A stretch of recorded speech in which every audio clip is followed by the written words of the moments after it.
11:14 a.m. and thank councillors for their assistance, their attendance, I should say. Yes, do we have anyone that wish to move on when we deal with the minutes of the meeting till later in the meeting? We haven't got them. No. We're going to put them up later. I'll move that the minutes of the ordinary meeting held 10th of March 2021 and the special meeting held 17th of March 2021 be confirmed at a later point during the meeting. Do we have a seconder? Councillor Burkett. Any opposition? Anyone wish to speak? We'll go to the vote. All those in favour? 9-0. Okay, does anyone wish to go into closed? Councillor Edwards. Mayor, you're going to call on the item though to go into close, aren't you? Yeah, we've got to do some wording. I know that. Yeah. So. No, but in the agenda, you've got to call the item for us to trigger then to. Right. Okay. Good point. So. Okay. The next order of business is LC5, adoption of the organisational structure. Be the first item considered on the agenda, as per the last special meeting or the last meeting. And does anyone wish to go into closed? Please go ahead, Councillor Edwards. In accordance with the provisions of Section 254J3 of the Local Government Regulation 2012, I'll go back. Wish to move that in accordance with the provisions of Section 254J3 of the Local Government Regulation 2012, the Council resolved to close the meeting to the public to discuss confidential items that its councillors consider as necessary to close the meeting. In accordance with Section 254J5 of the Local Government Regulation 2012, the following table provides the matters to be discussed and an overview of what is to be discussed while the meeting is closed.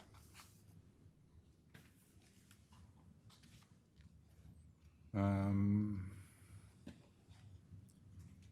want me to read those agenda items out? Is that what happens? Underneath there's only one item. Only one, okay. Yep. So Agenda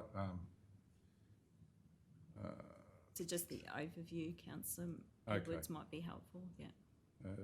Agenda item LC5, overview the report tables of proposed restructure in compliance with a resolution, ordinary OM/01.2021/72 for Council's consideration, together with clarifying information about the proposal and potential refinement opportunities.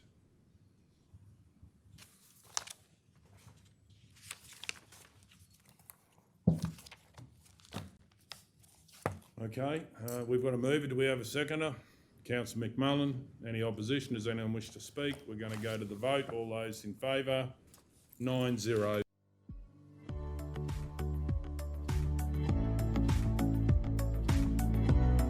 L5, adoption of the organisational structure. I'd like to move that Council adopt the detailed organisational structure as presented by the Mayor, tabled at the meeting 24th of March 2021, to commence full operations from the 1st of September 2021. 2, Council publish the high-level structure for inclusion on Council's website, a detailed structure with staff names and teams for internal use. 3, the employees to be notified of Council's decision with individual advice to employees and their representatives for the positions that are directly affected by the adopted changes. 4, authorise the Mayor to obtain direct legal advice about the extent to which Council can be legally involved in the process, with specific reference to the following. A, input into the formation of the 5 new director position descriptions, including essential criteria to ensure accountabilities and responsibilities reflect Council's strategic intent, and that a key prerequisite to selection is that the successful applicants must have previous experience at performing this new role or more senior roles to enact the executive decision-making required of these new roles. B, input and recommendation of contract term options and employer of choice options available to council, including final advertisement to secure the right candidates, etc. C, I should say, requests for any other advice that may be relevant to the strategic intent of the council in relation to these roles, not outlined in above. Authorise the Mayor, as part of this, to brief and answer any questions and clarifications about the intent of these strategic inclusions and other relevant information as outlined above, requested in legal advice. Acknowledge that this legal advice will be sent directly to the Mayor and subsequently shared with councillors and CEO. Accessing local by panel of legal services with legal fees charged to General Ledger 0250620094.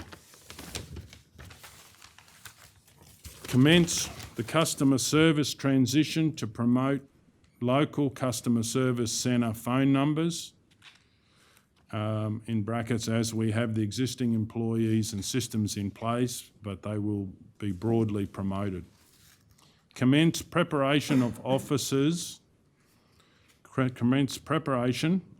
in bracket, of a draft 2021-22 council budget by both function and local area for council's consideration, with it being developed in consultation with regional and local employees. Hold a special meeting on the 5th of May for council at 10 a.m. for council's review of the draft 2021-22 budget by both whole of region and local area, based on business as usual budget, including minimum capital expenditure and rates and charges capped in line with a rates freeze for all categories for 2021-2022 draft budget.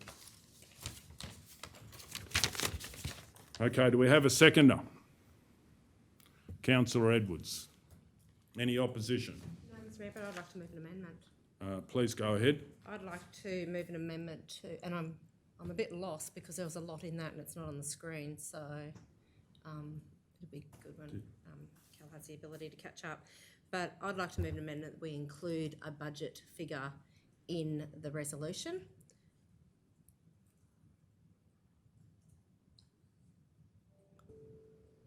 I'm happy to speak on that. Righto. Do we have a seconder for that amendment? Do we need a seconder for us? So you're not accepting the amendment? No, sorry, I'm not going to accept the amendment. Do we have a seconder for that amendment? Councillor O'Neill. Any opposition? I'll speak in opposition. Does the mover wish to speak to the amendment? Yeah, Mr. Mayor, I just think that the ratepayers deserve to know what we know of what the budget figure is for this proposed organisational structure. I think that is actually being open and transparent, and that's why I think it's really important when we're making such a big decision that it's going to cost a lot of money for the ratepayer, that a amount of the budget and what it's going to cost is actually in the resolution. Okay, I'll speak against the motion. Well, I totally disagree. Obviously, this motion puts down that this change will be funded, fully funded, in this budget. One thing I'd like, and we'll talk about that in a minute, is putting the date that the budget will be done by the end of June, setting the council structure so it's all funded in the budget. I also disagree it's going to cost a large amount of money. Actually think it's going to cost a relatively small amount of money because we have a lot of vacant positions that we fund anyway in our council budget that are funded each year. But, you know, when you're looking at an $80 to $100 million budget, the savings that can be made by really looking at what we do far outweighs the difference between vacant positions and utilising this, and it's really about efficient service delivery that we would be focusing on. Does anyone wish to speak for the motion? Councillor O'Neill. I'll speak for the amendment. Thank you to Councillor Hancock for having the intestinal fortitude to move an amendment to include the budget. There are councillors here and there are candidates who were not successful at the last election that campaigned solely on having open and transparent decisions of council. Now, here is an example of how we can illustrate to the community the warts and all. And I know that these will be questions that councillors are asked down the street.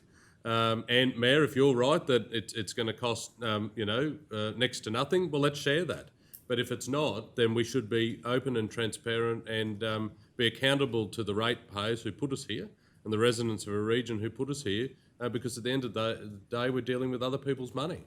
And so I wholeheartedly support the amendment. Does anyone wish to speak for the motion? Will it be against? Oh, sorry. Against. Yeah. Does anyone wish to speak? Well, Or then speak. yeah. Hey, but councillors, would you like to adjourn for a minute till we can type up on the screen what the Mayor has read out? Because then councillors actually have the benefit of being able to digest that.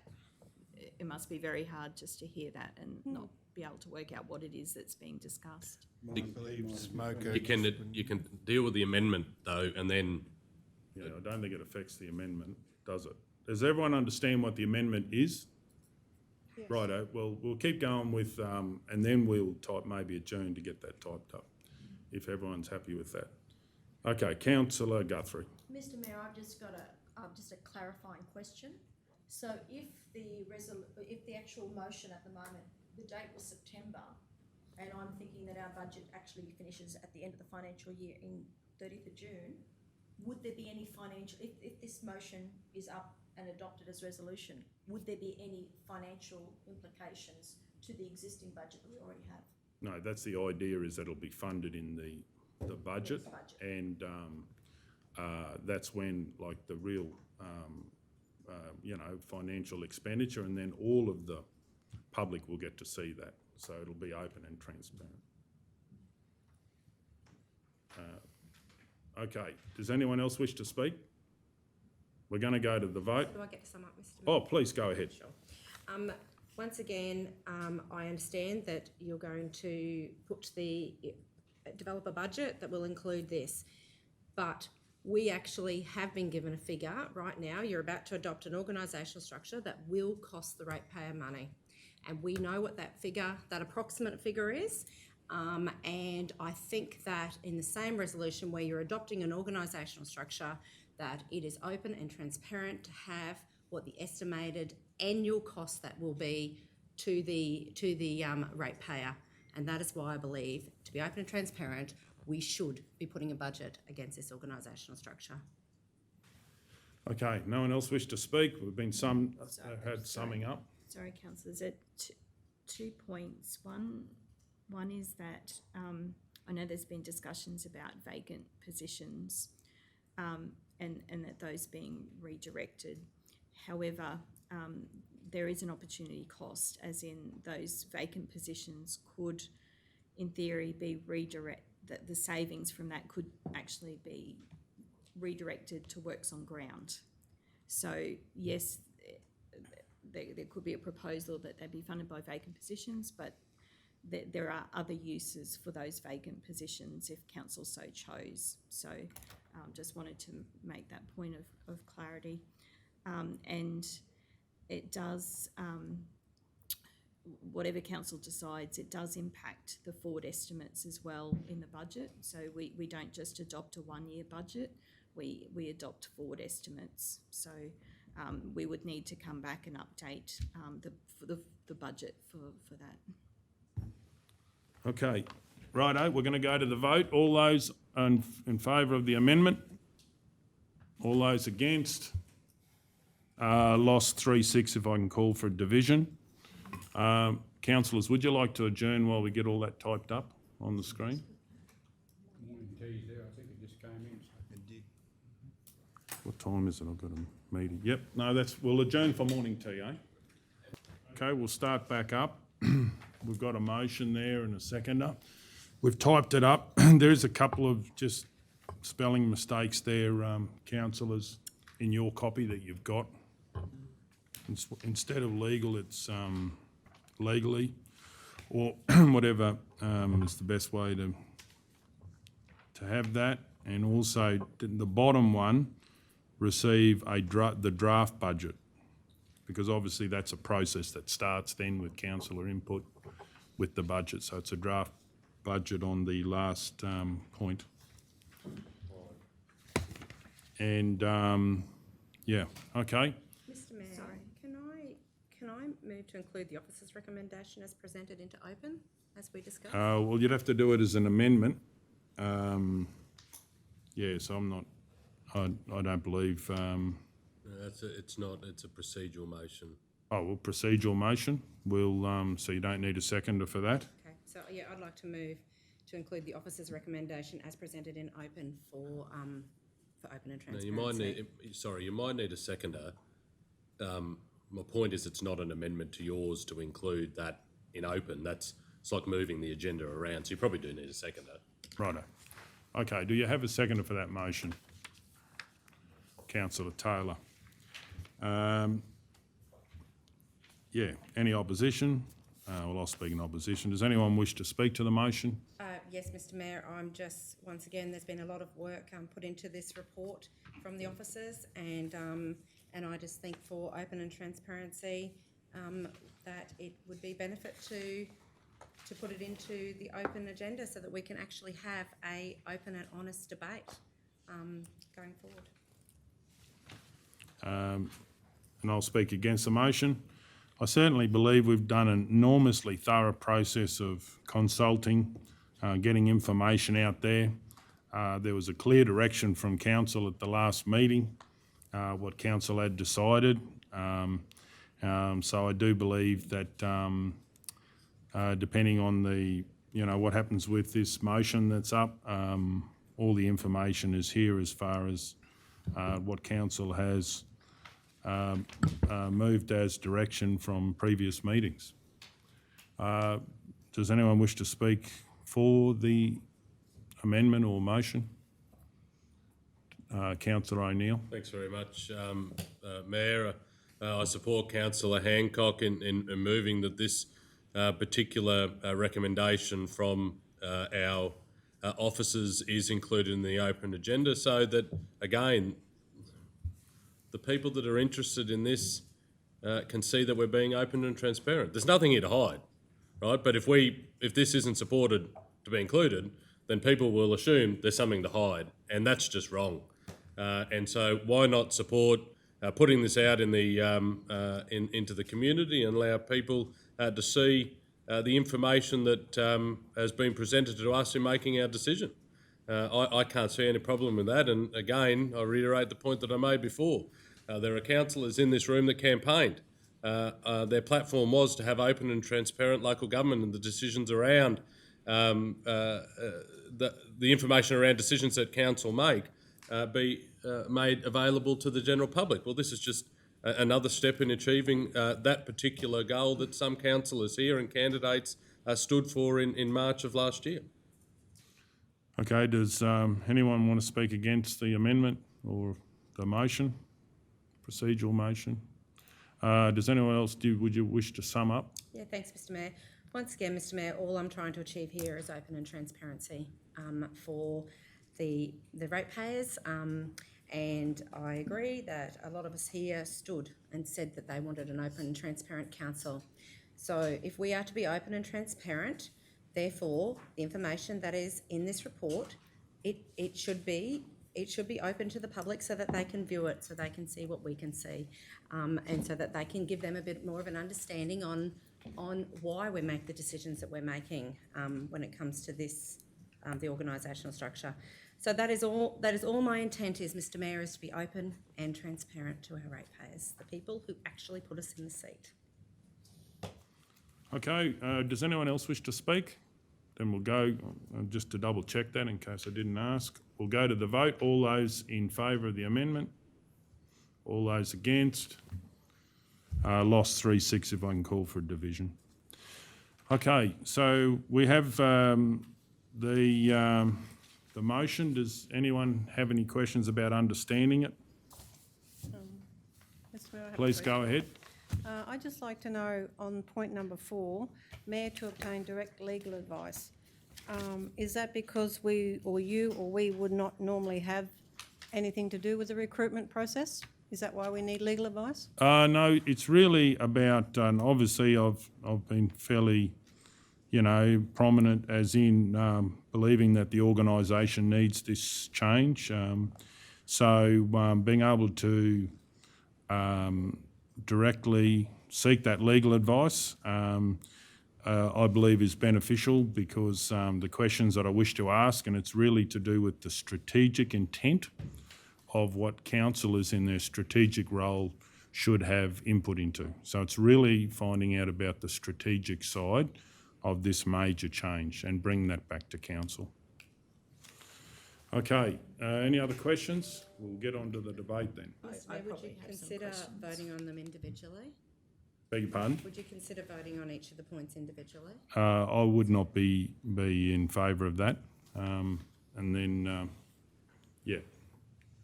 So, CEO, Yeah, you were so saying? I've just got some questions, Mr Mayor. Sure.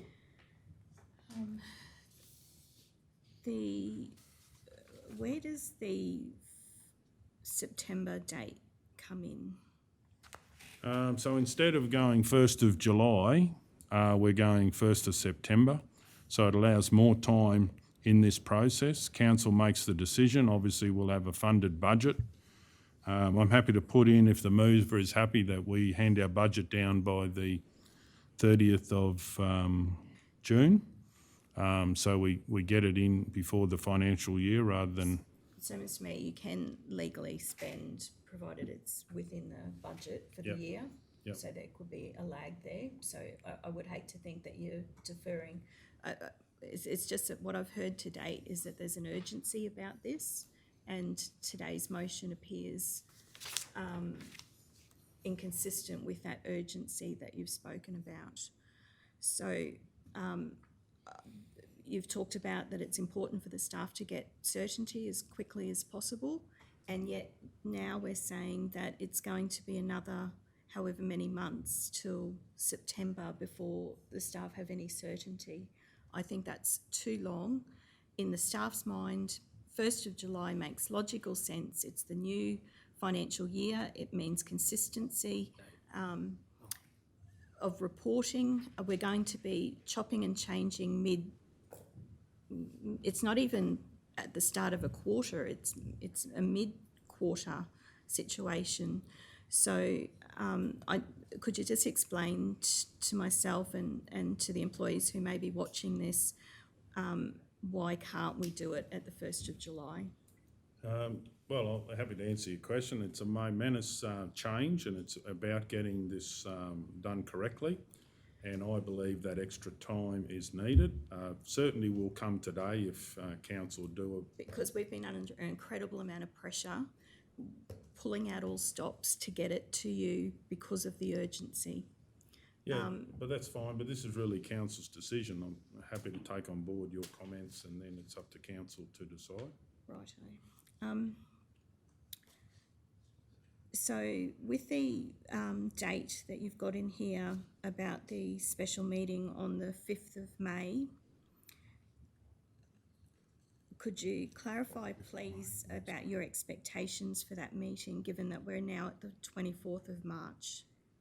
Well, I would expect that all departments would be doing up their budgets as a matter of course, as many local governments are doing that as far as operational level. So remembering that our organisation is a bit in a state of flux, waiting to know who's responsible for what, Mr Mayor, that's the added layer of complexity that we have, that other councils don't have at this moment in time. So ordinarily a budget comes forward that's recommended by the relevant manager and director, and the staff don't know who that is at the moment. So again, have you spoken to anyone about whether that 5th of May, the people who need to implement your decision, have you spoken to anyone about whether that's an appropriate date or what your expectations would be? No, I haven't, but I believe that 5 weeks, and I would imagine that these operational type budgets would already be in plan. They would have planned their projects for the next year. You can only work on the structure you've got at the moment, so that has to be done, but it has been split up into local areas before. And the idea is this is the start, would be the start of councillors' involvement through that. So this is more of a streamlined approach. If you don't believe that time is... No, have you talked to anyone before you put that to the council table today? No, but I think that would be reasonable, knowing that we should be, obviously operationally, I would imagine they would be planning their budgets anyway for the next financial year. We certainly are doing some work in the background. However, today was a momentous day because we finally would have clarity about the timing of the structure and what that structure looked like. But what the motion is on the table today is that this won't commence full operational to the 1st of September, partway through a financial year. There's a special meeting here that we're not clear on your expectations because there is a significant body of work. Would you like that date to be moved back No, a couple of weeks, CEO? what I would seek, Mr. Mayor, is that you actually consult with the people who have to implement the decision prior to it coming to a council table. I think strategically we also need to set the direction, and if it's unachievable, please let us know. We can extend it back sometime, but obviously we've got a tight time frame because I haven't put in here, but I'm happy if the mover is to say that we want to do the budget by the end of June, so we're on that time schedule.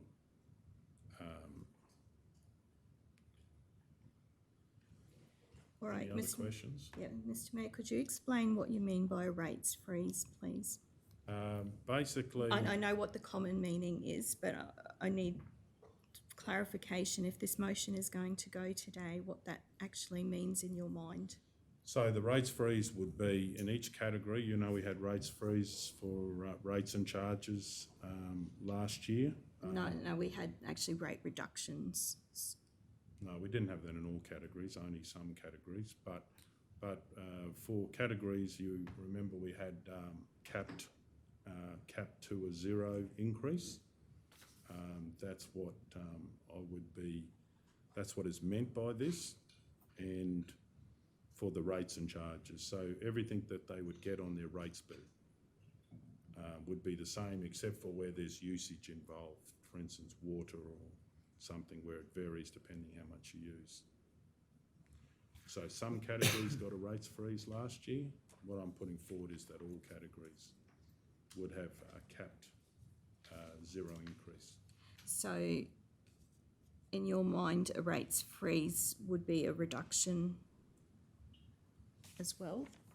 No, just basically we would cap. Like, as in the capping, that says no one goes up, but it doesn't mean that no one will go down, because rates Well, of for that draft budget, that's just a draft at that stage, and then all councillors will have input in what they want to do. This is just preparing a document based on capped amounts as a starting point for 0. So some categories got it last year, whereas all categories would get it this year. So I would suggest, Mr. Mayor, that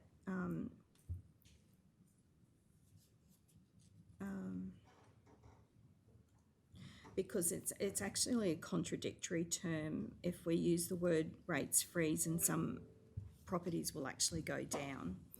So perhaps a better wording might be rates and charges capped at 0% for all categories for 2021-22 budget.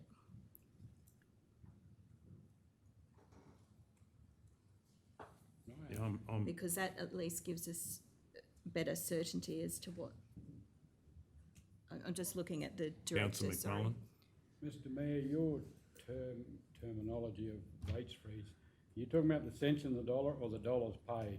Perfect, thank you, councillor McMullen. That's what we're trying to flesh out from the mayor, because Like, if we paid 25,000 last year, Yeah, pay the 25? yeah, same as I said with the rates bill. however, that's fine if all things being equal, but if there's a valuation change, then it doesn't make sense. Well, obviously, we will be getting those changed evaluation, and it's up to council to decide what they do. Mr Mayor, why doesn't it make sense? Because if a rates freeze ordinarily, the things that we can control are the cents in the dollar, the minimums, and the capping. So we could leave the cents in the dollar the same, the minimums and the capping, that's a true rates freeze. However, there's a factor that we don't control, and that is whatever happens to valuations during the year. So the rates are actually the cent combined, it's the minimum, the cent and the dollar, and the value. There's a number of inputs there. So that's why I'm seeking clarification from the mayor about which of those inputs will be the same. And what I'm hearing is that it is that in his mind, a 0% cap, the same minimums, and the same cent in the dollar. Is that what you're saying? Well, no, because I think the full council needs to decide that. But basically, I'm focusing on the same rates bill that we sent out last year, we'd send out the new one. So obviously, if the cents in the dollars changes dramatically, then that would be adjusted. Okay, so we're really looking at the same revenue as we would get if we capped all of them the same as last year. I think what you're trying to say is you want to use the dollar value and adjust everything else to suit. But that's fine, but we have many categories of rates, and what the mayor is saying is a simplistic view, because not every property moves the same way within a category. So the simplistic view that the mayor is talking about is if everyone in a particular category moved the same way, then it's very easy, because we can just adjust the cent and the dollar, and the rates bill will be the same. However, if we've got a particular category where properties within that category have moved different ways, you can only set the rate in the dollar based on the average movement, but then there will be other properties that move different to that. That's what you end up having, is that rates capped at 0 will mean that no one goes up, but it will mean that there'll be some people who haven't moved in line with the average will go down, and that's where you lose your revenue. But if you're sending it out with the same dollar value as the previous year, Just change the date. yeah, that's basically. However, that's fine. Again, it's a simplistic view, because one of the inputs to rating is what we don't control. So it's different to pricing. When you have your own business and you get particular products in, you've got a wholesale price, and then you can determine what retail price you're going to set. However, with local government rating, that's not how it works. We can control the minimum rate, council sets it, we can control the cents in the dollar, we can control the capping, but we don't control the valuations upon which local government rating is based. So when one of those inputs is out of our control, then we need to go back and have a look at the whole rating system. And bearing in mind, we've got 50 odd categories, up to 60 now. It was over 50. So what I'm saying to you, it's a complex process, and it is very simple where the average movement in a category is the same for every property, but it's never that simple. So you've got a lot of moving parts, and and that's why, Mr. Mayor, I'm asking the question about your expectation at the 5th of May. You've been through numerous budgets now, Mr. Mayor, in your time, so this will be budget, number 5? You know the amount of effort that goes into rates modelling and that process and trying to get that right. Is your expectation... So this is not the finish of the budget. But you want this a is only draft. the start. Yeah, this is the start based on, and I'm not asking to change all the categories or something, just cap them at 0, all the increases, and bring this council that budget to have a look at. Because so obviously... bearing in mind that there'll be properties that go down. Correct, but it's only a draft, okay? So we look at that, and we obviously we'll hopefully very soon get all of those. We were briefed on what's going to happen, but we'll get that in reality. And yeah, do you have any other questions, CEO? So, okay,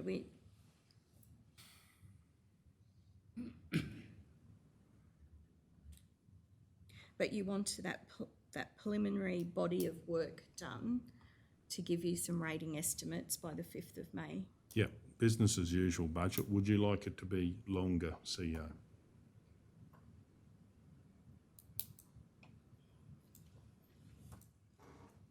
I would request that we don't put a hard-coded date in there, Mr. Mayor, that we hold a special meeting prior to the end of financial year.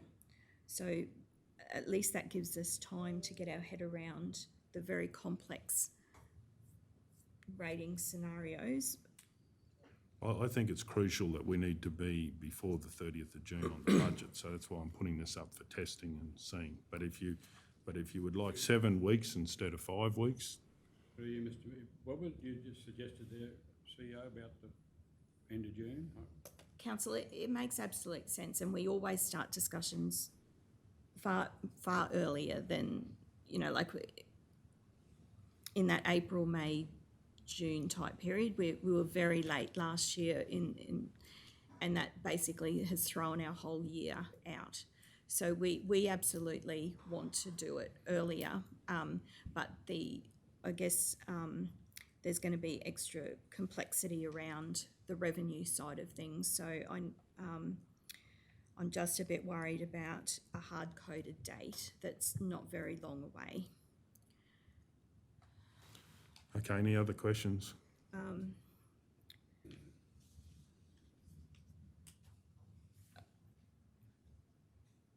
Yep, so I would ask Council to consider an earlier date to the 1st of September, bearing in mind that we have the ability to include things in the budget and it doesn't need to be formally adopted before that happens. But we would like to be adopting the budget way earlier than last year. So that would be my request. The other thing was that you talked about a minimum capital expenditure.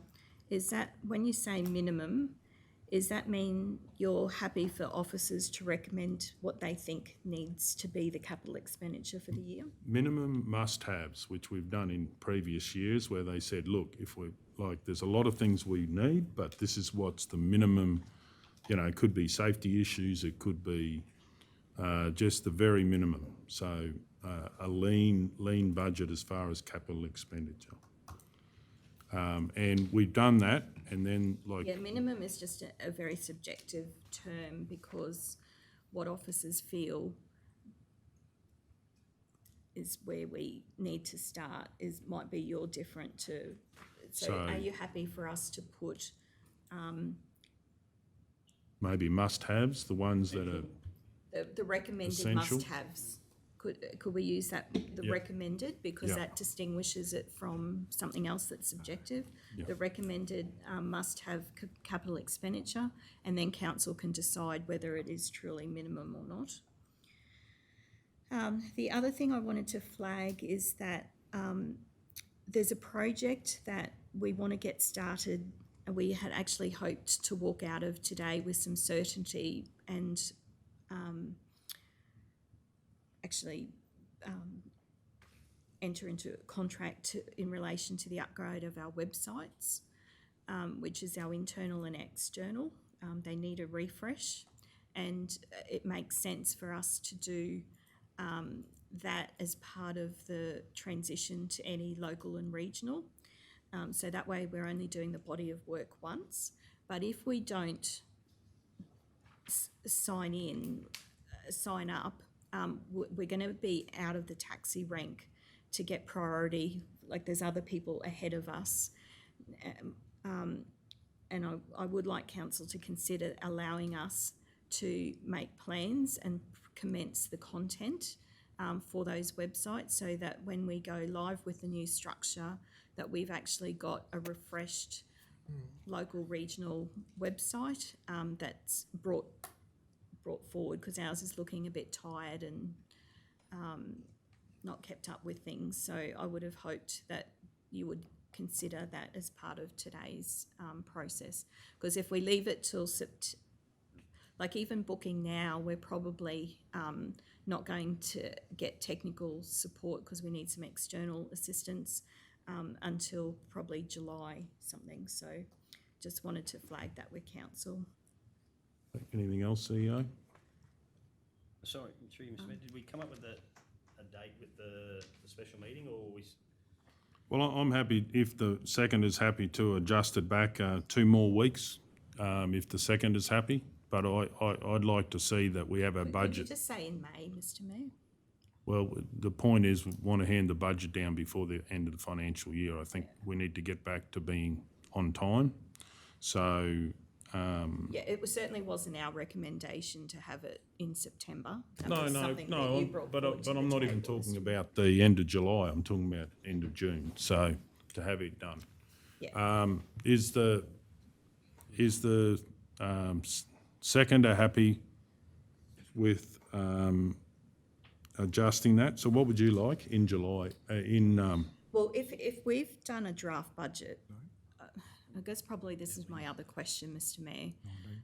We probably need to, perhaps you foreshadow that you'll seek a repeal at the next meeting for the Budget Submissions and Financial Planning Standing Committee. Righto. Because So we this need to probably,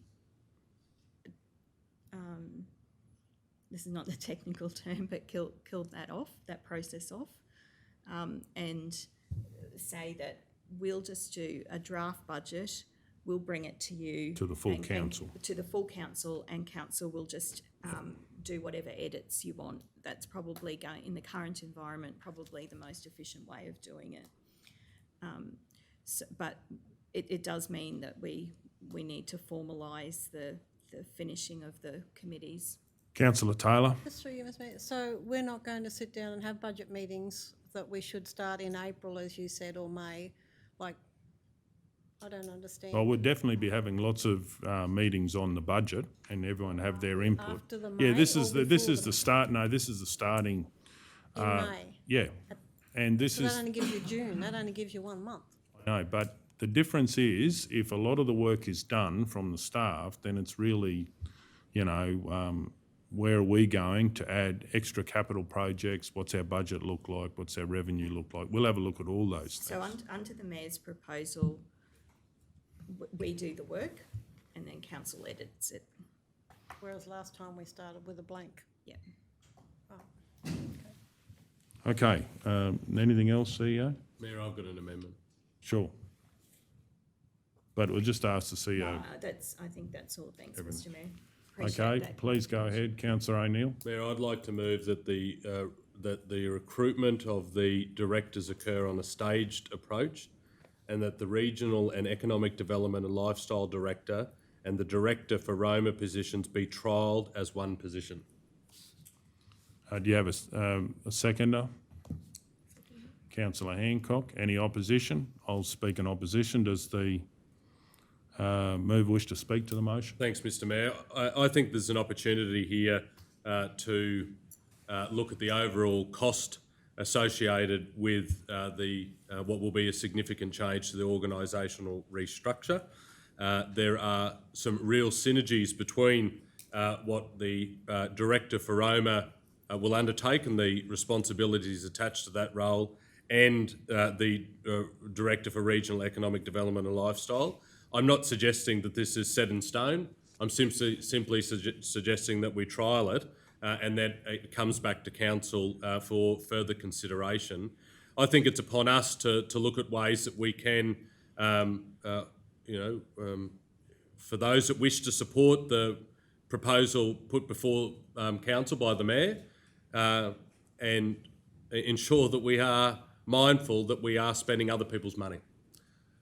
Yes, we're all ratepayers here, but we are the custodians of other people's money. The rate base put us here to make the best decisions we can, and I think there's an opportunity here with the talent that we've got within our organisation to bring these two positions together on a trial basis. So it comes back to Council for a final decision. Okay, well, I'll speak against the motion. I believe we've got a few more steps, and hence why in the motion I've got a longer start-up time. I also don't disagree with certain issues, but I do believe we need to get advice first, and this is a monumental decision that, if we give clarity today, what is happening, that's clear and direct, but I don't believe we should be doing this at this time. I do believe, I also will foreshadow that we haven't got into the debate yet, but I did want to make one small change about stage recruitment as part of the general motion as well, if the seconder would accept that. Does anyone wish to speak for the amendment? Councillor Hancock. Mr Mayor, I just agree that that a staged recruitment and trialling those two positions together, what would it hurt? We can only, if it works, we're gaining and we're saving money. And if it doesn't, well then we can still go back and separate it. So I just think that it's an amendment that is actually in the best interest of the community to actually try and save some ratepayers' money, but also try and utilise the experience that is already in some of these positions. Yes, does anyone else wish to speak? I just want to speak. I thought, I'm in agreement with that scenario. I just thought there was going to be conversations had before we even talked about that openly to save any awkwardness. That was all. So, yeah. Okay, does anyone else wish to speak? Councillor Guthrie.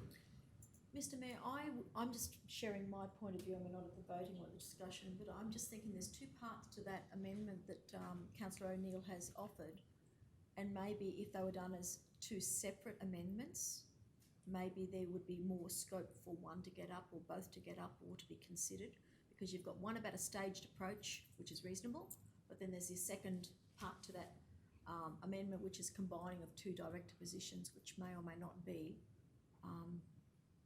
aligned to the first part of that particular amendment. Okay, does anyone else wish to speak? Does the move wish to sum up? Thanks, Mr Mayor. I think Councillor Hancock summed it up the best in her remarks. What's there to lose? There's an opportunity here to save the rate base some money if it works. If not, we've got nothing. Nothing has been lost by trialling this for a period. And if we have to, recruit for the two separate positions, then so be it. But there's an opportunity for Council here to show some flexibility, to negotiate as a team, rather than simply adopting what was proposed some nearly 12 months ago. Righto, no one else wish to speak. We'll go to the vote on the amendment. All those in favour? All those against? 3-6 if I call for division. Okay, I'd also like to ask whether the mover would be, the seconder would be happy with, have you got that wording there?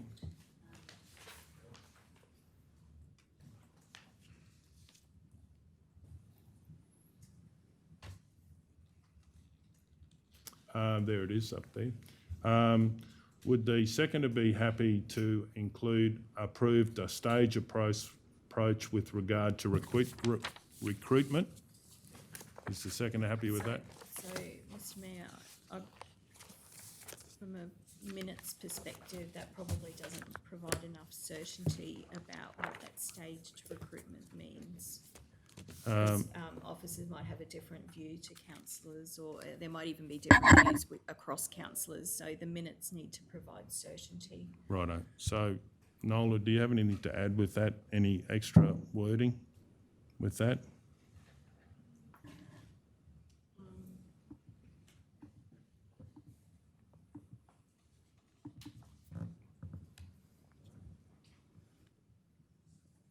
Sorry, could you just at least give us your advice, Mr. Well, Mayor, about what it's- you mean by that, and then we Well, it can just help gives with- certainty to the organisation there will be a staged approach with recruitment, so it's not all or nothing. Is there any feedback that you have about?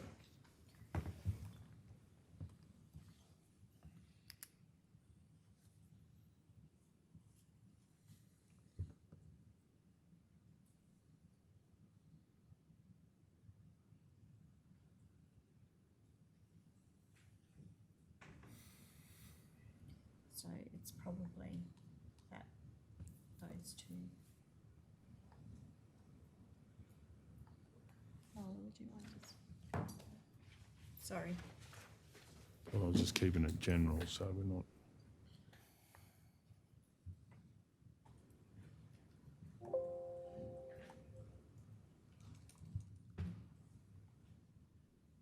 What about just the top bit, this bit here? Having regard to redeployment, Mhm. having, putting something in there, having regard to redeployment opportunities. Sorry, Kel, would you mind just going back up to that amendment that the Mayor just spoke about? That was, this one, sorry, this one here. That one, I was just, that's it highlighted in grey there. Recruitment.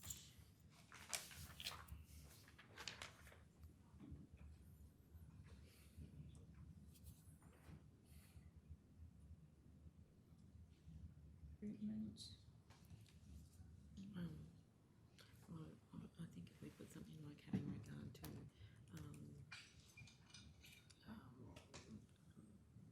redeployment. Discussions. Yeah, I think the discussions, for discussions to happen. Regard to, With existing directors. I have to go I do. What time? now, Right.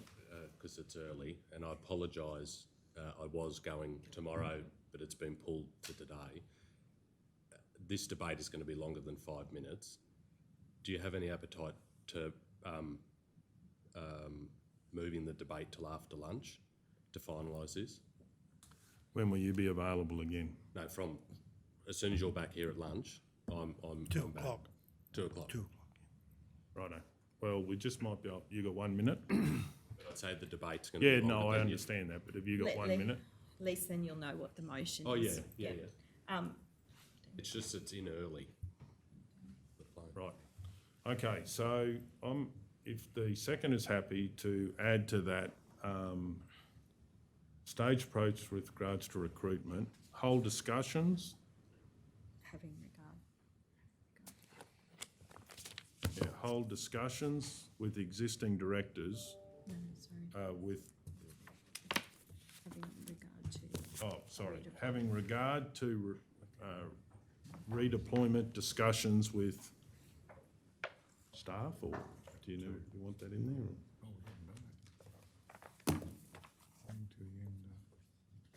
I think Whatever they think. the staff would like to know we're not advertising salmon. Well, just at the moment, this is just, It's your motion, so. You read it as you want. with existing staff, I'd put in there.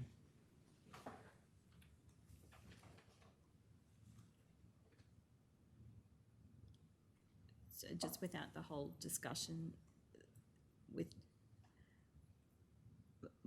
we'll probably need to put that on the back. Approve a stage approach with regard to recruitment, having regard to redeployment discussions with existing staff. Senior staff, Existing impacted staff. existing impacted staff, yep, righto, that's good. Staff, and we probably just need approval. We probably do already have authority to have those discussions once this goes through, don't we? Well, we have a legal obligation to do so. That's fine, Mr Mayor. Righto, so do all councillors understand that? Yeah. So, Mr Mayor, just one thing. If it's going to be staged or staggered or whatever it is, could you then move it back to the 1st of July? No, I'm not in favour of doing that, but this is something that's been requested to do internally to improve the situation, so that's why I'm in favour of that. Okay, does anybody else have anything?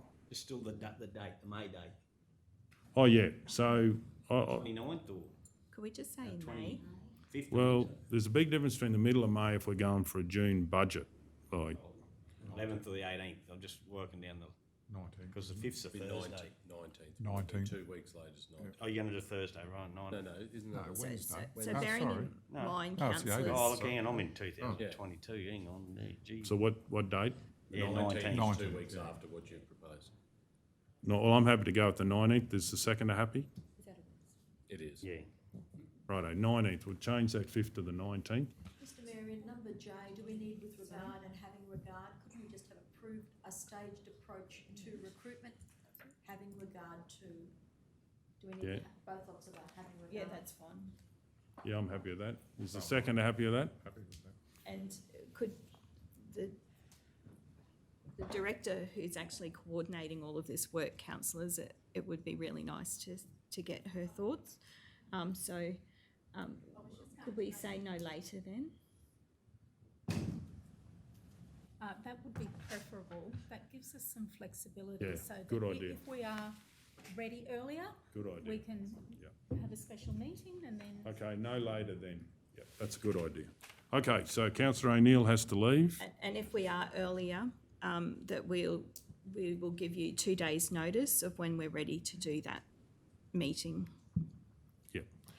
And is that enough time for you, 2 days? So, councillor O'Neill, or did you need longer?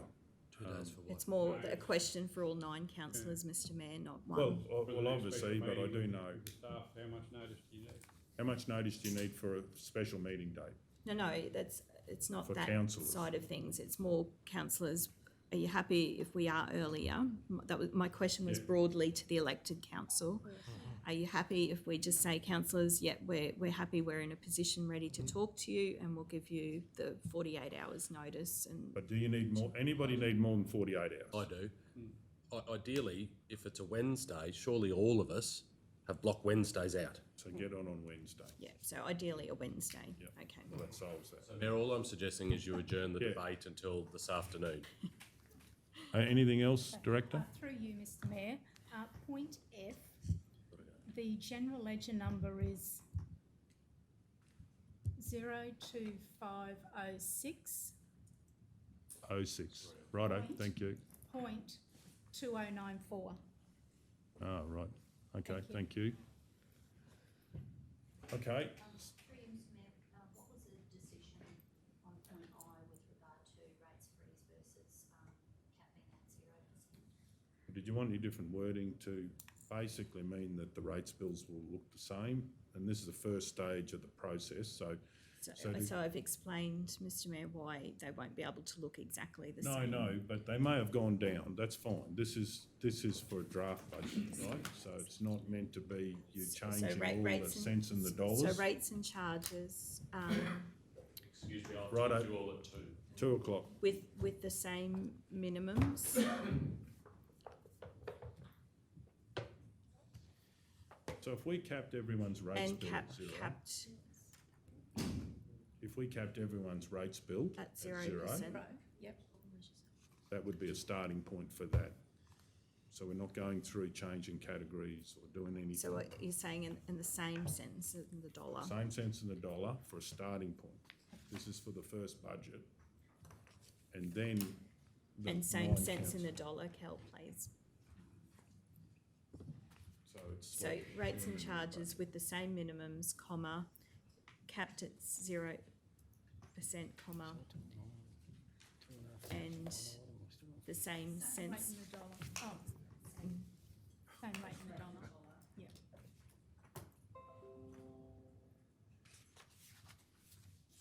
For all categories for the 21-22 budget draft. Is that going, the air conditioner? Could I just recommend that the same rate in the dollar follows after the same minimum? So you have the same minimum, the same rate in the dollar, and then it's capped at 0%. Yeah, correct. Yeah.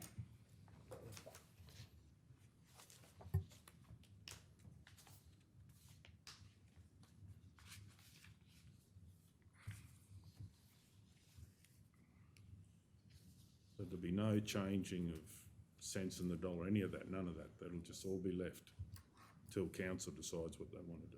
See what that looks like Yeah. based on evaluations. Yep, correct. Yeah, that's a far simpler process than Yeah. how it was first described. Righto. Is this, Sorry, excuse me, Mr. Chair. This could be a question for CEO Julie. Is it the intention that dot point J is still under the banner of seeking legal advice? Or is that because it's still sitting under?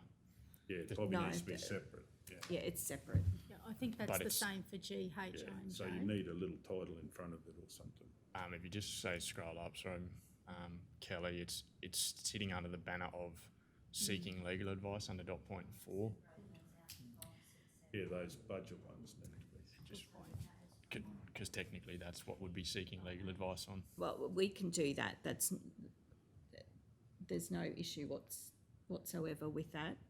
What the mayor, correct me if I'm wrong, Mr. Mayor, Yep. is up, sorry, Cal, can you go up to the legal advice bit?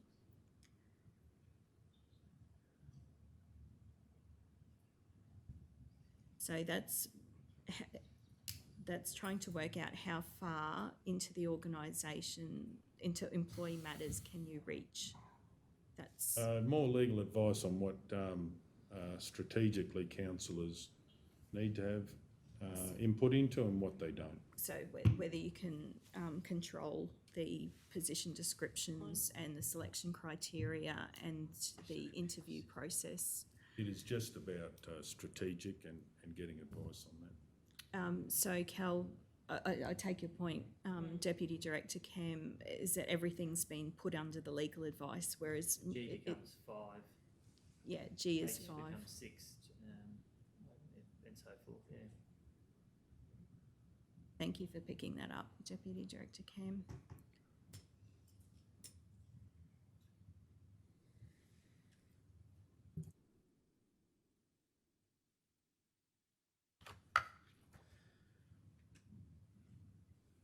System's not as easy to change, eh?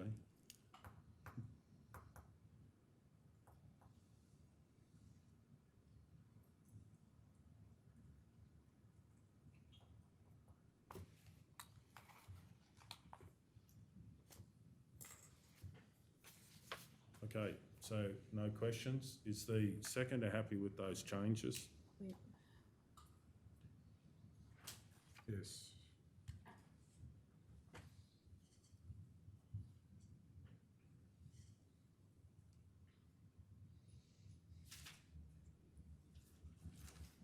Okay, and all councillors understand that? and Sorry, then- Cal, do you mind just going up to where the legal advice is again so we can see what's left?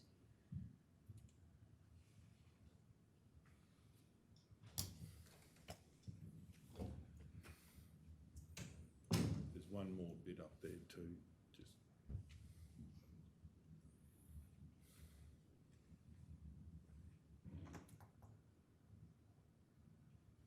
The only other suggestion was that successful applicants must have previous experience at performing this role post 2008. Because if performing this point A, Yeah, I'd rather keep it the way it is and just get the legal advice, but maybe that might come. Righto, anything else?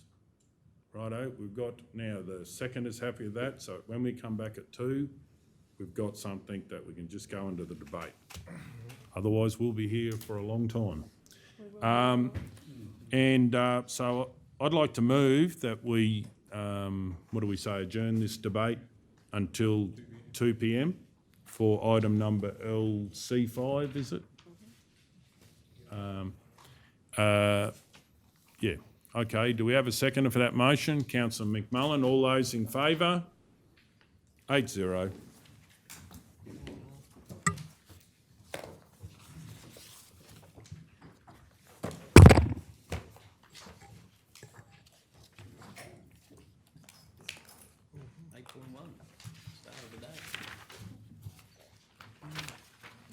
That's the lake. We've got the wrong way even.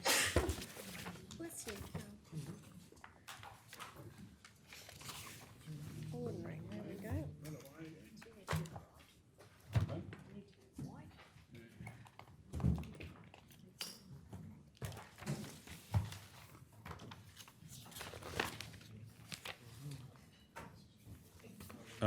Okay, 11.1, policy review, advertising. Page 5, Mr Mayor, and The what?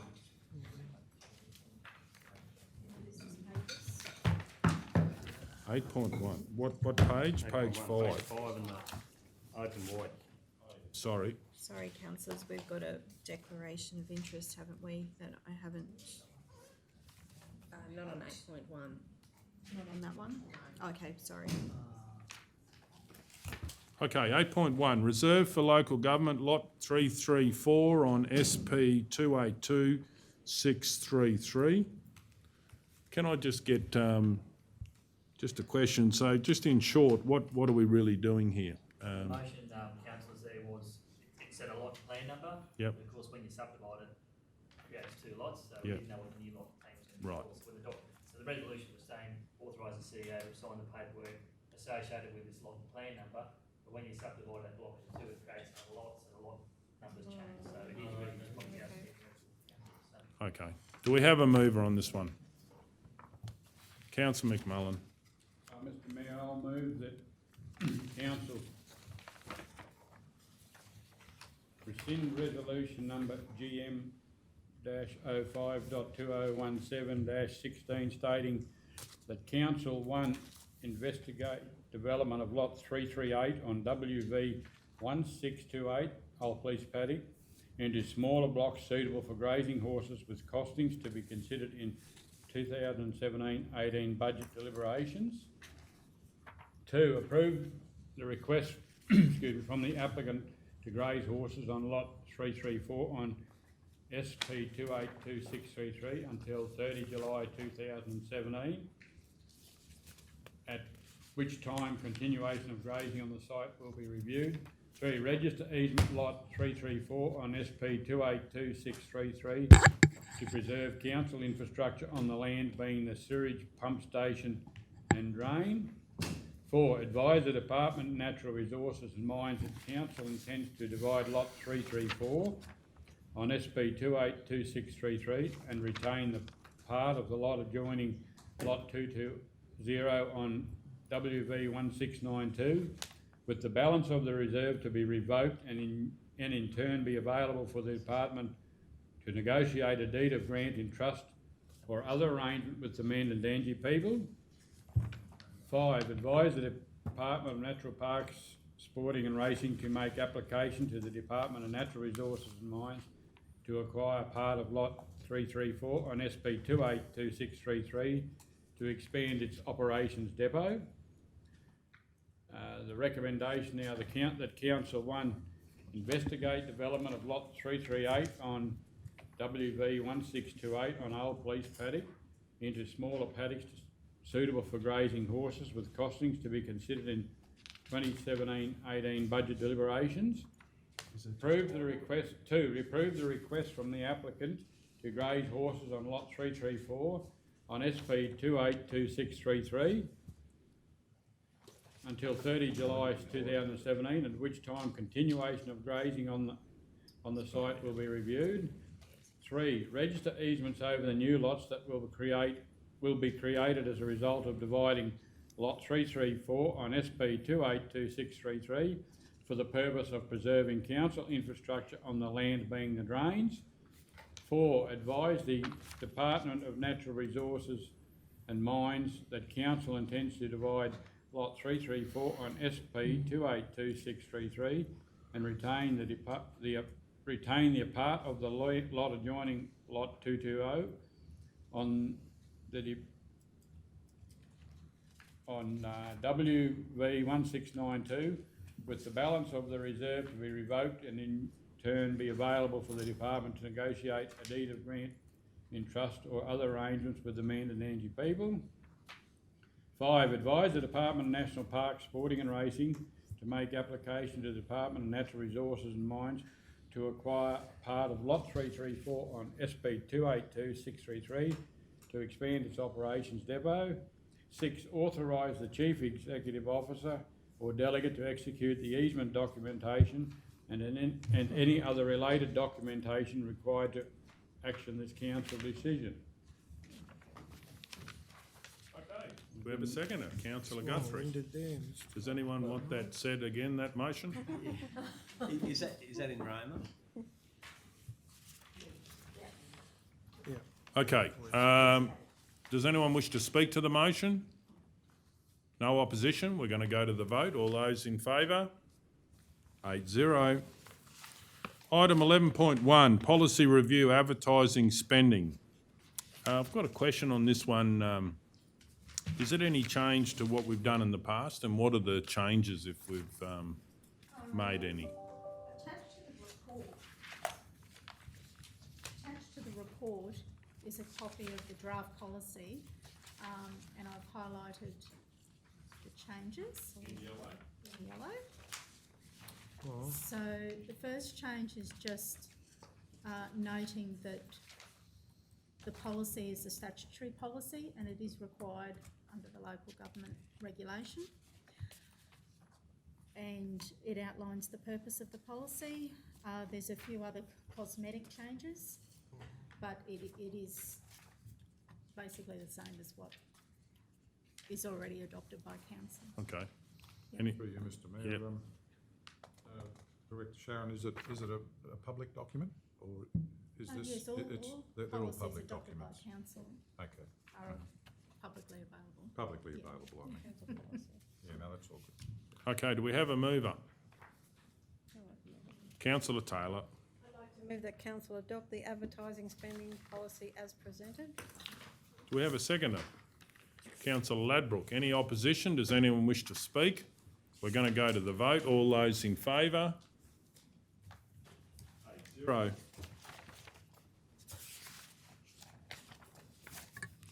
Okay, 11.2, request for use, Injune, Rodeo and Cutting Grounds. I've just got a question. I mean, it's probably been done, but have we consulted with the groups that use that facility that date is okay? Did I see that in the report? Or could we maybe put that as part of the motion, that we just double check? Did you, Councillor Guthrie, do you have a question or did you want to move? I was just going to mention that in Injune, that particular weekend is being given to the centenary. Definitely. So it's really not going to, I believe, be in conflict with any other activities. But it's just really good to ask rather than, assume. It's nice that people get asked before, I'd like to move that council approve the use of the Injune Rodeo and Cutting Grounds for Cultural Heritage Injune Preservation Society to conduct a cattle sale during centenary celebrations on 18th to 19th of June 2022. And then I'd probably put 2 as consult with user groups of Injune Rodeo and Cutting Grounds on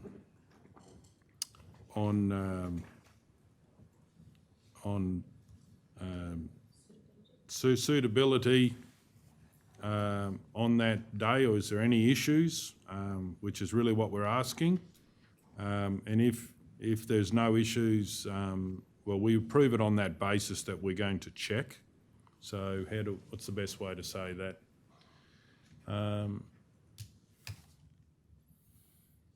So, well, maybe we put it down the bottom, Kel.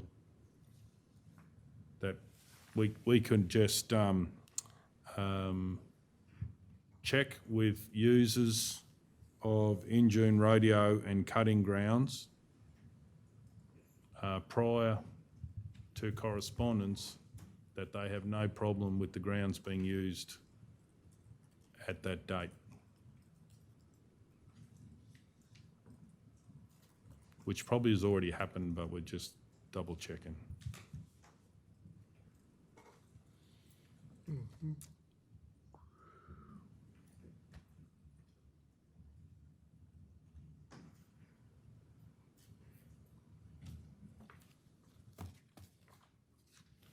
So, yeah, so, okay, approve the use for, or should we put that in front? What's the best way, Director Rob? What would be the best way to be able to consult before we just, as council, go ahead and say that? Or, Just a suggestion, Mr Mayor, maybe at the beginning, approve use on the condition that the Injune Yeah, Road that's and good. cutting grounds have no objections. yeah, that's better. Yeah.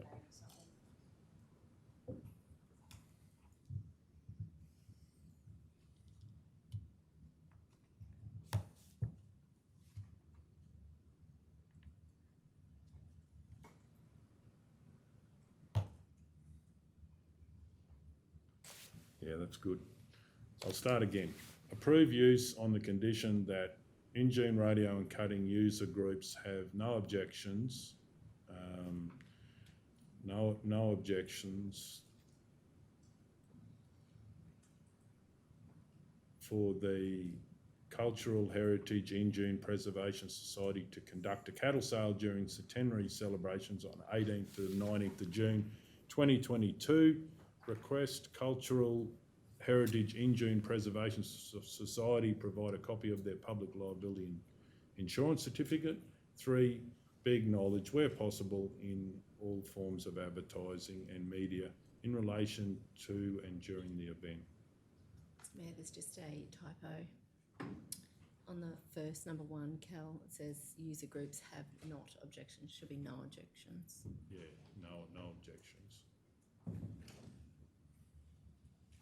Okay, we have a second of Councillor Edwards. Any opposition? Does anyone wish to speak? We're going to go to the vote. All those in favour? And that's 8-0. 11.2, unaddressed mail policy. 3. 11.3, sorry. Councillor Hancock. I have a declarable conflict of interest. I've got the table set up, Councillor Hancock. So item 11.3, the description unaddressed mail policy, declaring Councillor Joanne Hancock party with the interest, yourself and another party, and the relationship category, yourself and your spouse. So my husband, yep. Yep. And then the particulars of the interest. And the entity is that we own Surat Post and News. Surat Post and News Proprietary Limited. News Proprietary Limited, yep. And the particulars of the interest. So Surat Post News Proprietary Limited is a LPO, and this Surat LPO is sorry, mentioned in the report. just one sec.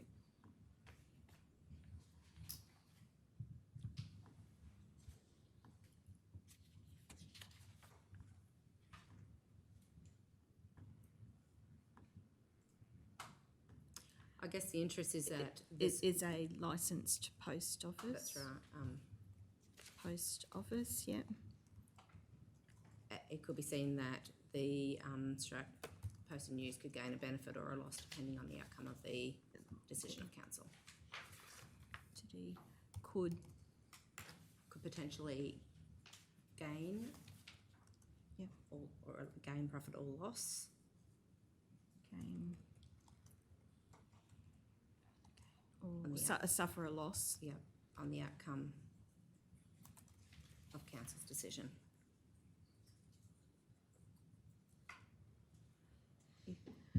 Okay, so Surat Post and News Proprietary Limited is a licensed post office and could be seen that the entity and its owners. Yep. And its owners could potentially gain or suffer a loss depending. did On you the say? outcome. Depending on the outcome of council's decision. Yep. Therefore, Therefore, I will be leaving the room while the matter is discussed and voted on. is discussed and voted on. Yeah. Okay, thank you very much. Cal, I'll prescribed conflict of interest. Oh, sorry.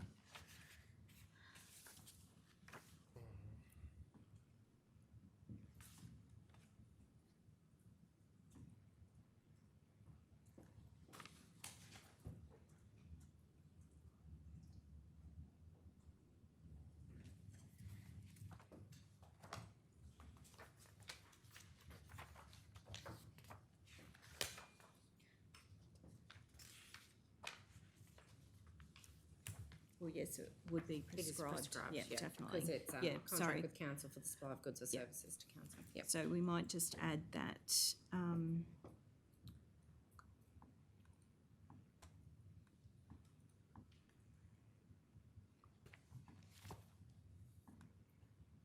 down into the minutes as well.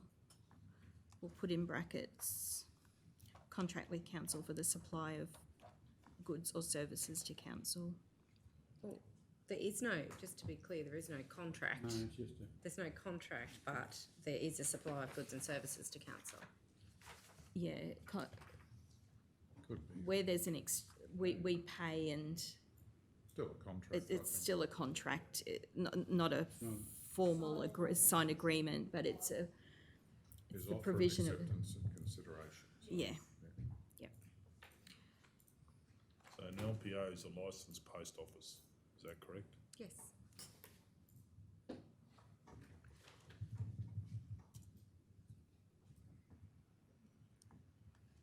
We could say pertains to the supply of goods or services to council, just to avoid confusion.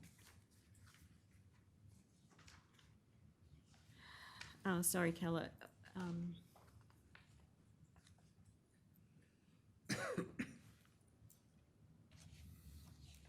Yeah, just put that in brackets after the prescribed conflict of interest.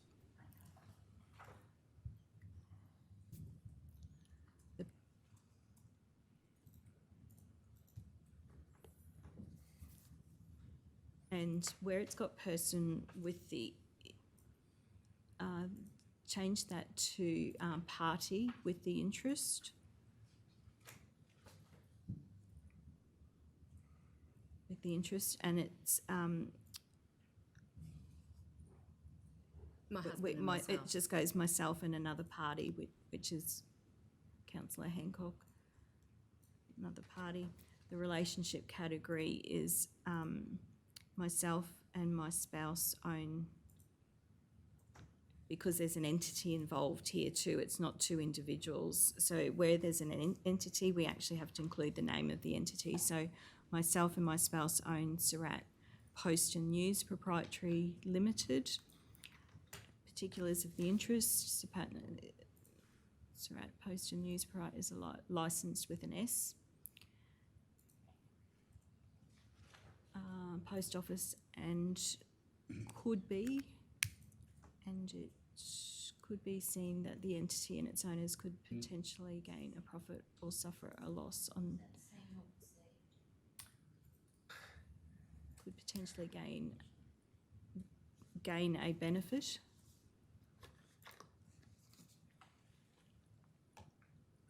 Or suffer a loss depending on the outcome of council's decision.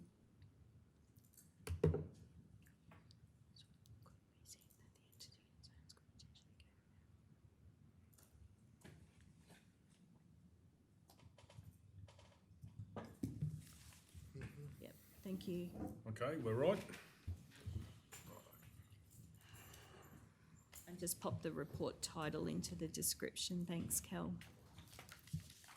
Councillor Hancock has left the room. Item 11.3, unaddressed mail policy. I would like to adopt the council adopt the unaddressed mail policy as presented, with the amendment that the LPOs are always used unless unable to. And this change would be in relation to 4.2, and I'd also of the policy. So what I've got there is that council adopt the unaddressed as presented, with the amendment that the LPO, so that's a licensed post office, always are used. Always are used.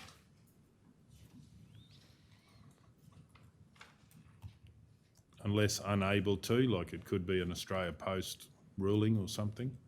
And I suggest yep, where possible. where possible, yeah, that's good.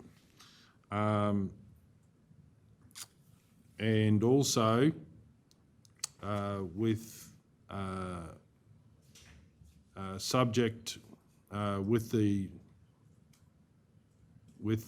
subject to judgment of the director. So what I'm putting forward is that the director will have final say, and obviously we want to promote local, so if the director says, so this difference would be if we've got a mail out that's going to all the region, we actually send it to the local post office. If we've got someone to deliver them, the local post office keeps the local post office in business, and they've got a very high level of service because, you know, they're a small business as well. So council adopt the unaddressed mail policy as presented, with the amendment that the licensed post office LPOs are always used, maybe, Kel? LPOs always are used where possible, yeah, that's good. In relation to 4.2, subject to the judgment of the director. Excuse me, Mr Mayor, isn't that what 4.1 is? Correct. 4.1, what page we on, please? 27? 27. If it's going to Mitchell, it goes to Mitchell, LPO. If it's going to Injune, it goes to Injune, LPO. No, but what I'm talking about, 4.2, mail outs under a volume of 50. What I'm saying, it could be like, that means the policy's under 50. There could be 100 that they want to deliver. Well, there's two separate things here, hand deliver. So 4.2, so the first point is LPOs are always used where possible, because in this policy, if I read it correctly, if we're doing a Maranoa wide one, it will go to a different post office, where I'm saying that we've got people and crews that we can deliver them locally, and normally the time is much quicker and it's more, and they sort of have a handle on how many people in the region, where sometimes it's not been the same when it goes to the big corporate. So that's one thing, is to use the LPOs, like even for our Maranoa wide mail outs. And Sorry, then, could we just get some clarity from the director about this? Through you, Mr Mayor. In 4.1, the first sentence, it actually says that the unaddressed mail outs from council will go to the relevant local post office and or the post shop. yeah, so what I'm making the clarity is, and we say about it in somewhere else, for example, regional-wide, 4.4, region-wide unaddressed mail-outs are to be booked online with Australia Post. So if we're focused on operating locally, No, we, excuse me, with each individual LPO. yeah, but, so does that mean we're going to take them down and deliver them to them? Because sometimes you can deliver them to a larger post office, but it's not the same Well, level that's what of it says for service. Injune, Mitchell, Surat and Yulbar localities, and post shop for the Roma area. Yeah, but It also says through Mr. Mayor that we booked online with Australia Post. Well, yeah, once you go online to Australia Post, they direct you to the Roma Post Office. No, book online with Australia Post with each individual LPO. Doesn't it get booked with each individual LPO? You can't do that online, or you couldn't do that at election time. If you want to do it locally, you had to go and visit the post office. Through you, Mr. Mayor, we've booked council news this week since this has come about, and we do book online through Australia Post, but we do book individually to Mitchell, individually to Injune. So we have 5 different bookings for council news to go out, and we deliver them to each post office. oh yeah, well, that's good, Yes, that's and all we want. occasionally we can, we either book online or we can call them Yeah. and book them through the post office as well. I know at election time, when we couldn't, had to go down and talk to them, you couldn't go online and book it at each. So, like, part of the policy, there's probably 2 different things there, sorry, Kel. So the LPOs are always used where possible, and that is not actually 4.2, so if we just make that as, so that's a clear direction. So that means that, of course, they're going to go to the local post office if they're done, but you're doing it independently, which is spot on. And then the second point, on 4.2, this is, that the decision on targeted small-scale mail-outs should be subject to the judgment of the director. Because we've got 50 here, but they may say, well, it's so important, we'll do 100 like that. So that's just, the director can go, has the discretion. So if, say they're doing something in a street and it just affects the households from that intersection to that intersection, are you saying that the road crews won't be able to deliver that by hand? No, the opposite. What I'm saying is, it says mail-out volumes of under 50 may be delivered by hand. I'm putting, Just clarify, Lee. yeah, Council staff delivering a letter to a letterbox is not a mail out. So that, okay, that well, will- maybe different wording then. But what I'm saying is, we're giving it's fine to have under 50, because that's a bit of a So direction. there could be an unaddressed, and so if you will have better understanding of this than us, but we do letters. Yes. They get enveloped and they can do a drop-off. So it's still unaddressed mail, it's just that we're doing it by hand.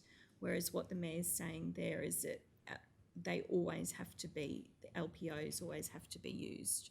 So No, sorry, two separate things. One is, and I think I've changed it now. One is if we go up, it's just really highlighting that we want to use the licensed post office as a priority. That's number one. And then item 4.2 is that the decision on the size of a targeted small-scale campaign, in this, we have 50, but it's up to the director if they want to do more than 50. may be delivered by hand. Yeah, under maybe, relevant but the director can decide what they want to do. You're overriding.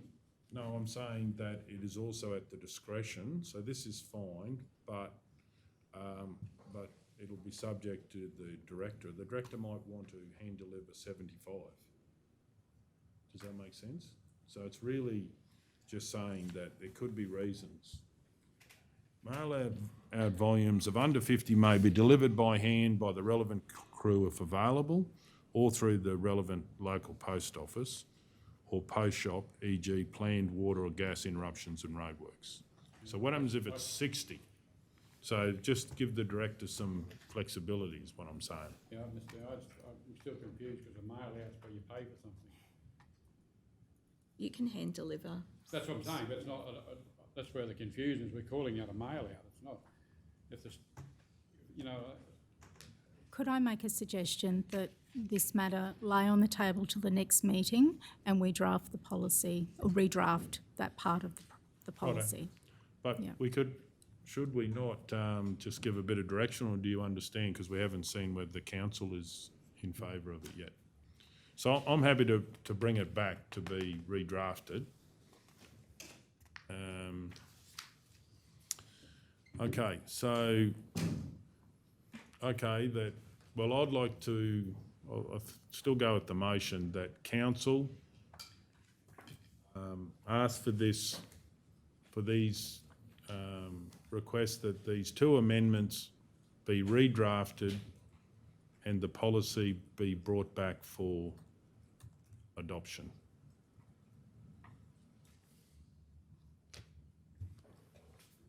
So in item 4.2, what is here is fine. If you maybe might change it to a mail out because some of it's hand delivered, whatever, but it's just giving the director some discretion to do more than 50, whereas now we've got under 50. Okay, on 4.2. Is that to hand deliver, or is that to use the? Well, they've got both here. They've got mail outs of under 50 may be delivered by hand by the relevant crew, if available, or through the relevant local post office or post shop, e.g. for plans. So there'd just be some discretion there from the director how they want to do it. So what you're proposing is that mail out volumes of, is that any amount? No. At the discretion of the director? Yeah, mail out volumes of, like, so it could be 75 they want to do it, and we've got a policy here for under 50. So we just need some flexibility in the policy. Okay? And I'm sure the director would be able to sort that out, what they want to do, because... Mr. Mayor, I think the reason we've added in hand delivered as well as through the local post office is because some of our readers don't have a mailbox at their property. Yeah, good. Yeah, so that's the reason we put both of those. Yeah. I fully understand that, but when people read it and you see the word mail out, that's mail out. If I go around delivering flyers, I'm not mailing it out. That's what I'm saying, that's all I was picking up on. Well, maybe we could have a section for hand delivered and then have a section for small scale mail outs. And the hand delivered would have the, director would have the, flexibility of final say on how many. It could be a guide of the 50, but it's flexible, is what I'm putting forward if council support it. Mr. Hand delivered could be up to the director or whoever's running the show, and they could, whether it be 50 or 150, and mail out anything else. Yeah, because it That could they be, don't do by hand, like the staff don't do.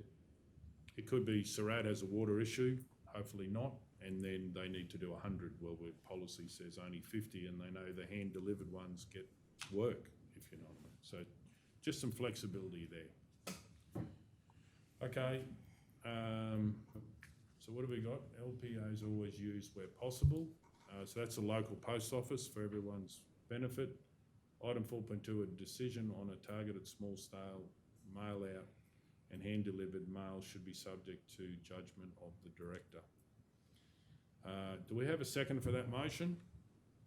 Councillor McMullen, any opposition? Does anyone wish to speak? Could I just say something? Mr. Please, Mayor? go ahead. I just through all this debate now is why we should have our workshops on policies, because then we would have sorted all that out somewhere else and come to the table with what we wanted in the first place, But my opinion. Correct, councillor Taylor. That's exactly why Yeah. policy development is an important Yeah. part of I think it's, council. I agree with that to a certain extent, Mr. Mayor, but open agendas, we've been told, aren't to be discussed unless they're in a meeting. That was what the previous council Yeah, well, we have to resolved, change councillor that then. McMullen. Yeah, like, That's, I don't agree with it, but that's what we got hammered into as, that was the policy. no, so no, that's what that was the previous council. Yeah, This- yeah. This is now a new term of We have to council, change so that policy. it's up to the new term of council to decide what policies it wants. And One of the reasons I would like a workshops formal on meeting policies. is not the best time to brainstorm and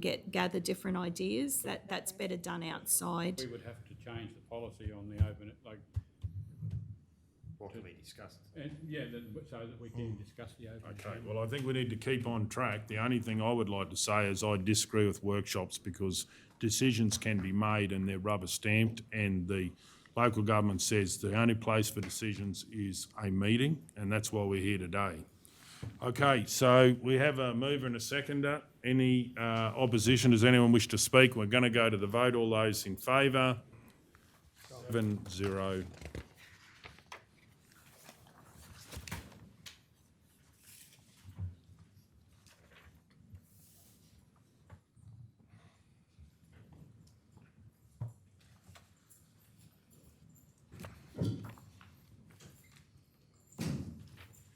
Item 12.1, capital project amendment, Surat potable water intake and intake pump and switchboard. I've got Graham's not here at the moment. Graham was here, councillor, just apology, he had to step out, he had a dental appointment at 12 o'clock. He is available later in the day. Yeah, At well- the table. I mean, I know a fair bit about this one, obviously with that budget. We replaced one pump. This year's budget was replaced the second pump for the treated river water. Just those variable speed drives there. The housing for that was going to be another 20 grand. The switchboard there, under our asset management plan, we're looking at replacing that in the next 5 years anyway.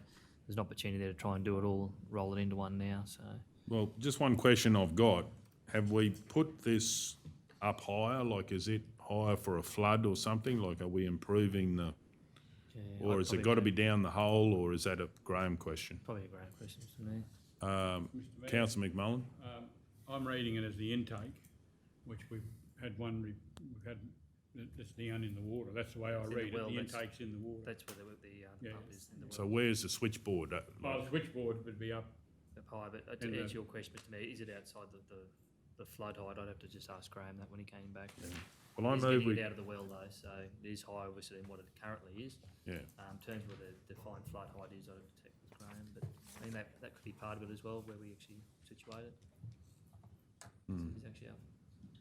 Flood height. So, do we want to ask that question, or can, yeah, I think Council, I think it's probably straightforward there. I can just make sure that when we do put it in, that consideration is taken into about the flood height. so to make sure it's an improvement on where we've been? We've currently been, yeah.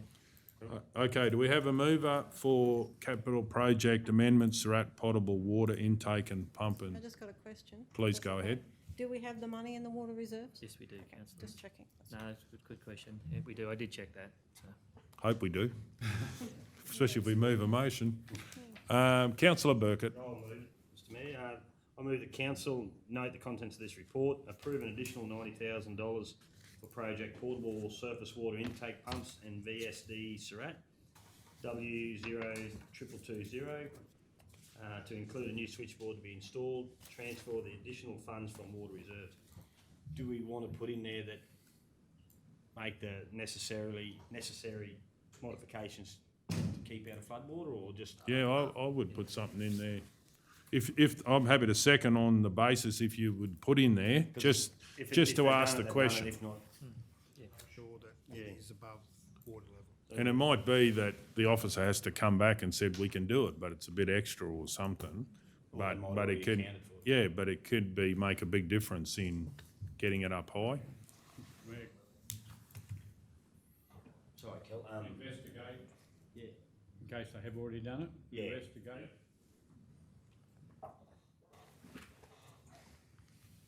Yeah, necessary requirements are met for flood mitigation. If the necessary requirements. Met for flood mitigation, would you have mitigation? Not really. Flood height. Because it's currently down in the well, so it's going to be higher than what it is at the moment because it's getting it out of the Yeah. well where it currently is. So it is going to be actually higher than what it currently is. It's just where that flood, just make sure where they put it's actually out of the flood height there. Flood height. Well, what about for improved, Flood, I'd say flood proof. or, yeah, Flood proofing. for flood proofing? So the idea is what we're saying is, can we improve that? So it's, Yeah, and it might already be accounted for. yeah, it might already be done. surely it would Mr be. Mayor, I just want to Sure. clarify that councillor Burkett meant potable, not portable. Did I say portable? Yeah. But it's, yeah. Can't blame your new glasses. Okay. Can we say improved flood proofing? No, I'm happy with that. Investigate. You happy with that? As soon as we ask the question to Grant, it's sorted then. Righto, so any opposition? Does anyone wish to speak to it? Have we got a second? Oh, sorry, councillor, just probably just flood proofing the unit, I suppose, or the switchboard. It could be the switchboard Just the gets put switchboard, up further. Just the switchboard, probably, yeah. Because the intake has to actually be In the water. I'd just say if we put in switchboard at the end of that, 0.4, and again, it just matter if it goes up higher up the pole, it goes to go a bit higher. Yeah. Okay, no one wishes to speak. We're going, yes, please go. No. I was just trying to remember who seconded it. That was all. No, I seconded. Oh, okay. Councillor Hancock. Mr Mayor, I just want to acknowledge that there has been a substantial amount of money being spent on the upgrades of the facility down there, and I just want to commend the officers that they took the initiative to once again spend this money to upgrade it to a standard that will last for many years whilst they're doing this project. So I just want to pass on thanks to the officers for the initiative to do that foresight. Okay, no one else wishes to speak. We're going to go to the vote. All those in favour? 8-0. Item 12.2, Community Road Safety Grants. Do we have a mover? Please go ahead. I'm just wondering, through you, Mr Mayor, I quite like the officer's recommendation for this, but another project that I was talking with a local policeman about many years ago was a driver fatigue project, and that is where you might have signage, so halfway between here in Mitchell and here in Surat and here in, all our little towns, that we could have a signage along the way, wherever that driver fatigue spot is, where it might say, it could say, did you know? And then something about our region, and then further on down the track, you'd have the answer. And so it's just that driver fatigue project. And I was just wondering, through you, Mr Mayor, to Deputy Director Cam, whether that would sit under a funding agreement like this? Because you don't want to play I Spy. Yeah. Through you, Mr Chair. I think it does, Councillor Hancock.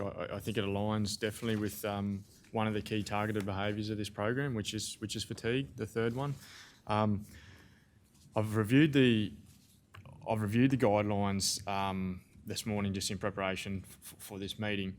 It does say there that fixed signage is ineligible, but I think for the purposes of what you're suggesting, we should still ask the question, because the ineligible fixed signage might be your standard regulatory signage, whereas this is a bit more of an innovative use of signage, not just your standard fixed signage. So whilst it does say in there that fixed signage is ineligible, I think that would be more your warning signs, your standard local government signs. So I think there is an opportunity if council was supportive of it.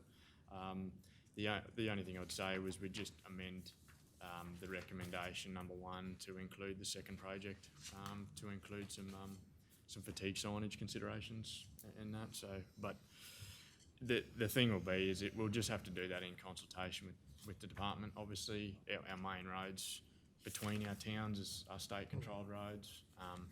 But if it was something that council were genuinely interested in, and we could get some money to put that signage up, it would be just going to the department and saying, would you be in favour of installing these signage as part of that?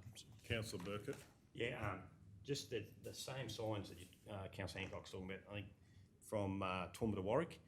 There's a lot of those fatigue signs, and they're fixed signs. Yeah, there are a lot of them. You do notice them because they do stand out. So I don't know whether that's come under that sort of project or...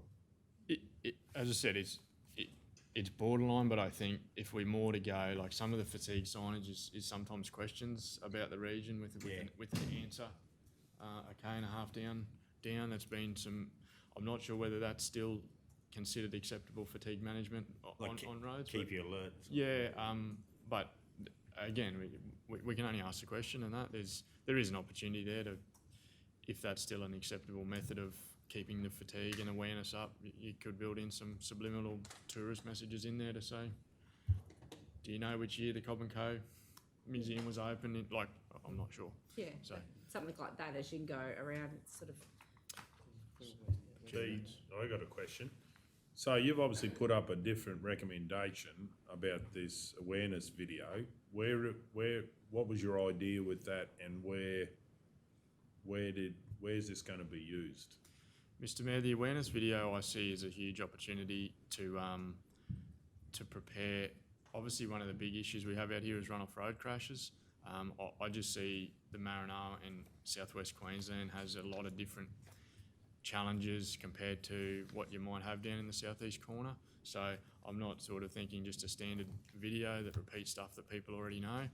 It's more about pulling off when you have road trains coming on narrow roads, being aware of wildlife and that, because runoff road crashes from the data, as you can see, is our biggest contributor to fatalities around there. So I would see it could be something that council use, definitely on our social media, but you could also push it to the likes of RACQ, the motor, the towed caravan, sort of people who follow the Facebooks there, start posting this video into that. You could even introduce it into the likes of the CSG industry as part of their initial inductions, because a lot of people fly out of the region may not be aware of, if you slam your brakes on a gravel road, you're not going to pull your car up as quick as you would if you're on an asphalt Bruce Highway. So I see a huge opportunity for this video actually to be used quite broadly. And the plan would be to develop it. I've got 4 sort of unique risks that I think are different to anywhere else, such as the unsealed surfaces, where your traction is way down from a sealed surface. But heavy vehicles and that, I would develop this video in a way that each of these unique risks could be snipped out of the video, and it's a 15-minute session on it. So come wheat harvest or harvest time, we could push it up into our social medias to remind people when you're encountering heavy vehicles on our unsealed roads or our narrow roads, here's just a reminder about runoff road crashes. Did you say 15 seconds or 15 minutes? No, 15 seconds, just a little snippet to 15, say. yeah, Yep, that because makes sense. people are, sorry if I said 6 minutes, because you would lose people in the first minute if they had to watch that. So, but yeah, 15 seconds where, that's what I had envisaged there. I just think there's a huge opportunity. Councillor Hancock. Through you, Mr. Mayor. So what I heard you say before, Deputy Director Cam, is that we could include a second project, not do that project, but we could include a second project for fatigue management. Is that correct? Correct. Yeah. We could put 2 projects up. I still sort of probably stand by the recommendation. I'd recommend that, but what I'm saying is if there was appetite to include the second one, I'd just break dot point number 1 into A and B and say that council development of But I've got a question. Is there enough money to do 2 projects, or we probably only get one over the line if we get any money? fairly high chance you'll only get one over the line.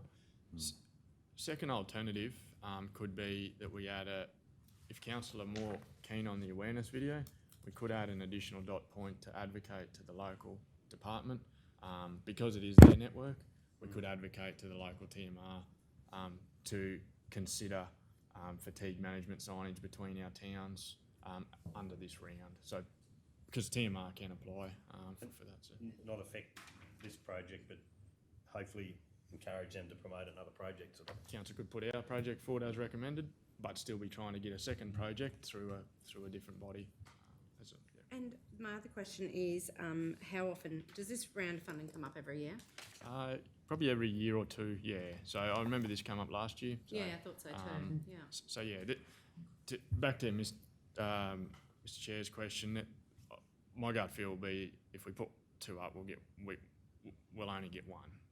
We may get none, but I don't think we'd get both. So. Yeah, righto. Any other questions, councillors?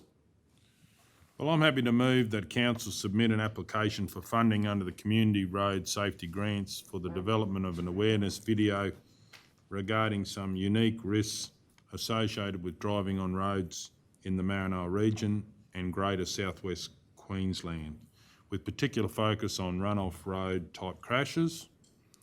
Authorise the Chief Executive Officer or delegate to sign the funding application and support documentation as required. Authorise the Chief Executive Officer or delegate to sign the funding agreement as required if the project is successful. And what about one about the road signs and so forth? Do we have any wording about take it up with TMR? Yeah. Welcome back. Yep. Righto. Advocate to local TMR to consider submitting a fatigue management signage project under the program. We have a seconder for that motion. Just spell out TMR, please, Cal. Councillor Ladbrook, any opposition? Does anyone wish to speak to it? Do think this is a very interesting idea, and if we can make the videos short enough and if we can make them interesting enough, and if I personally believe having a truckies nap is a good way for fatigue management for all vehicle drivers. So any way we can get that, because truckies do it, and no one would pick on a truckie. So I think we should all be doing that for fatigue management reasons to come home safely. So this is an interesting something to put up and see if we can get some funding for the people of the Maranoa. Does anyone else wish to speak? We'll go to the vote. All those in favour? 8-0.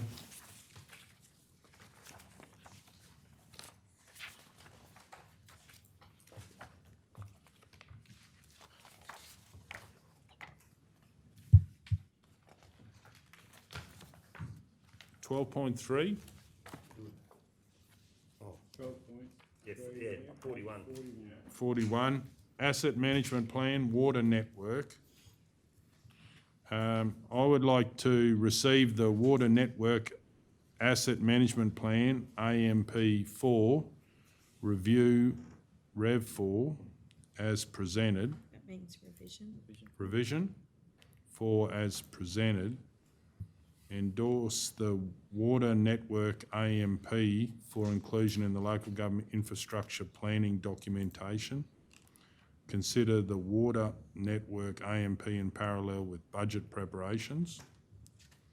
And I'd also like to put point 4 that consider inclusion of the Water Network AMP or bring back to council for inclusion in the Water Network AMP an extra bore east of Roma to enhance Roma's water supply security.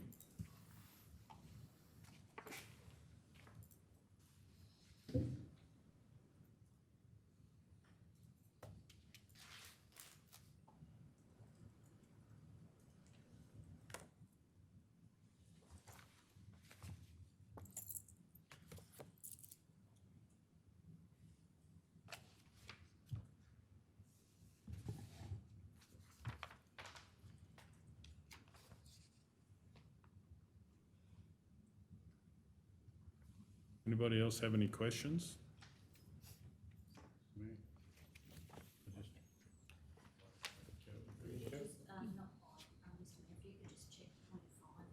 Point 4, Cal. 1, 2, 3, 4.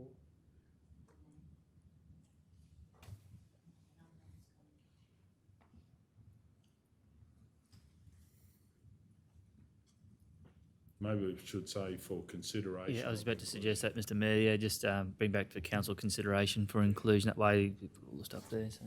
Then obviously all the new councillors can be briefed on previous plans and what council has got now.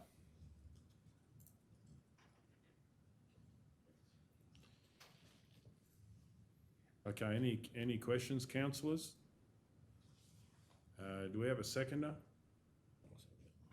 Councillor Burkett, any opposition? Does anyone wish to speak? We'll go to the vote. All those in favour? 8-0.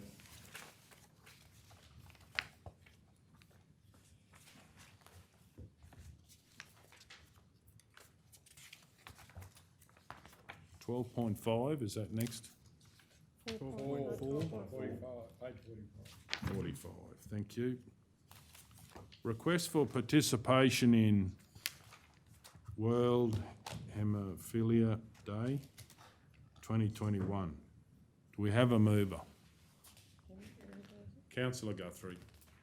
I'd like to move that number 1, note the email from the Haemophilia Foundation of Queensland requesting council support for World Haemophilia Day.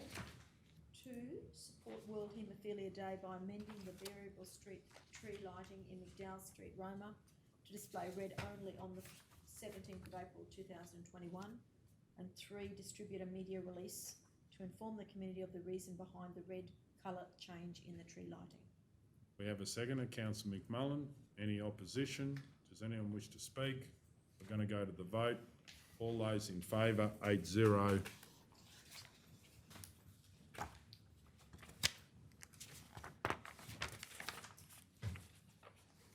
$12.5. Request for funding acknowledgement, signage, Santos GLNG. Do we have a mover? Councillor Hancock. I move that council endorse the installation of the Santos GLNG funding acknowledgement signs on Emery's Road, Cottage Creek Road, Piccadilly North Road, Werribee Lane and Mount Saltbush Road, provided the costs of manufacture and installation are covered by Santos GLNG. Do we have a seconder? Councillor McMullen. Just a question. If these are signs at the end of their life, and obviously we know we're not going to replace them, but like, do we have the flexibility to pull them down if they're faded, or what's the view on that? Yeah, through you, Mr. Mayor, like generally, with all of our assets being our own signage, we'd replace once they've reached a point of being faded.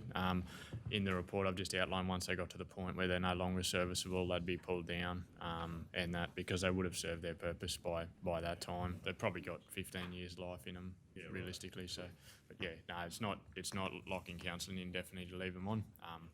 And that. Okay, does the move wish to speak to the motion? Anyone else wish to speak? We'll go to the vote. All those in favour? 7-0, or 8-0, I should say. Item 13.1, Mitchell Work Camp Provision of Equipment. Councillor Burkett. I've got a conflict. Item 13.1, description Mitchell work on release camp provision for equipment. Sorry, can you just use the wording that... Have you got back to me? Sorry? I cut and paste to save you some work. So Oh, did you? But yeah, the exact title is, you added a word there. Oh, because Councillor Edwards just asked me if I had a WRRC, and in the thing it's K. Oh, okay. Because it is C. It's a C. It's C now? So okay. that's, sorry. Oh, they changed it. I stand corrected. So, Mitchell. Okay, so Mitchell Work Camp. Yeah. Provision for equipment. Provision of equipment. Of equipment. Geez, these glasses are playing up me. Declaring council. Maybe get a refund, councillor. Declaring councillor. Yep. Party with the interest. Yeah, party is Mitchell Community Advisory Group. Mitchell Work. No, it's actually your father. Father. I was going to relate. It's another party. Down further. Yeah. Relation category parent. Particulars of the interest. Gary Burkett is on the advisory committee. Type of conflict is prescribed, conflict of interest. Action, I'll leave the room while the matter is discussed. Sorry, can I just clarify, is there is he part of the executive of the advisory committee, or is it just... I don't think there... is it just a community group? It is a community advisory, I'm not real sure, but he didn't think there was a conflict, but I was just going to err on the side of caution. Plus, the work camp guys, where my shed is located, they work... They sort of use my grounds to mow other grounds, like a little mini depot sort of thing. Well, there's two issues then. Yeah, that's why I thought we probably need to declare both then. Yeah. So the declaring councillors, Councillor John Burkett, the party with the interest is yourself and... so when I'm saying myself, I'm type... You can be me, yep. Myself and another party, is that right? Are you comfortable with that? Yeah. And the relationship category is yourself and your parent, Yeah, who is your father, which is Gary Burkett. Gary Burkett's on the advisory Yeah, committee. so there's two particulars of interest. And just so that the public was received, because they park in my shed to mow a adjoining block, it's just not a good look, I think. Yep, so the work camp, work camp, you say the words, access your, They use my lot to use set- property, yeah, to access adjoining blocks to mow. blocks to users,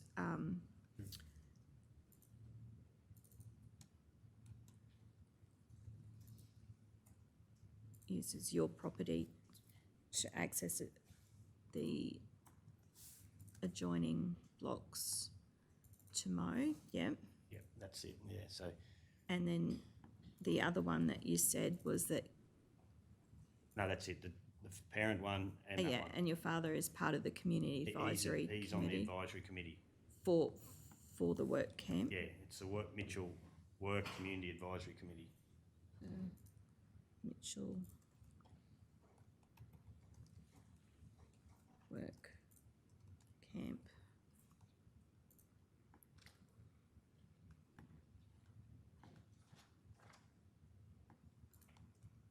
Community Advisory Committee.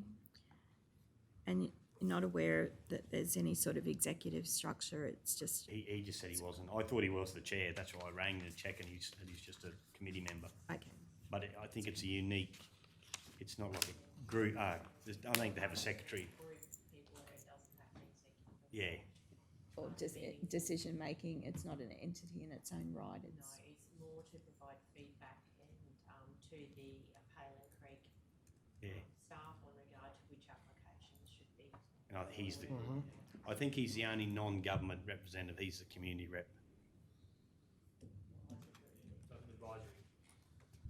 Like an advisory group to the, Yeah. Ballan Creek. non-government representative, sorry, what, And that's who it, does what? Could you just elaborate? He's just the community representative on that advisory group.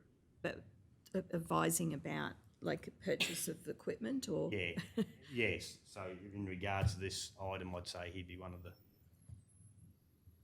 And is likely to have input into this matter before council? I'm assuming so, yeah. He might not be, but like, But I've still got the other one, yeah, but you're better off to say it. well, that's why I'm doing it, because public perception of, yeah. Good idea. Into the matter before council, to the matter before council. Because all the correspondence come through from the Yeah, I don't think people that's running it, you know. If that other issue wasn't there, I probably would have done differently. People in Mitchell. Yeah, because we're starting to get into the realm of making a submission, like he's made a submission potentially into this item. Yeah, he could have done, yeah, like I'm not privy to what they, Mel was present at the meeting and this was discussed there and everyone had input and Yeah. thoughts, including. I've only heard Okay, well, a little bit about it.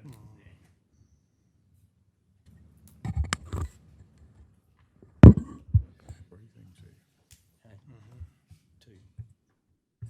No, I'm just saying. okay, so, Mitchell work Yeah. camp provision of equipment, myself and another party, relationship, myself and my parent. My father, Gary Burkett, is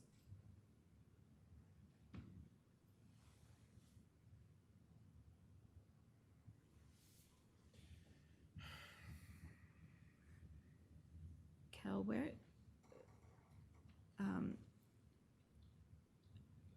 I think it's relevant, your comment about he's a non-government representative. Yeah, he made that My point. father is a non-government Committee member. I think that's right, Manager Tanya, I think he's the only one on there that's not non-government from any government thing. member, I'm not 100% sure of the membership. government member of the Mitchell Work Camp Community Advisory Committee, because you made that reference, Yeah, that's what's in there, yeah. Community Advisory Committee. Advisory Committee. Just one too many advisories, Cal. Yep, that one can go, yep. First one, yeah. Committee is likely to have had input into the matter before council.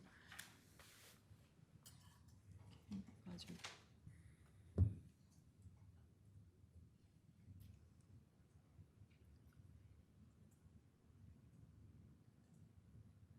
Oh, yeah, it's not the committee to use my property, it's just the Work. work on release. Uses Yeah. my property was what I recorded from what you'd said. Camp, that's pretty- uses my property. Same, yeah. Adjoining blocks. Do they store anything on your property? That's just, they're there for 2 hours or an hour and a half and then they go. Yeah. And it's not every time, but it's just enough for people to see.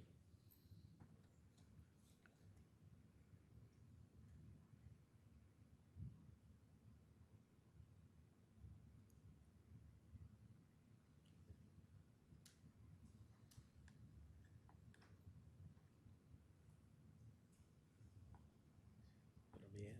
Come on, Is that prescribed or declarable? Oh, it'd be prescribed, wouldn't it? It's not a contract. Yeah, I think the fact that he's had input into, I'm happy with that. All right, to go. involving an application or written submission. It wasn't written, but wouldn't have been written, it would have just been a verbal discussion. So is he leaving or asking you to vote? Application or, Is he leaving? Or is he asking He's them to leaving, leave? he's leaving, isn't he? He's leaving. an application for a particular matter. Yeah.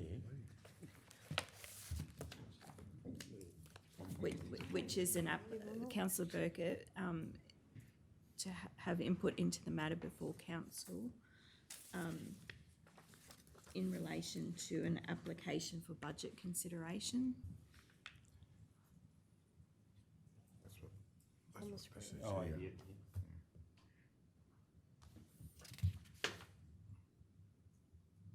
Budget consideration number 2, yeah.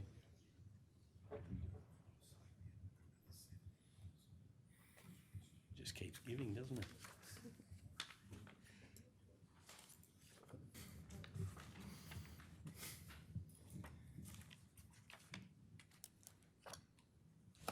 And sorry, work camp Cal, is it capital WORK? So what's the K stand for now then? W, Tanya thinks WORK.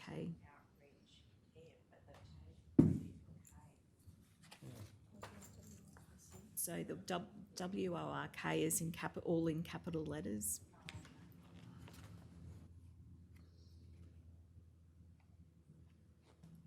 Righto, you're right. Is that how, Tanya, you probably know it closer than I do.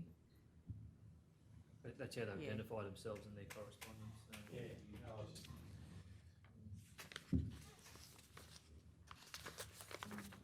Okay, are you happy with that wording? Do you want to read that out, councillor? Okay, the particulars of the interests, my father Gary Burkett is a non-government member of the Mitchell Work Camp and Community Advisory Committee and is likely to have had input into the matter before council in relation to an application for budget consideration. The Mitchell Work Camp uses my property access joining blocks to mow. The type of conflict is a prescribed conflict of interest. The action, I'll leave the room while the matter is discussed and voted on. Kel, I've just gone into their form and it doesn't have workers in capitals.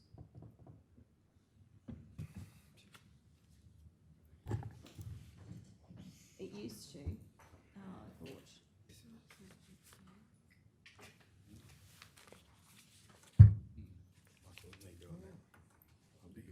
Quick as. Go on.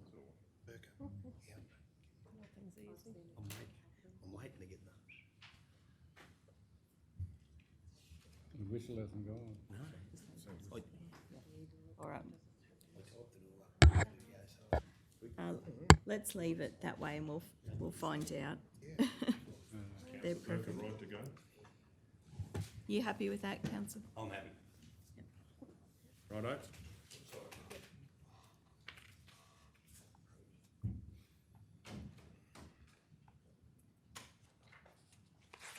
Initial work and provision of equipment. I've got a question, or maybe it might be something to lay on the table to find out whether, After all of that. just till later in the meeting, is, you know, whippersnippers are only $300 or something. Have we got any budget to be able to do something? Obviously, ride-on mowers are pretty expensive, but, or, Mr Mayor, I'm just filling in with the work camp role Yeah, in the absence of a Mitchell LDO. So I would have to talk to Manager Ed in regard to whether there's any budget in his area. I think at the work camp Community Advisory Committee, the report that's attached to this report was presented by the supervisor. I think that the issue is more around trying to bring attention to the fact that when council provides equipment, could they provide something that meets the needs of the prisoners who are, you know, participate in the program. Being that the comment was made that if they have a prisoner in the program whose background is as a machinery operator, they have no issue at all in using the lawnmowers, which they said are use both hand, but if it's someone whose background's more potentially an office job or someone who hasn't had a job before, they really, really struggle with using the equipment that's issued, and could we try and provide something that's a little bit simpler? yeah, no, it's quite interesting, that report. Yeah. Yeah, I'd like to move that we lay this on the table to get more, to find out if there's any budget to be able to look at whippersnippers and/or mowers, something that we can do before waiting for the budget, as we've got a lot of really long grass happening. Mr Mayor? Yeah, Mr Mayor? Yeah, When- Sorry, You go. we're laying it on the table just later in the meeting. later in the meeting. Just a quick question while we're laying on the table. They actually haven't asked us how much they need, like there's no figure. Did I see a figure anywhere? Like, do they want 10,000? Do they want 2,000? I just see in one point, and whilst the officers look it up, that I think they were down to 2 whippersnippers. So They're down to 4, Mr Mayor, and 2 were not. and how many would they normally have? 6. 6, yeah, so, sorry, 2 missing. So it's about, gives a lot of heart if, yeah, we could do something. But any other questions from councillors? Righto, we'll go to the vote on laying it on the table. Okay, is councillor Burkett there? We might get one more in before the break. 7-0, was it? 7-0, yeah.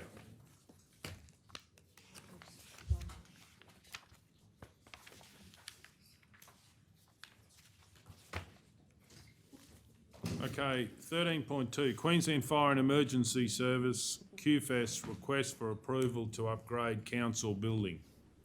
Councillor McMullen. Mr Mayor, I'll move that council provide approval to Queensland Fire and Emergency Services, QFES, to install non-slip flooring and supply and construct a small breathing apparatus cleaning storage area at the Injune facility, on the condition that all installations are made by licensed contractors and are compliant with any relevant building legislation.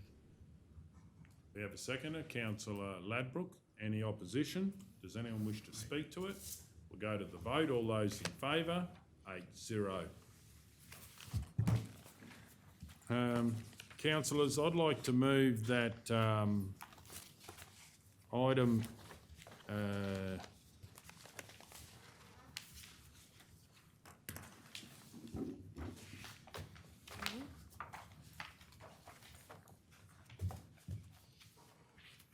item L15, approval for the mayor to incur legal expenses.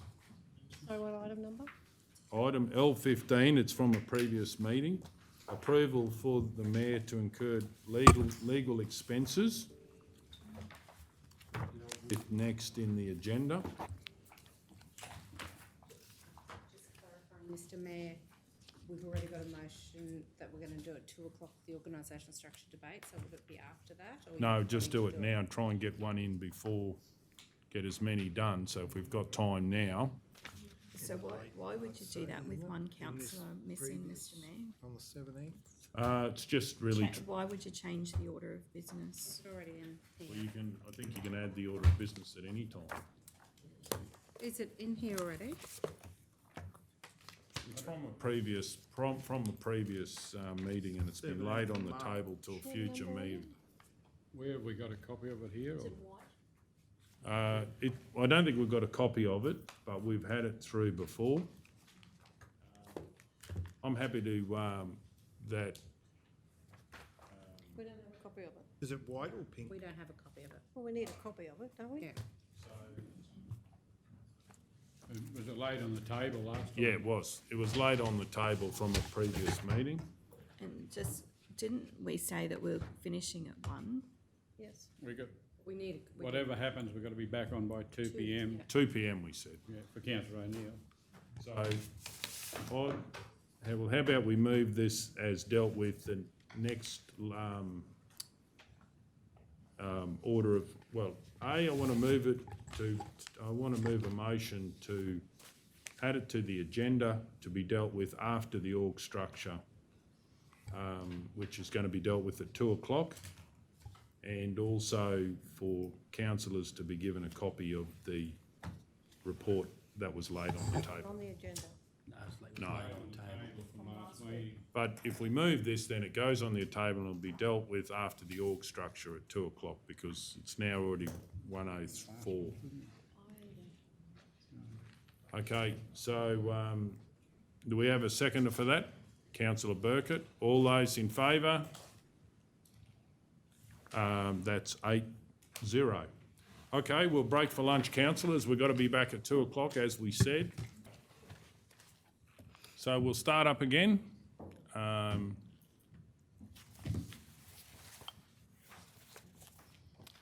Do we have someone that will move on? Yep, please go ahead. Mr Mayor, I'll move that we deal with LC, was it 5? LC 5 and L15 at later in the meeting. Right. And so that'll be when councillor O'Neill's available? You need a second? Yeah, we do. Oh, It's a procedural. procedural motion, I'm just Yeah. laying on the table. Yeah, good point. Righto, we'll go to the vote. 8-0. Okay, so 13.3, 66. page 66, 13.3, development application for material change of use, low impact industry, reference 2020/20-190. I've got a question. Danielle's here.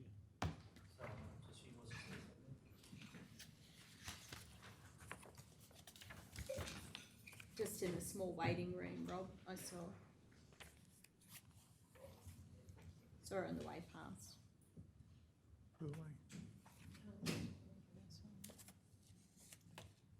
What's that for? This. Do you want me to give you a call?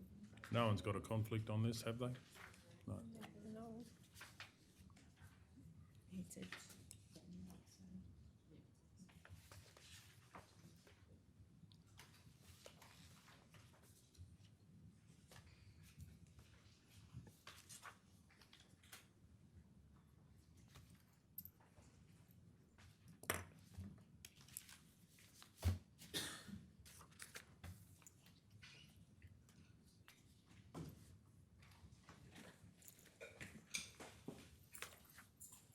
Kel, did all the councillors get a copy of that one that was laid on the table?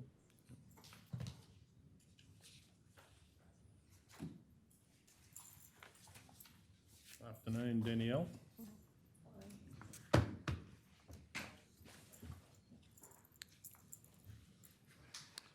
Okay, so 13.3, development application, material change of use, low impact industry. I've got a question. So on 29, I note that we haven't got anything there for Sunday, but obviously tyre shops have emergencies and so forth. So does council have the ability, if they wish to put in there by appointment or for Sunday?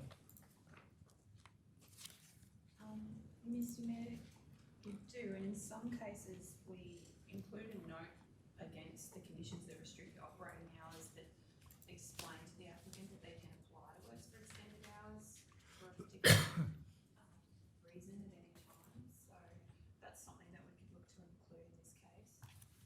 So, yeah, my question would be is could we put in there by appointment or emergencies rather than trading hours, but just, you know, that's like most tyre shops I think have after hours, they've got to go and, you know, people get it flat on a Sunday, they've got to get it fixed if they haven't got a spare. Or so we could put something in there.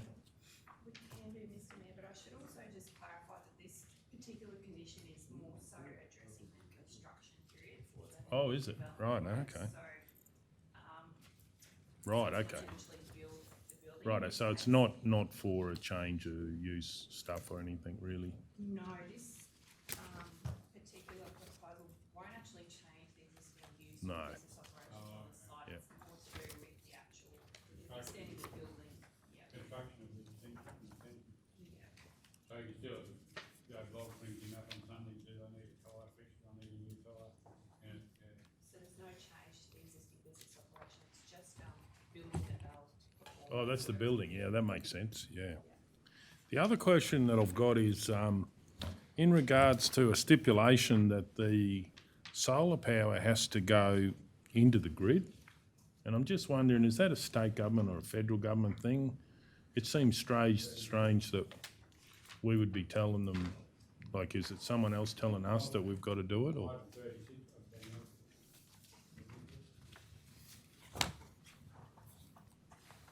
Mr Mayor, it is something that's endorsed by the state. It's fairly standard on our development approvals where we state that if there's an opportunity for electricity supply to be put back into the grid, then that's something we'd like to see happen.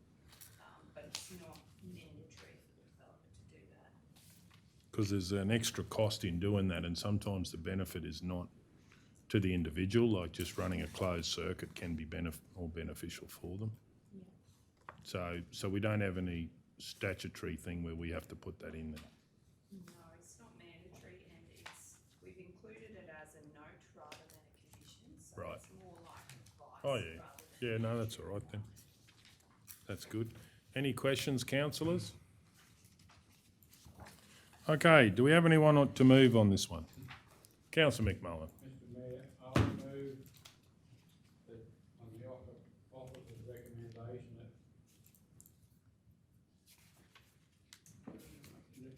the application for material change of use, low impact industry, extension to existing low impact industry on land situated at 90 to 92 Charles Street, Roma, Queensland, 44555.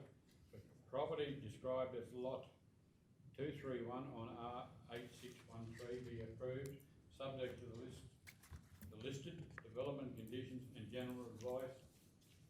Items 1, 2. We don't normally say the numbers, councillor. Yeah, it is in open, so We just say, and general advice. Because remember, we potentially could miss one. Yeah, okay, as listed. okay. Are the officers happy with that? Okay, do we have a seconder? Councillor Hancock. Any opposition? Does anyone wish to speak to it? We're going to go to the vote. All those in favour? 8-0. 13.4, request for infrastructure charges waiver, reference 2020/238. Do we have a mover? I'd like to move that council approve the request to waive the development infrastructure charges payable for development permit 2020/238 material change of use, low impact industry, subject to the applicant meeting all of the applicable eligibility criteria in section 4.0 of development infrastructure charges COVID-19 stimulus concession policy, with the exception of criteria number 2 and number 6. Do we have a seconder for that? Councillor Edwards. Any opposition? Does anyone wish to speak to it? We're going to go to the vote. All those in favour? 8-0. 13.5, Register of Locally Significant Flora and Fauna. I would like to move that council... so I'd like to move the original recommendation. Kel, so if we go into the body of the report there, so one from the last meeting, with some changes obviously to give direction that... So if you're looking at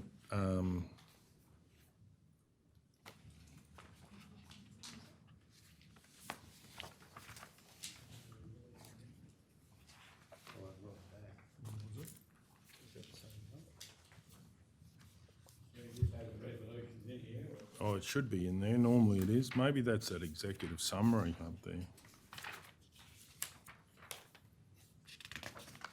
Council, the difference was, I think you took that flora and fauna, and that phrase in there, but when we actually looked at it there, it also means like animals and that as well, but all the stuff that we've actually been brought to council's attention is more to do with plants, trees, areas of significance. So as Tanya said, we're happy to adopt the policy, which was probably to narrow it down. She thinks about trees and plants rather than... Well, actually, I do want about animals as well, only because if we, you know, it could be a nest of something, and it mightn't be and anyway, let's get into that. So, so do you have any? So really, I'd like to. Well, maybe the officer's recommendation. We go with that, and then consider at future meeting adoption of a register of locally significant flora and fauna.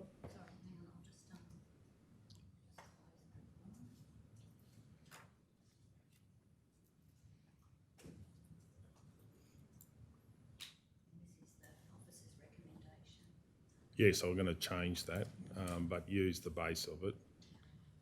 Flora and fauna policy. Top of page 124, council, previous resolution. The only difference is obviously, and council might want to put it back in, but the only difference is actually the fauna. Yeah, and also,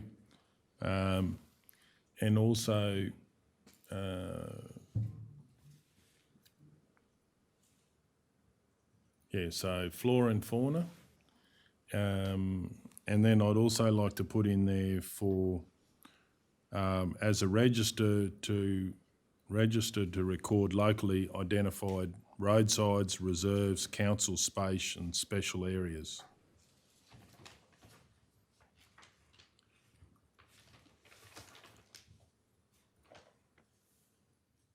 Yeah, it's up to council. So you probably, it's already in the previous resolution, and the first point does have, that it is going to be drafted around that. So is it? Right, so we don't need to say that. The only difference is that... Right, so we'll put flora and fauna in there.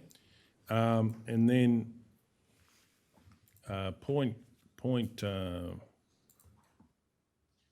just one clarification, Kel, if we can change, is that what I'm suggesting is that it says in the report about getting it approved by council, but I'd like to go the other way around, whereas the community can nominate things, and it's for operational staff to know about, and then issues are brought back to council for, like if it's causing a problem or we're not sure about it or whatever, and then that can be solved. But council might say, no, it's a greater good not to do that. Yeah. So we're not... You'd probably do away with number 3. Right. And then it would become the new number 3. Okay, so if we put that, that the register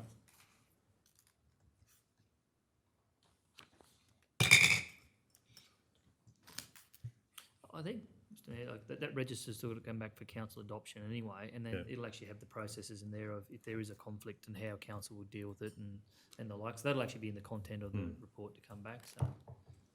So, but just to give some direction that the register doesn't need anyone's approval to put it on the register. However, if there is a conflict with council business Yep. or whatever, then it's brought to council for, for action. So it could affect a road or whatever. But it's also making operational staff aware of things because sometimes people get told about it after it's happened. And so can we just put 3 as the intent of the the intent of the register is to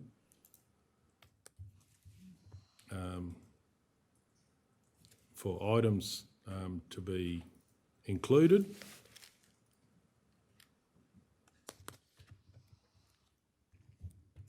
without approval.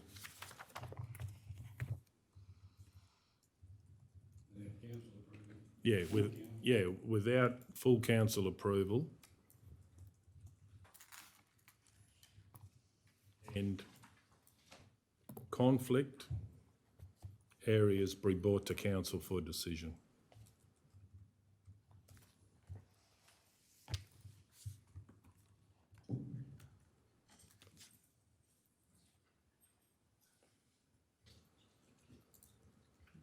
Okay, do we have a seconder for that motion?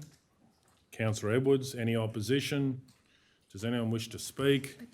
Mr Mayor, sorry, I just want to understand the difference between, and I've been trying to read in the report, why the staff member is recommending no fauna, but yet you think we should I do can answer fauna. it, Mr. Mayor, if you like. It was just when we started doing the policy, it said to Tanya, can you draft a policy? We've got it around like cultural significant areas and the like. A lot of the ones that have come back that have been directly to me and myself and Tanya and councillors has been really about probably the flora, not so much the fauna, about trees, significance of trees and historical places and that. So when we started doing the policy, she said, I haven't really had any about animals, she said. So the previous resolution said both, so I probably need to get council to clarify that. So that's why she recommended to drop it off, because we hadn't had any complaints. But the mayor just said, well, no, it's equally significant to council, so that you do want it in there. So that's the only reason we dropped it off. There's no particular reason other than we just thought, maybe it got picked up when we did flora and fauna. Yeah. To date, we haven't had any on animals. Certainly lots about trees and other areas of historical significance. So we just said, oh, well, because the resolution said both, we thought we'd get that tidied up. But I'm hearing from council that we'll ask that question of the community and see if there is any fauna. So an example of that, Councillor Hancock, could be ground like quails and that. There could be a nest of quails somewhere and don't mow over them. And it's just identifying that without... I just had another example where I had a CR about a dead tree, and the report I got back from council was so it's a nest for birds. Yep. Oh, sorry. Okay, so that's the motion.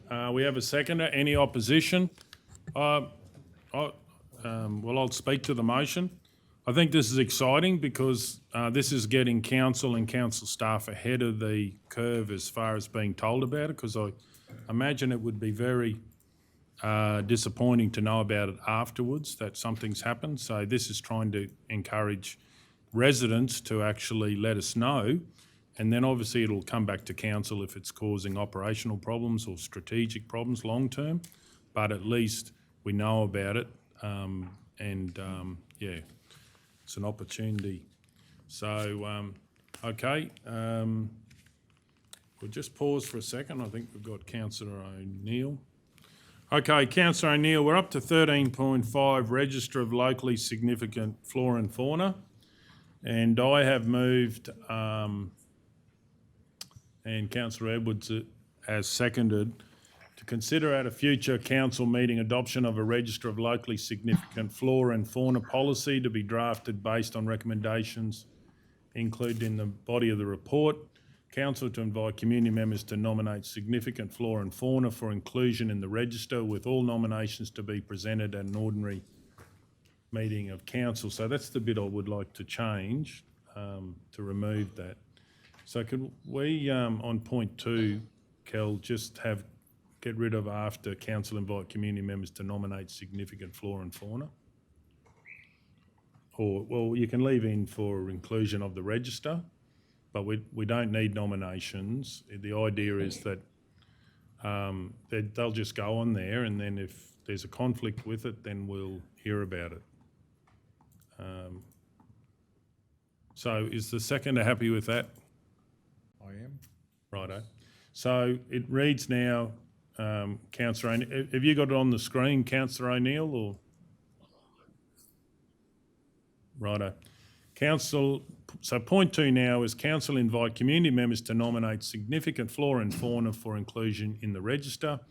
And 3, the intent of the register is for items to be included without full council approval, or maybe we might just change that without council approval, and conflict areas be brought to council for decision. So the idea is that, Councillor O'Neill, that it will be brought to council if it's an operational problem that we've got a bird's nest in the grass or whatever the deal is that community's concerned about, trees or whatever. Yeah. Just had a question. Golda, so how do people get to know about this particular thing? Is it going to be advertised or? Well, there'll be a policy come back, and then we could put that in the policy to how we want it to be promoted. Okay. If you're happy with that. They've obviously got to go to the website and look at the policy to understand it. Or it could be part of our communications. It would be, and you're right, Mr. Mayor, it's two-step process. You'll develop the policy first, which just says this is the sort of thing we're going to try and protect, and then any of those policies normally have maps or appendices to the back with all the specific stuff that you're trying to protect. Yep. So, like with the places of cultural significance, you have a policy around what you're trying to achieve, and then you ask the community about what other buildings you want added to it, and then that'll be an appendix to that document. So the first bit is actually develop that document, put that out to the community for consultation, as well as nominating areas, and then that'll come into that policy and it'll come back to council for approval. And I'd like to see that, for instance, if the grader driver gets told about it, to leave that they can pass, our staff could pass it on as being, a bunch of birds that are over there and they're worried about them, and just, they can just leave that patch and then come back once council makes the decision whether it's crucial or not. Okay, so Councillor O'Neill, you understand what's being voted on now? Righto, excellent. Okay, well, we're right to go to the vote. Councillor O'Neill, didn't wish to speak about this? Righto. We're going to go to the vote. All those in favour? 9-0. Okay, well, we've got Councillor O'Neill on the phone. Mr Mayor, do we need to put a statement of reason up? Yeah, I'm happy to put a statement of reason that I believe that allowing maximum information from the public and flexibility in our policy or formation of our policy will make a better outcome for the public and increased delivery measured by the community. Okay, so we'll go back to what we said we were going to do at 2 o'clock, and we've got a motion up on the books. What is it again? So if we can go back to that one, Kel, please. And Councillor O'Neill, then we're going to be dealing with the one that we've moved to put on the agenda about the Mayor receiving legal advice, that report. Do you have that one there? So you'll be right for that one. Okay.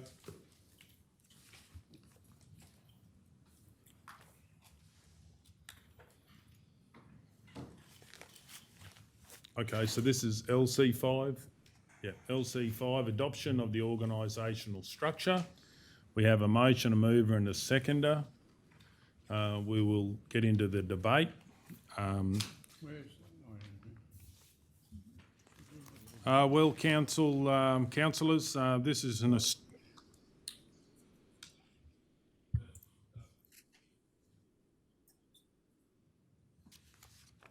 I think it was Jeff just I'm mumbling. just trying to work out where we're at, that's all, councillor. Okay, so we're at LC5 and we're looking at starting the debate, Councillor McMullen. So have you got that paperwork there? 87 on Can we bring up the motion on the screen, the please? late paper. Start of it. This one, late. So that number was left over from last week's meeting. Councillor McMullen.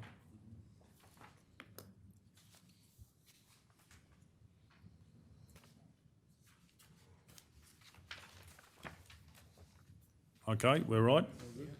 Okay, I'll speak for the motion. I think this is an historic day for the improvement of service delivery for Maranoa Regional Council.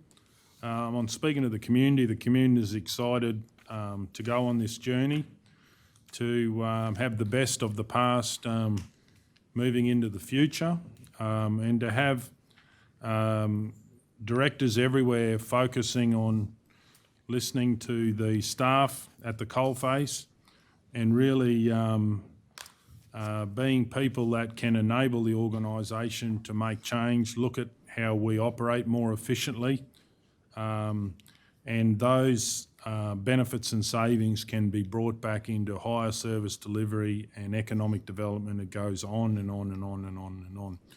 So this is, I believe, a fantastic opportunity for us to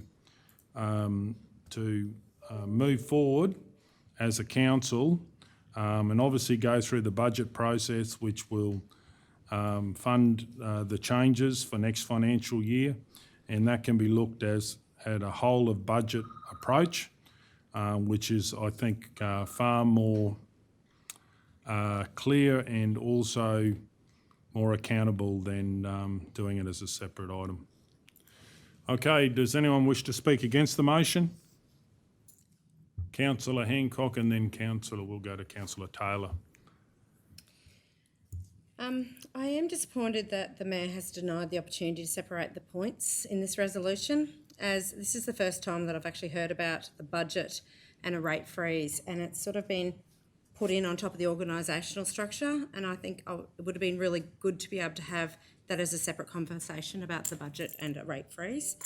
I am also concerned about the legal advice that is in this resolution that the Mayor's proposed. It seems that we're asking to get legal advice on a lot of operational matters, which I believe that as councillors we're meant to be strategic and not operational.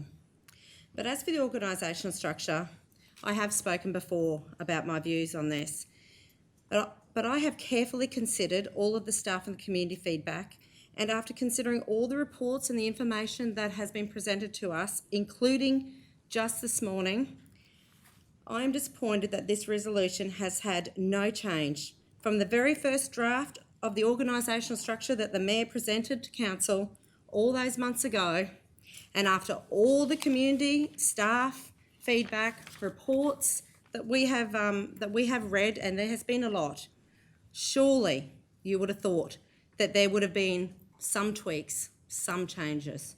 Surely that it wasn't just perfect, and that with a lot of people's involvement, then the actual draft structure could have been tweaked and changed so that everyone felt that they were valued and everyone felt that they had opportunity to be part of the whole process.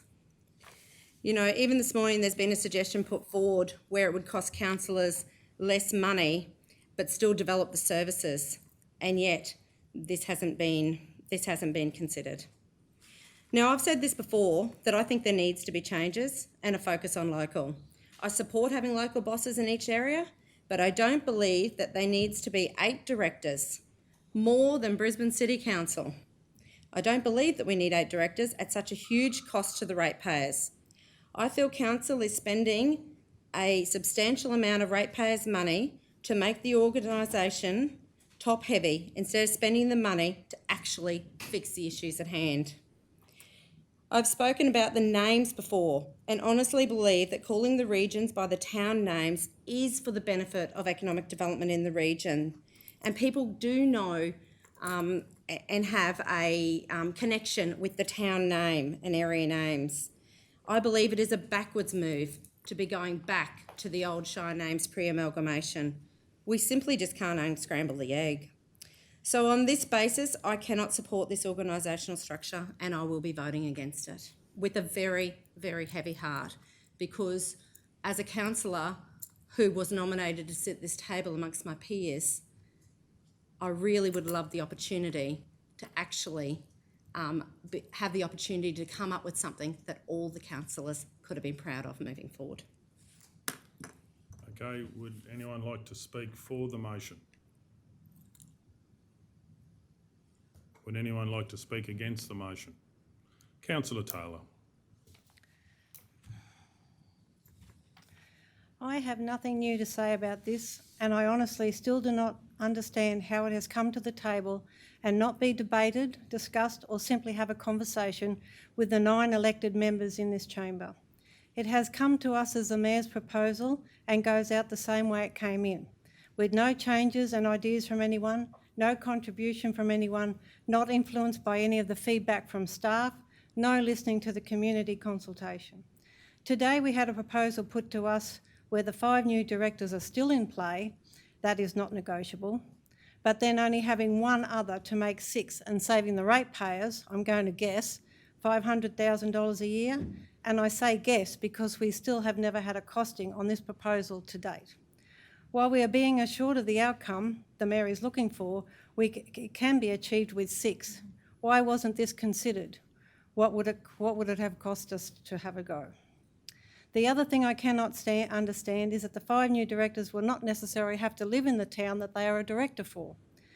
I know you cannot make that a condition of employment, just don't know how you get local out of someone that may only visit a town twice a week, let alone be part of a community with their finger on the pulse. Of course, the other concern is, can we afford it? I have no idea, and I'm going to say that none of my fellow councillors could answer that question either. Some councillors stated in their campaign to achieve a responsible surplus. Don't see how this is going to help that cause. I know this motion will get up and will be adopted. I just need someone to know that I think it is wrong that I, as an elected member, to have a voice around this table. No one is asking for my opinion on something I think they could have turned into something far better with the input from all around this table. Just think it's sad that the only time I get to be heard is when I object about the lack of conversation, discussion, debate. I just want to be part of responsible decision making.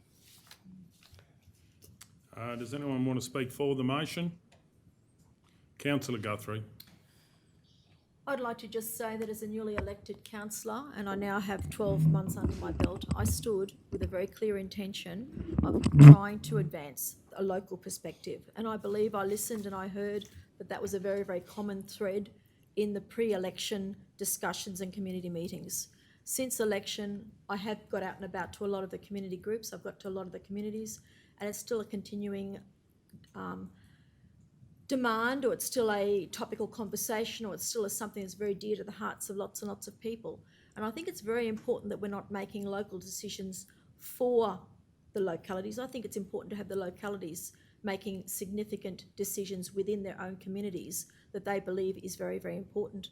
And I also believe that if we are going to reorganise the organisation and we are going to have a greater focus on local decision making, I think we need to look where we want to be and then do a backward mapping exercise. And I think the most important thing is to have each one of the communities on an equal footing and have equal representation, which I believe that then we need to give each of the localities their own directors. I also think we need to get a balance between regional and local, which is why I am very much in favour of having the model with a director for each of the localities as well as then the regional focus. And I just think it's very, very important to be able to give greater accountability, also greater decision-making, and also greater delegation. And I think to do that, it's got to be at a director level. So I'm very, very encouraged by the fact that we will go back to giving local people more of a say in things that are important to them. And I do believe that down the track, as we then start to adopt a lot of this, if it gets up as a resolution, we do need to factor in evaluation, value adding, and ensuring that we're reviewing the process so it becomes the very best for every part of our Maranoa region. Okay, does anyone wish to speak against the motion? Please go ahead. Put pen to paper or sit behind a keyboard and send us their views, whether that be staff or whether that be community members. I've taken on board what they had to say, and I am bitterly disappointed that none of that feedback has been incorporated into moulding a organisational structure. For me, what I believe was the staff live and breathe the delivery of the services that we are, as a organisation, in place to deliver. The community just simply want a council that delivers those services but doesn't cost them more dollars. And sadly, again, I think none of the feedback or advice that's been provided has been seriously considered. And there's no other way that can be spun because the organisational structure that's before us today is the same organisational structure that was presented to council some nearly 12 months ago. I would have liked to have seen an opportunity, particularly as we got to the pointy end, where we as an elected team could have worked together on what the final look of the organisational structure was. Mayor, if I'm listening to the comments from Councillors Taylor and Hancock, that they were open to 6 directors. Now, and I was as well, because I could see that we could save some of the hard-earned dollars that our ratepayers pay the council to deliver the services. But that hasn't even been considered. There was an opportunity to illustrate to the community that think we're an incredibly divided council, that we can work together. I'm sad to say again that it's an indictment on the current environment that is the council, and I think it's a missed opportunity, and it's something that I am bitterly disappointed about. I shared with councillors the other day what one former mayor from a long time ago imparted me in terms of a little bit of wisdom when I first got elected, that the easiest decisions are the ones that we make ourselves, but they're not always the best ones. The hardest ones are the ones that involve other people. And I think there has been, sadly, no opportunity to deflect, to mould and negotiate something that could have a unanimous support around the council table. And it looks to me that it'll be another 6-3 vote. And so, for me, councillors, if this organisational structure is adopted, which I have no doubt it will be today, there's been no community feedback listened to or seriously listened to, nor staff, and quite frankly, nor councillors that may have a different perspective to provide. None of that has been listened to, and where we start some 12 months ago with what was proposed is where we're finished. And so I just can't in full good conscience support this today, and I therefore will be voting against the resolution.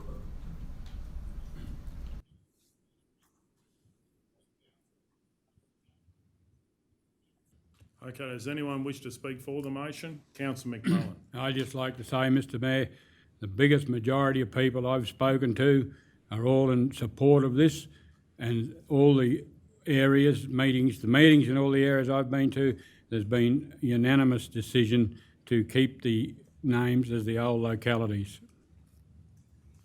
Okay, does anyone else wish to speak against or for? Okay, well, then I'll sum up. The only thing I'd like to say is that I find it a little bit offensive that people say that they're not seriously listened to. We have spent enormous amount of hours listening and considering. And I can say I've considered all of the information. I think it's rubbish to say that there was no other things considered. Just because you don't have what you put up as what is adopted does not mean that you are not listened to.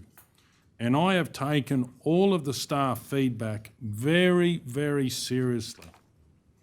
And every councillor hears feedback very seriously. But each of us as councillors, whichever way we vote today, need to make a decision what we believe is in the best interest of the local government and the people of the local government. And it's not a popularity contest. It's not doing what you would like done so you are listened to. It's about what the people want. I believe this is the most tested and a process that has been so detailed. We have looked at different options, many options. We have considered it. We have heard from executive staff, our employees, the community, the wider community that does not sometimes fill out feedback. And this has been going on for years. And that's where I believe we're at this point today. And I believe that as councillors, we need to do what's in the best interest of not our personal views, but what the community needs. And as all councillors will have known, that I support any councillor voting however they wish, because that's our job. We are independent. But in this case, I do think it is offensive to say no one has seriously listened, because that is not correct. I take everyone's input very seriously. Just because sometimes it doesn't change, as even today there's been changes. People have said that there's been no changes since the beginning. It's not correct. There's a different title on one of the areas. That's a change. So I do think we've got to be careful not being offensive about what we say about whether other councillors or councillors listen. We really need to focus on respecting each other and making sure whatever the decision is the decision. People can have their own private view or public-private view or personal view, and that's fine, and I respect that. But this is about that I believe everyone in this chamber has listened carefully and considered everything. Okay, on that note, we'll go to the vote. All those in favour? All those against? Yes. Okay, 6-3 if I can call for a division. Okay, moving on to the next one on the agenda is L15, approval for Mayor to incur legal expenses.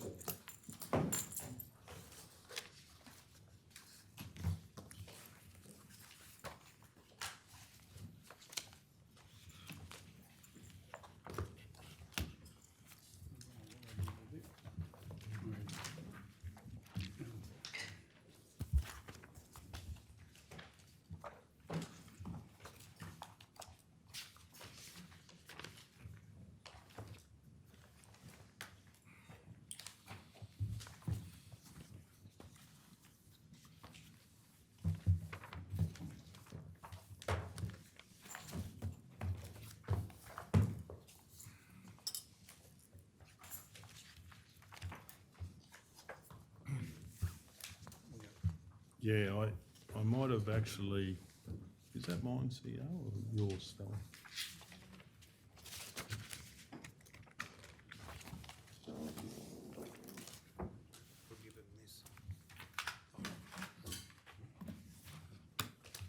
I've actually lost, no, I've got the report, but I've got a motion.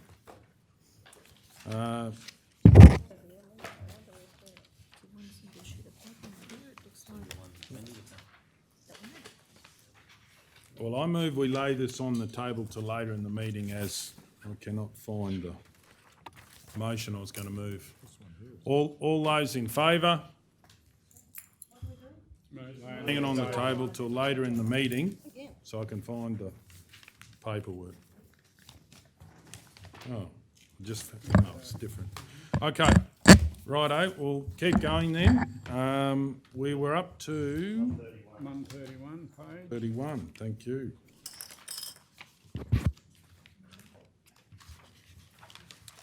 Uh, 131, 13.6, Roma Historical Railway Cemetery. I just have a question, Mr Mayor, for a moment. Yeah, please, go ahead. I just see in the body of it here, it says that the Queensland Rail may offer the land for sale. They have to have market value, that they can't give us the land. Is that correct? Yeah, through you, Ms. Mayor, that is correct. That is a state government policy, that any land that gets disposed of, even to local government, is at market value. That we don't have a price yet, though? No, we don't. So what has been recommended by Queensland Rail is they're willing to enter into an agreement with council. So council gains some control over that land to preserve it while they put together a price, and it will come forward to council for consideration. So the lease agreement is just a lease agreement, as in we won't have to buy it? That is right. It's just an agreement that allows council to access and use the land, but it's no commitment to purchase it. So I've just got a question on this. Because it's sizable amount for the lease agreement and so forth, and because they are looking at selling it to us and get a price, is there any benefit in making them aware of it and waiting for the price to come back to buy it? I have indicated to them that we'd be willing to look at purchasing it, but being where it is in Roma, it could actually have quite a high market value. So the estimated cost of entering a lease would be $3,000 to $5,000. I'm recommending a licence, which is an estimated cost of up to about $2,000. The main benefit in having a lease over a licence is having exclusive access, which isn't really, I foresee, an issue for this land, being that it's going to be public land where, you know, a group or people wish to visit in terms of its historic cemetery. So I think a licence would be sufficient. Councillor McMullen? That's through Mr Mayor. Obviously the rail owned the land, but it was the original town cemetery, so that's was never gazetted as a cemetery. Probably no records, I should have said. Yeah, through the information we have, it's Queensland Rail land. The history, people involved in the historical research have identified it as the area. And we're just relying on their historical research, but it's never been gazetted as a cemetery as such, and there's nothing there to show that its former use as a cemetery. Councillor Ladbrokes? Do they know any, I know they're burials, but do they know any particular people that are buried there, or is it just all guesswork? Yeah, through you, Mr Mayor, there is a list that has been presented to council previously, and a report that Dale Waldron, as the manager that looks after cemeteries, has tabled all that historical information, and there is a list there of the people that are buried there. Yeah.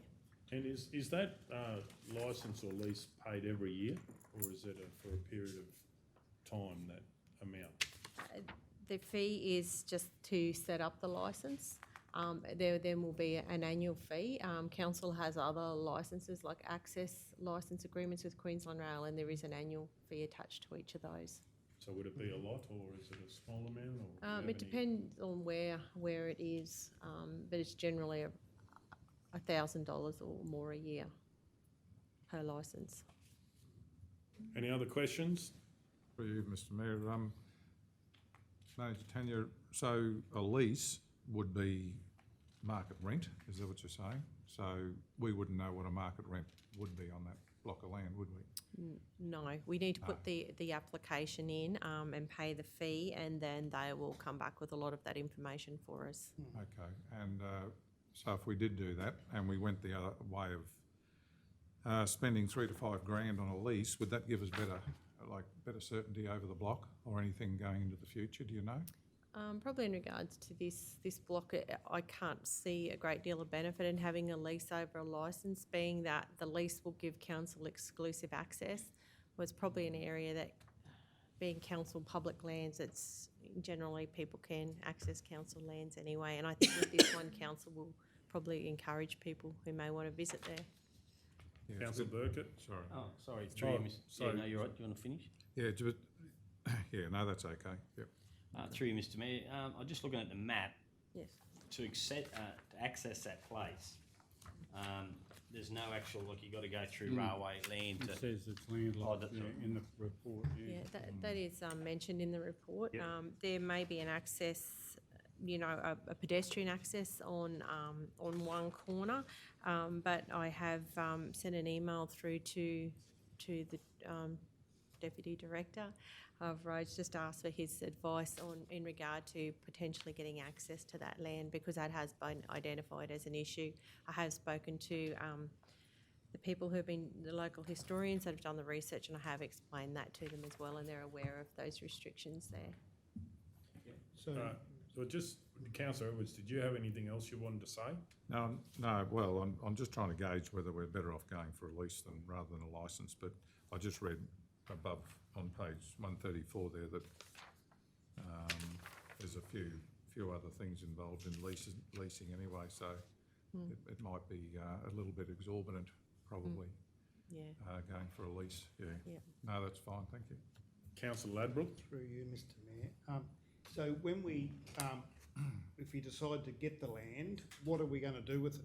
Like, what have we got plans to, plaques or Through nothing? you, Mr Mayor, my involvement in this has, the correspondence has come to council. The initial report was put to council by Manager Dale.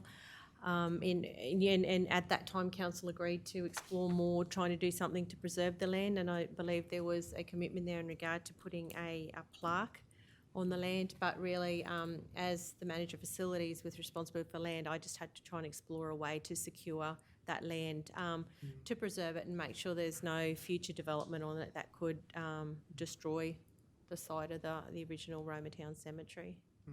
The other question is, and in the report there's fantastic local volunteers that have done an enormous amount of research, and thank them for what they've done.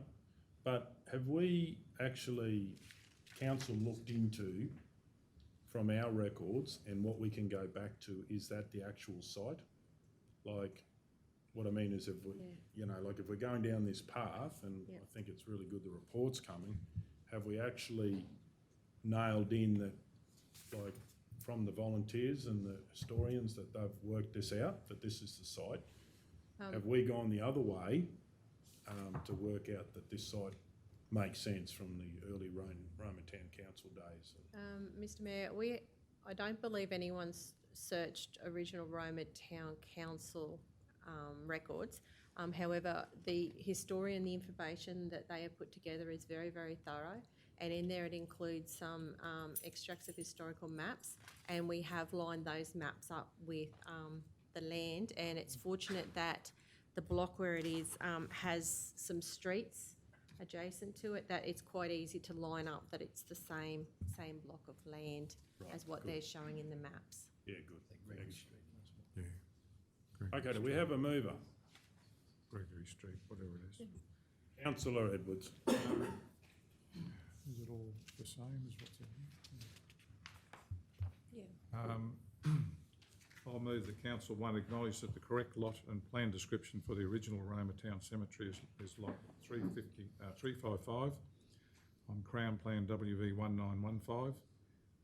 2, enter into a licence agreement with Queensland Rail over lot 355 on Crown Plan WV 1915, being the site of the original Roma Town Cemetery. 3, pursuant to section 236 of the Local Government Act 2009, authorise the Chief Executive Officer or delegate to execute the licence agreement with Queensland Rail and any other associated documentation And 4, undertake investigations in regard to practical access to the land and provide a report to a future council meeting. Okay, we have a mover and then we've got a seconder, Councillor Ladbroke. Any opposition? Does anyone wish to speak to the motion? Councillor Guthrie. I think it's a great step forward. I'd just like to think we're down the track that we could be looking at buying the land, because if it's a historical site, it's something that we really do need to hold for those that will follow on from us. So well done. I'd like to. Okay. I'd just like to say what a wonderful job everyone's done on this, and also especially the local people mentioned who have undertaken the extensive research and had the initiative to ask, to preserve the site. Okay, thank you. Does anyone else wish to speak? Councillor O'Neill, are you on the phone? Okay, so no one wishes to speak, then we're going to go to the vote. All those in favour?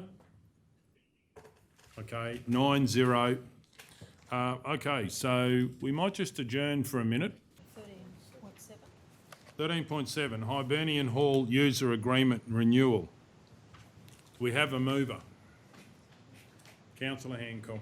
I move that Council 1 enter into an agreement with Watts on Gymnastic Fun and Fitness for the use of the Hibernian Hall Roma for a period of 3 years. 2, charge Watts on Gymnastic Fun and Fitness a higher fee for a multiple user as per council fees and charges for the use of the Hibernian Hall for the term of this agreement. 3, authorise the Chief Executive Officer or delegate to execute the user agreement with Watts on Gymnastic Fun and Fitness and any other associated documentation. We have a seconder, Councillor Burkett. Any opposition? Does anyone wish to speak to it? We're going to go to the vote. All those in favour? Yes. 9-0.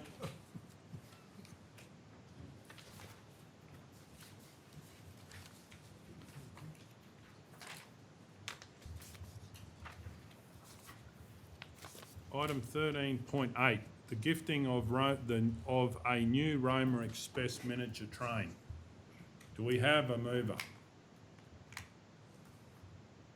Councillor Hancock.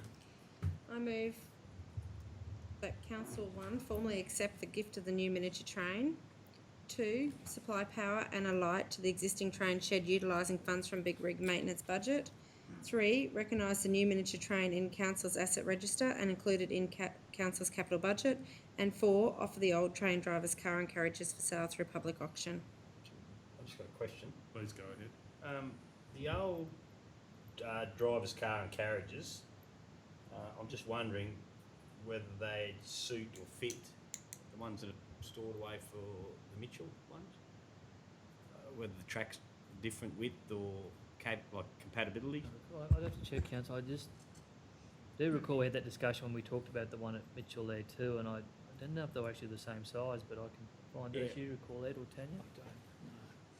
Personally, I'd like to see the one at Mitchell go on rubber tyres so it can be used everywhere, but yeah. Well, it'd be cheaper than buying track and laying track, but yeah, it's just curious. That's all. I think they are different.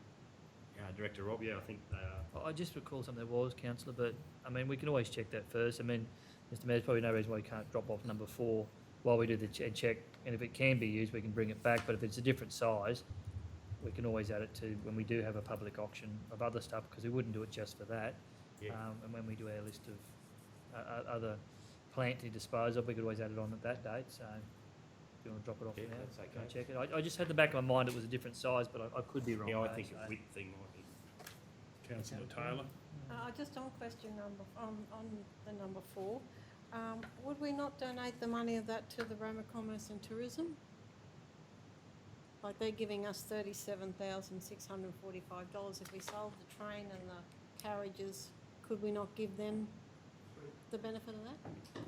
Through you, Mr Mayor, if council so desire to do so, well, by all means, but bear in mind that Roma Tourism, now Roma Commerce and Tourism, have had the benefit of all of the fees that they earn from the train, so that they've been able to retain those, which obviously contributed to the purchase of the new train. So they had the benefit of all that income. there's certainly no obligation from related to their that. part for That's- council. The train, the money they get for the train isn't for the big rig. No, It's no, for the no, tourism. Roma Commerce and Tourism Oh. retain that through their user agreement. Oh, And that decision was made in about 2009, I think it was. okay. What I about, didn't realise that. yeah, no problem. I've got a question. What about maintenance? Who pays the maintenance on the train? We do, council, yeah. Once we take ownership of the train, it's council's train. As we do for the current train, Mr Mayor. Correct. Yeah. Correct. Okay. Councillor Hancock moved that. Are you happy to take off point 4? I'm Yes. happy to second it on that basis. Or did someone else second it? No, I didn't. Oh. I No, just second, asked a written question. down.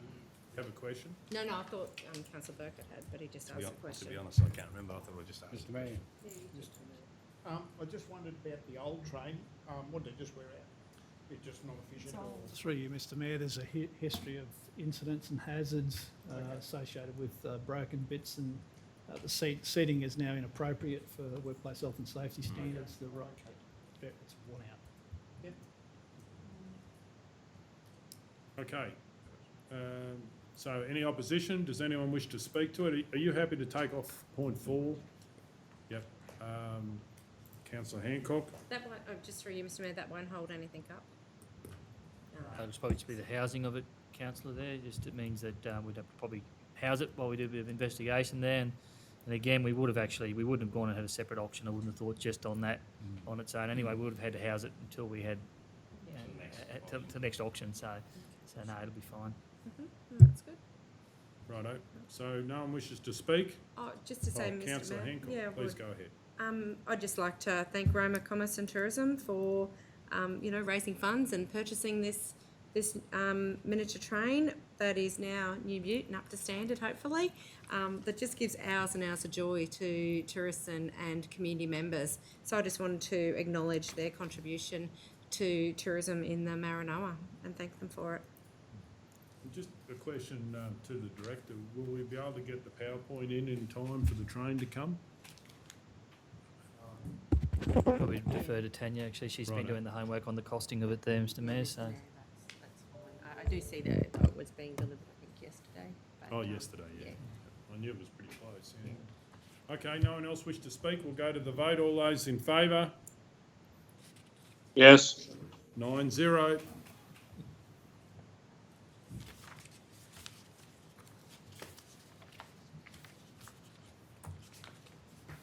Uh, 13.9, extension, application, material change of use, intensive animal industry, reference 2015/19299. I've got a question on this one. Oh, sorry, Councillor No, McMullen. I just couldn't. Could we make it 2 years instead of 12 months? Could council do that if they wish to? Yes, Mr Mayor, you can choose to grant a different timeframe than what's requested. Originally, the applicant had talked about a 6-month extension, and we had a conversation with them, and then they decided that probably 12 months would be good. They're really appreciative that we were willing to consider that. They have just started to prepare the site, so they've done some clearing and surveying, and they're just in discussions with the Department of Environment about updating their environment licence for the feedlot at the moment. But yes, you may do that. Councillor McMullen, I was just going to move it, Mr Mayor. please go ahead. Mr Mayor. I'd like to move that council approve a 24-month extension to the currency period for development permit 2015-19299, C12.318 for material change of use, extensive animal industry, cattle feedlot, 3,000 standard cattle units located at Amaroo, 291 Donnybrook Road, Roma, properly described as Lot 2 on RP 23179. And we have a seconder, Councillor Taylor. Yeah, go ahead. Councillor Edwards. I don't know whether I heard correctly there, Councillor McMullen. I think you might have said extensive instead of intensive. Sorry? Just extensive, Yeah, instead of intensive. Oh, intensive, Yeah, sorry, sort of intensive said- animal industry. Yeah, just clarify that point. Yes. Okay, we got a seconder. That was councillor Taylor. Any opposition? Does anyone wish to speak to it? We'll go to the vote. All those in favour? Yes. 9-0.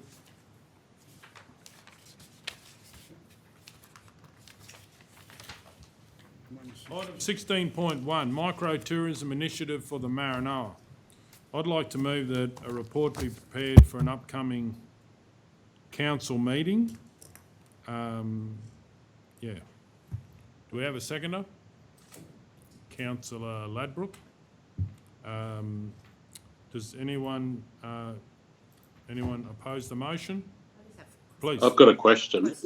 Yeah, we'll go councillor Hancock first and then councillor O'Neill. Mr Mayor, I don't understand what micro-tourism is. I don't, expression of interest for contractors, like who are the contractors and what is micro-tourism? Okay, so what I'm putting forward is for council to put out expressions of interest for a contractor that will sell online experiences in the Maranoa. So they will, could be fishing at Mitchell or Surat, and they will actually sell that online, and it's a way to bring tourism to all of our areas. It could be learn to knit with the Mitchell Wool Spinners group, and they will actually grab that, package it up. It's not like individually and say, would you like to do this as a country experience? And we offer it. And of course, the situation is the contractor would be the online part of it. Do up the package, sell it online. The benefit is that all local businesses and community groups would benefit. Like for instance, it could be one of the restocking clubs are interested in taking them fishing, and then there could be a donation to the restocking club. So they can stay in the motels, they can do all that. So it's a different experience, which is instead of trying to bring 500 people here at once, it's actually bringing opportunities where you package up in our 5 local areas experiences and then sell them online. So the contractor would be bring it together, selling it online on behalf of What do you mean by selling it online? Big pardon? It'd be his business. Yeah, You know? but what council gets out of it is that we have packages that come out here, spend money in our regions, spend money in our local businesses, and then great experiences about the Maranoa. So it's actually, so that's really what it's about. So this is about putting expressions of interest for the contractor that has experience selling online and packaging up experiences. Through you, Mr Mayor, Chair, don't we already do this through our regional tourism? We have packages, bus packages, and they come to over the Through region. you, Mr Mayor, Councillor Hancock, sort of. We do package, we do offer a product at the moment, or we, through Sun Lover Holidays and Parker Travel, are specialists on packaging tourism product and then marketing it through Sun Lover and the rest of them. And there's one there where you can tour the big rig, but you buy a ticket, flies you in, you get a hire car, big rig experience, book tour, overnight accommodation, all discounted, and a couple of other things is in a package right now. I think what the Mayor's saying is, and that's a 30% commissionable thing, so the Sun Lover Holiday people will take 30% of that. It's very attractive for them to sell that into the tourism market. I think what the Mayor's trying to say is someone that's just local, or not even local, but someone who will just carve out that 30% commission, just bring people into the region, run some tours, and then send them home again. So it's a subtle difference, but we do actually market a product at the moment. Does that Okay, well help? then Councillor O'Neill was next, and then Councillor Taylor.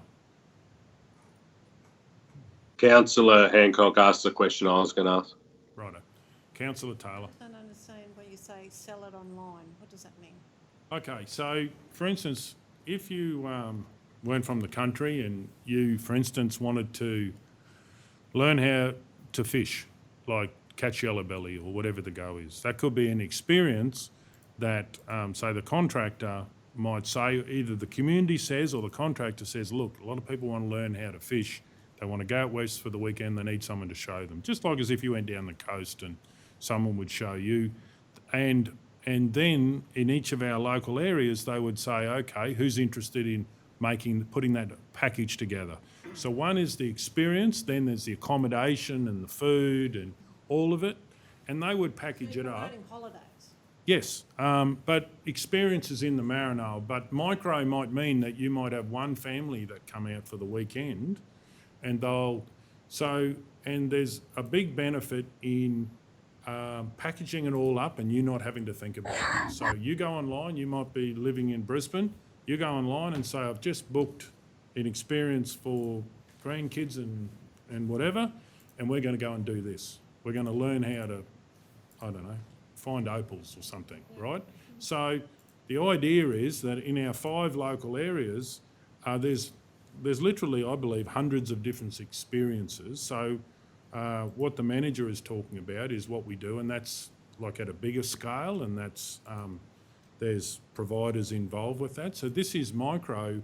So it could be laboratory might say, okay, if we've got people interested in learning about all of the dinosaur food and all of that, they can come out. So what we would be interested in doing is, for instance, we'll put up a package, give them the information, they will actually sell it, and in that price for the weekend is staying at one of our local hotels, food, accommodation, lapidary could get a donation, and some of their volunteers might give them a couple of hours or a workshop or something simple. And people like crave for that if they're not from this area and say, yeah, we went out and we had a great time and I learnt and we did that.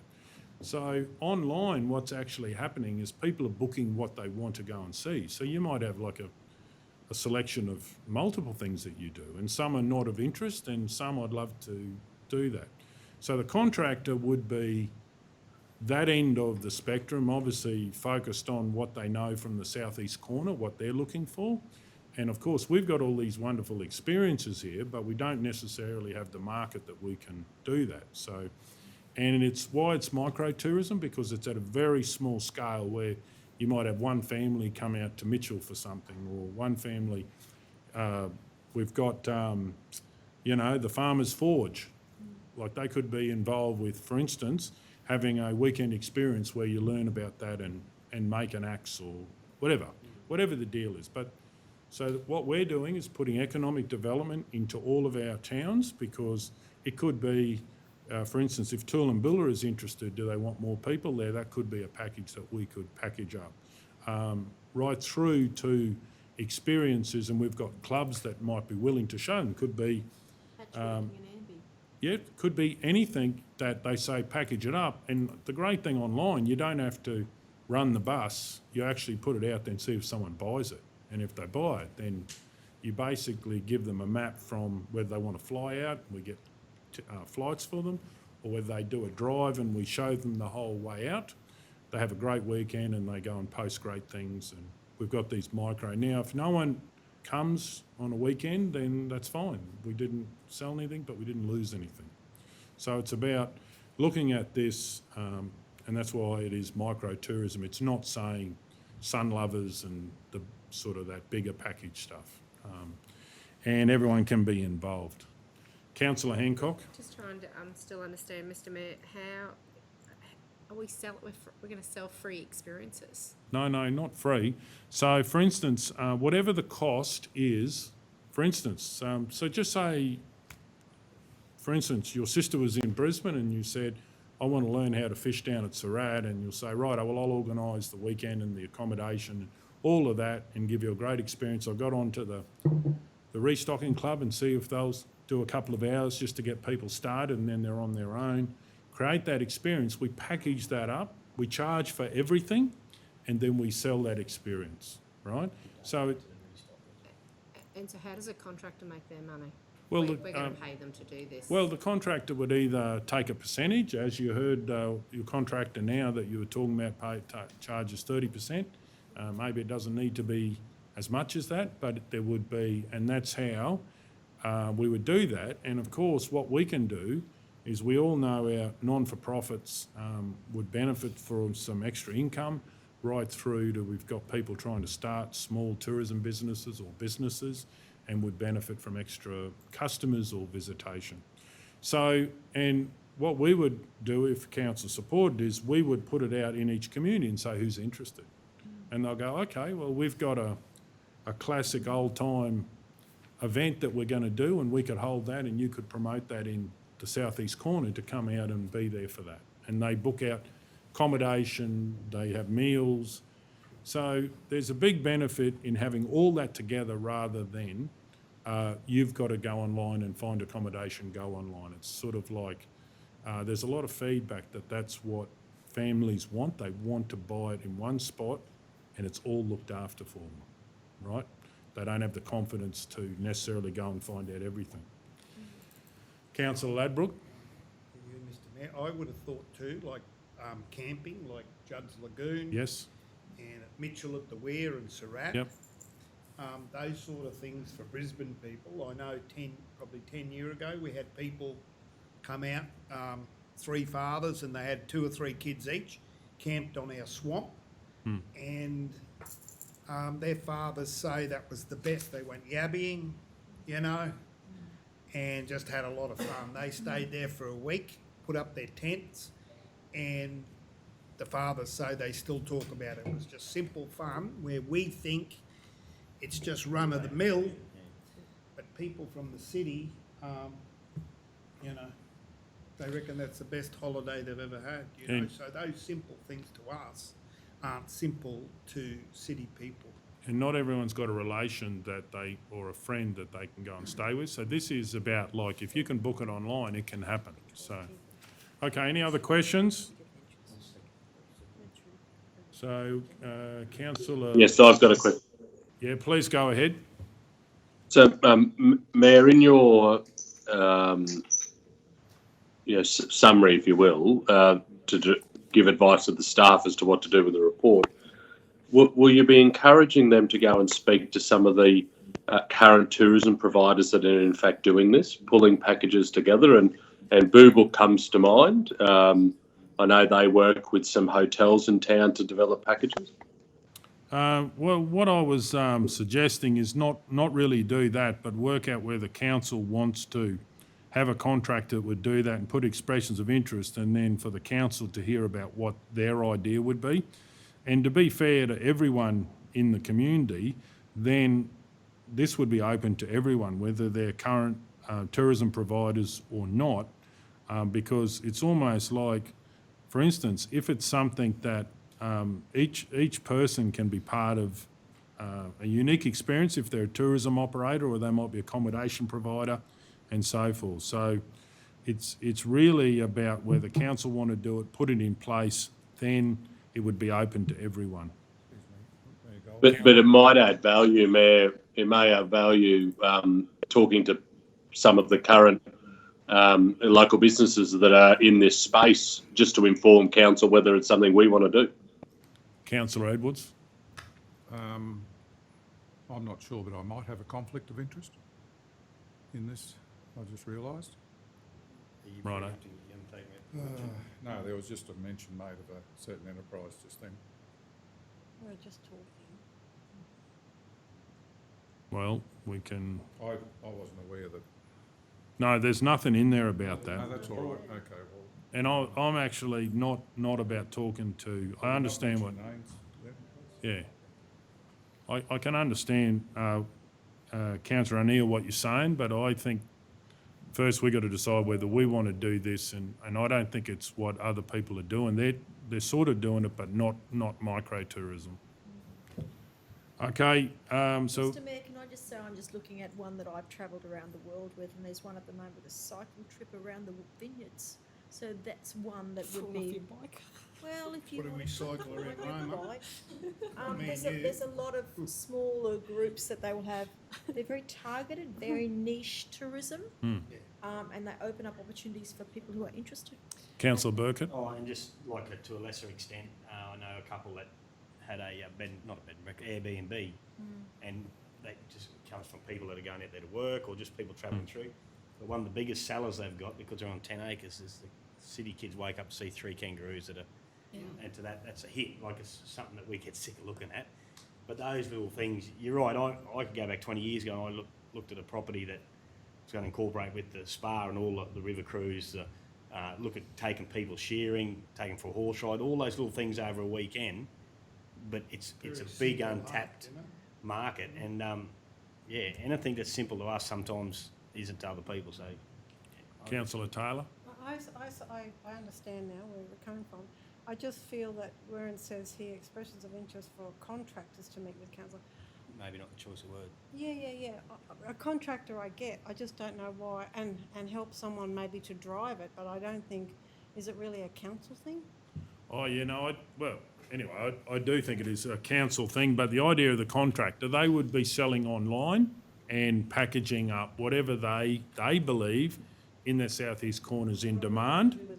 So, well, they would say, look, someone wants to be able to go and learn to fish or ski or to do ironwork, but also we'd have our community people in each area saying, look, I've got this, could you promote it for us? But wouldn't that be part of the contractor's job? Well, it depends how much time and so forth, but this is really considering at a micro level to be able to do that. So, yeah, and this is not, like it's completely different to how we have been doing it. There's nothing wrong with what's happened, but it's a different approach. And the great thing is, if you can put it online and no one books it, it may not be needed, but other things sell, and then everyone learns from that.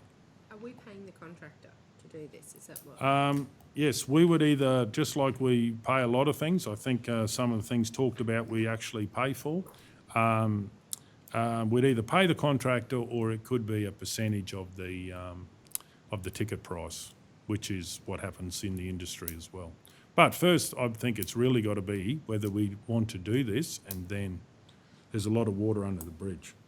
Okay, we have a mover and a seconder. Does anyone else wish to speak to it? We'll go to the vote. All those in favour? All those? Yes. Okay, 9-0. Okay, item 16.2, Partners Policy for the Maranoa. I'd like to move that a report be prepared for an upcoming council meeting with the direction that part of the report would be embedding this policy in everything council does to inform the future. So do we have a seconder for the Partners Policy? Councillor Edwards. Any opposition? Just a question. How do you see that report? How are they going to get that information? Well, basically, I can answer that one. So what this is about is having a funnel, like we have CRs and we have feedback. We can take feedback from partners that come here for a job or whatever, what they would like to see in our multiple communities. And then council gets informed about that, and our job, and obviously through the local directors and that, is bringing that forward to enhance each community with what people see could be improved. So this is a mechanism that we get it back to the council table, because we'll be probably deciding that we're getting that feedback, and everyone knows that we do have a thing like a partners policy, we're the partners, because we all know if the partners stay, people stay. If the partners go, people go. Councillor Hancock? Yeah, Mr. Mayor, I'm very confused with this one as well. I understand what you're saying, but in your summary, you're saying to develop a partners policy for directors and councillors to bring feedback from partners. Is that the directors' partners that they're bringing it back via the partners? Is it our partners, the councillors? Because this is saying directors and councillors' partners are bringing the feedback. So, okay, so that was probably a little bit shorthand. I'll explain that. So what it is that obviously we are the strategic decision makers. So this is a policy to bring it up from the people in our community through the directors up to council about what is needed. If it's small, it may just be able to be done through local budgets. It could be flowers in the main street. It could be other things that people are seeing, or it could be facilities that are needed. And the whole of council would have that, bringing that through, and that's why I'm saying through directors to, from the people on the ground in our organisation to directors up to council about in each area what partners believe could enhance the community. And sometimes you've got to look from the outside to tell that, because we're very comfortable in what we're doing, but people are looking when they come to a place slightly differently. Or they could have been there and then noticed that this. Okay, any other questions? Okay, we'll go to the vote on that. All those in favour? All those against? Yeah, yes. Okay, we'll just do that again. All those in favour? All those against? Yes. Okay, so 6-3 if I can call for a division. Okay, councillors, if we can go back to that one I had earlier, I did find the paperwork since then.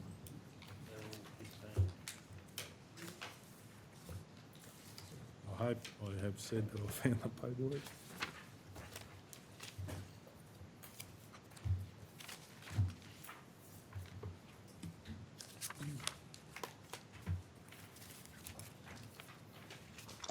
Mayor, can I ask, was anything laid on the table from the open papers, the first lot of white paper? Oh, yeah, there was for some information. 13.1? Information for, 13.1, want to do that now, Councillor O'Neill? Oh, I just missed, obviously the first few reports. I just wanted to know what you'd got through. Okay, well, we do have one to do with the work camp at Mitchell. Did we have any information with that yet, or? Oh, hang on.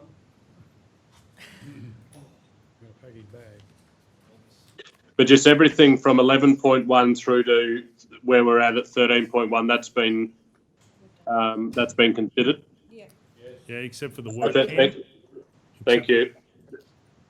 Yes, Mr Mayor, I spoke to the plant manager in regard to any available budget to undertake any purchases now rather than leaving it to next financial year. He's indicated there's no spare budget at this time to undertake purchases. In the report it was mentioned too that the work camp have 4 whippersnippers and 2 are in the workshop. I've rung the Mitchell workshop manager, or workshop supervisor, and he has confirmed that those 2 whippersnippers are now fixed and back out in the field. So there's 4 out of the 6 going. So they should be back. No, it should be 6 again now. There should be 6 again operating, Okay. yes. Righto. But it may be a budget in community services or somewhere that we might be able to, different rather than plant, to hypothetically look at something, but maybe obviously not large purchases. We wouldn't have any budget, I don't think, would we? Yeah, I mean, a plant usually gets purchased out of the plant budget, so I did touch base with the plant manager. I did speak to Manager Ed just in regard if there's anything in the community area, and he directed me towards plants, so he doesn't have anything available. And does council own that plant, or do we give it to them? Council owns the plant. It's part of the support that we provide. The work camp being that the work camp then mows public and council managed areas.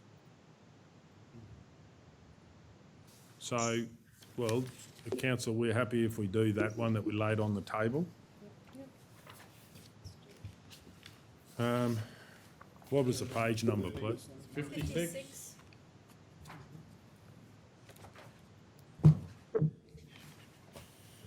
$13.1 Mitchell Work Camp provision of equipment.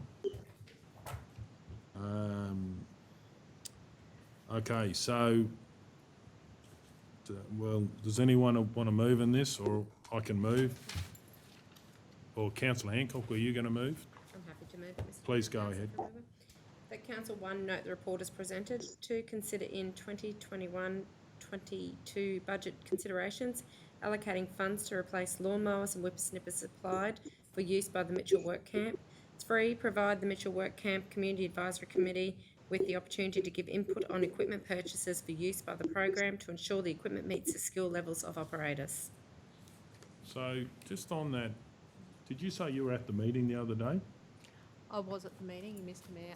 It's usually attended by the Mitchell Local Development Officer, but being that that position's on a maternity leave at the moment, I was attending that meeting. This came up. Through the mover, I was just wondering whether there's any appetite to put in there to ask, is there going to be any real constraints till the budget if we're looking at for the budget? Or did you know that from your conversations with the foreman, whoever? Yeah, from the conversations, what they're doing is using mainly the Deutsche, the older mowers, and that's what they're using at the moment. It's more, I think, just to bring attention to the fact that the other mowers that council's supplying aren't really suitable. And when I spoke to the Mitchell Workshop supervisor, he confirmed that there was something you had to use both hands, and that if one hand was engaged and the other one not, they're actually quite dangerous. They can fling the operators around, which isn't really suitable for the type of people at times, or the skill level of the people who are using the machines.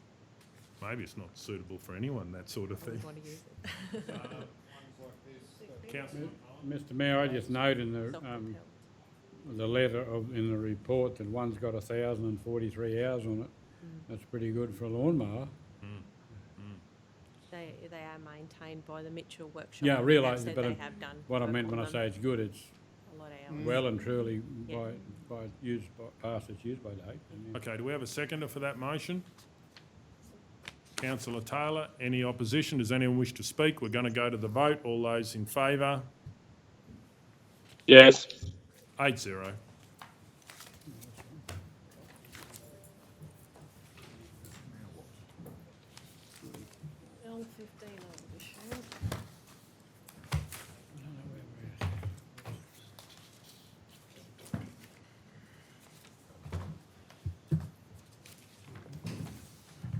Okay, we might do L15 now. Approval for Mayor to incur legal expenses. I'd like to move that Council approve the Mayor to obtain written legal advice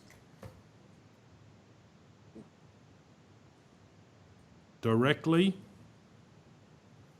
including seeking advice on how to successfully amend the report for the Mayor to receive legal advice directly. And that the written advice be shared with councillors and CEO.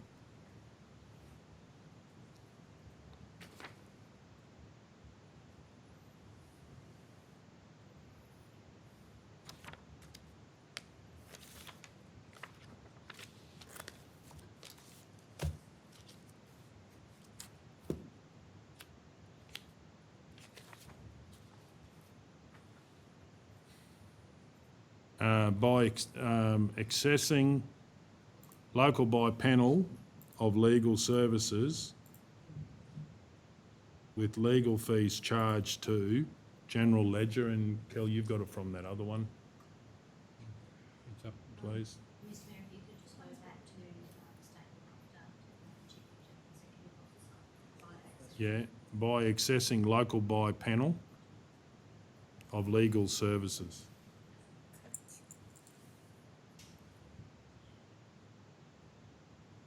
Mr Mayor, should that be in .1? Yeah, happy to.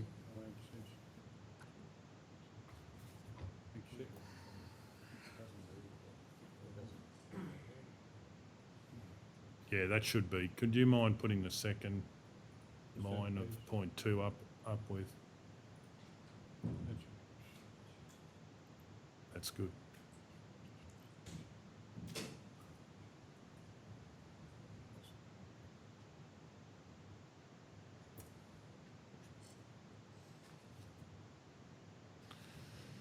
Okay. Do we have a second for that motion? Just ask a question? Sure. I'm just querying the report. Which report are you referring to, Mr Mayor? L15, Oh, But it says, yeah, L15. L15 is what we're talking about. And so you obviously got legal advice about what the advice was, and this is about amending the report. amending the. This report, L15. Where's the report? What do you class it? This is the report here, right? So, got some legal advice about,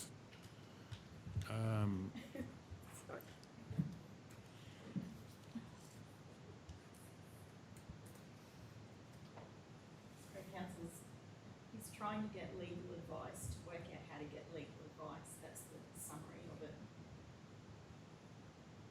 yeah, well, actually, legal advice about how the report. How to get legal advice. I don't seem to have an L15. But was Where's this L15 come into it? L15, do you remember Councillor before? O'Neill mightn't have a copy, we have. The mayor asked him before if he had it. He said Oh, no. okay. This is, yeah, Kelly sent me something, but is that from L15 from today's meeting? No. And we moved to adopt it to put it on the. Oh, I see. Yeah. So, yes, I do have it, thank you. Okay. Okay, so we have a mover. Do we have a seconder?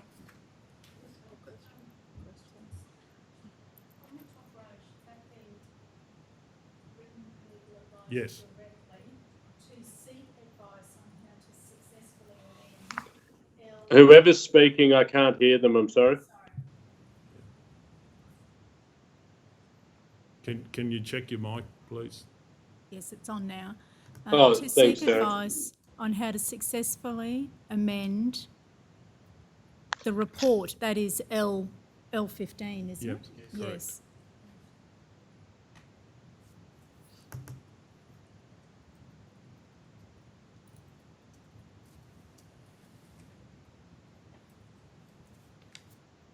Okay. Righto. Councillor Taylor. Question on the second point there. Go ahead. That the written advice be shared with councillors and the CEO. Is that all the advice will be shared? Correct. Mr Mayor, I don't understand why we need legal advice to amend a report. Can't we just amend a report? Can't we just put resolution what you want to do? The issue was, last report was about the mayor seeking advice about matters that were the responsibility of the CEO. Yeah. So the mayor wants to amend the report. Wouldn't you just, sorry, through you, Mayor, wouldn't you just pull the report and start again? Yeah, like note the report and then do Ah, whatever well- you want to do. But Or no, the Mayor could move to remove it from the agenda. Yeah, no, I think this is a better way to find out. We obviously. He's caught in a circular reference because he doesn't know what to ask and he needs to get legal advice to know what to ask. So this is about whether council supports getting legal advice on this report to not make it ultra virus or, which obviously we don't want to do. Okay, so we have a mover. Do we have a seconder? Councillor Edwards. Any opposition? No, but, sorry, I've got another question. Please go ahead, Councillor Hancock. We laid this on the table at a previous meeting because you were going to go away and get advice. Did you, about this? Did you get that advice?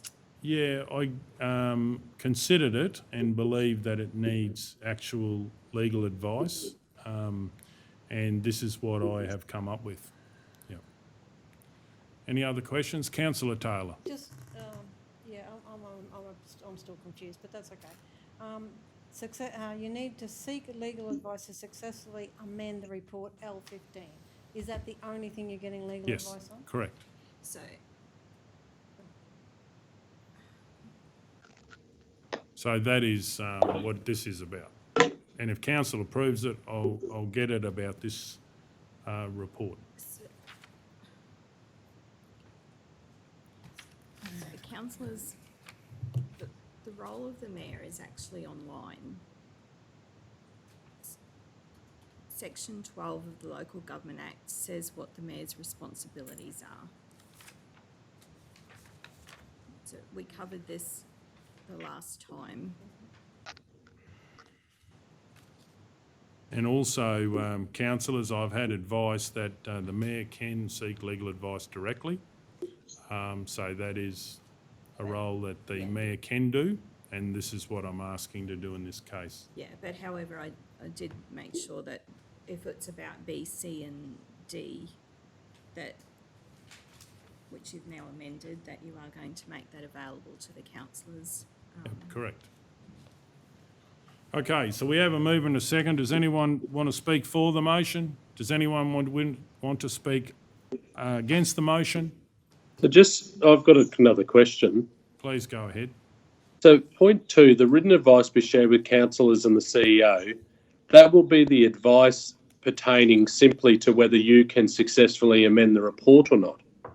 No, on how to amend the report. Yeah, how to, sorry. Like, it's not about... Sorry, I'll just... Yeah, sorry, please Mayor, go I'll just... ahead. Please go ahead. It's not a broad brush that by adopting point 2, all legal advice that you receive you're going to share with us, is it?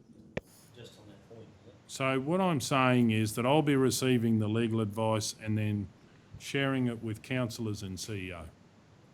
And obviously, on whether you can or cannot successfully amend the report, being L15. well, not only, amend the report. So the idea of the legal advice is how to amend it, how does it not become ultra-virus, and then that report will come back with that legal advice for council to consider. So councillors, could I suggest, the issue is that you also need to see what the instructions are, because unless you see what is asked of legal, you don't know what they're actually giving the answer to. So the answer might be different depending on what question is asked or what information is provided. So if you only give this amount of information, the advice that you get will be limited because that's all that they see, but they don't know that there's this amount. So you also need to see what is asked and then what is answered to see the two parts of it. Mr Mayor, but wouldn't you then have to give legal advice on that as well? So you'd end up getting legal advice on that too. No, but in terms of if councillors, if the advice is going to be shared with council, you also need to see what the question was that was asked and what information was provided to inform the advice, because it's not limited to legal. The issue is that the advice with anything is only as good as the information that's provided. Is the information complete? What is the question that's being asked? And that's what whether it's any profession, the advice is when you go to a doctor, if you only tell them one of the symptoms, but you've got 3 others, then their advice is going to be on the one symptom. If you get the legal advice on the answer, you've got to get legal advice on the question. So you can't have the You've got to be upfront in terms of what is it that's asked and then what is the answer. Yep. We're getting legal advice on this, so then you'd have to get legal advice on what's being put to the legal people. Well, no, council, long as council knows what it is that was asked, then you can consider that information in context. Otherwise, we'd be guessing what the question is. Exactly right. From the answer. Yeah, So it's- you've got it, Councillor Edwards. So you just want to open, transparent, inward-outward correspondence Yes. from mayor to... Yeah, what was asked and what information was provided to inform that legal advice, and then what was the answer that was given back. So same as the doctor analogy. What symptoms did you tell the doctor, and then because the doctor can only diagnose what you tell them or what information is provided. Righto, so we've got a motion. Does anyone wish to speak to the motion or against the motion?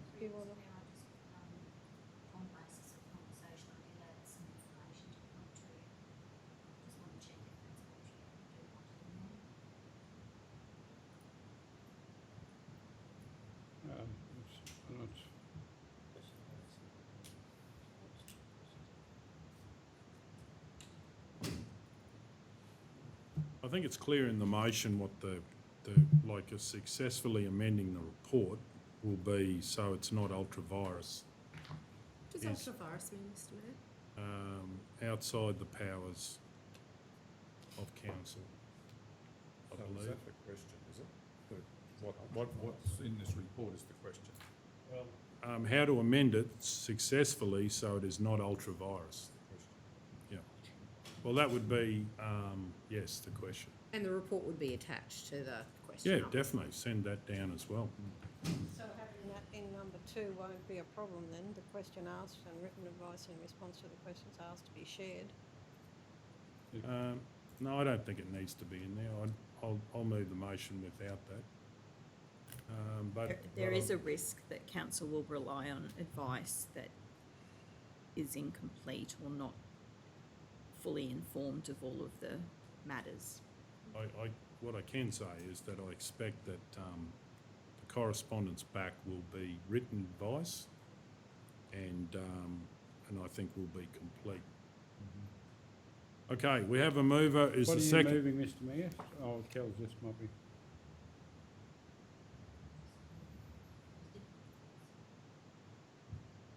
Be shared with point 2 is be shared with councillors and the chief executive officer. Is the pardon? Yeah. So actually, and I would normally put in there that the advice be received by the mayor and then shared with councillors and chief executive officer. That's up the top, isn't it? Isn't that in point 1? Well, Mayor yeah. to receive legal advice directly? Righto, well, that's, okay, so then it doesn't change. Is the seconder happy with that motion? So point 2 is The response. be shared with councillors and chief executive officer. So to make it clear that the mayor would get it first and then I would share it. That would be the legal advice response, or The legal advice response, the written advice that council would have. yep, I'm happy with that. Okay. Anyone else wish to speak for or against? Just a question. Please go ahead. So, just so we're clear, the questions that you're posing to whatever legal firm you're engaging through local buy, that will be provided to councillors to understand what their response is. Is that right? I don't believe every single word because I may do it in person, but I certainly believe that the general is there, that it is to do with successfully amending the report. But could you ask the law firm, because this is what they often do, is capture exactly what you've asked and include that in the response? Yeah, I wouldn't say it is going to be word for word, but I do think the things that council can vote on this and rely on is that this will be about focusing on being able to successfully be able to amend the report. So it's not going to go into anything else except for that. Okay, does anyone want to speak for or against the motion? We're going to go to the vote. All those in favour? All those against? Councillor O'Neill? Have we lost Councillor O'Neill? Councillor O'Neill? Sorry, I hit the wrong button. My apologies. Against. Against. Okay, 6-3 if I can call for a division. Okay, moving on to the late white.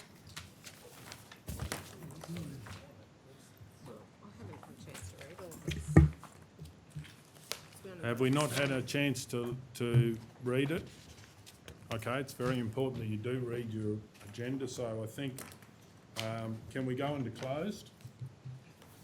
Whilst, as everyone would have... What have we got? We've read the closed standard agenda. Can I just ask through you, we've finished both the original white and the original confidential, have we? No. No, not the confidential, that's right.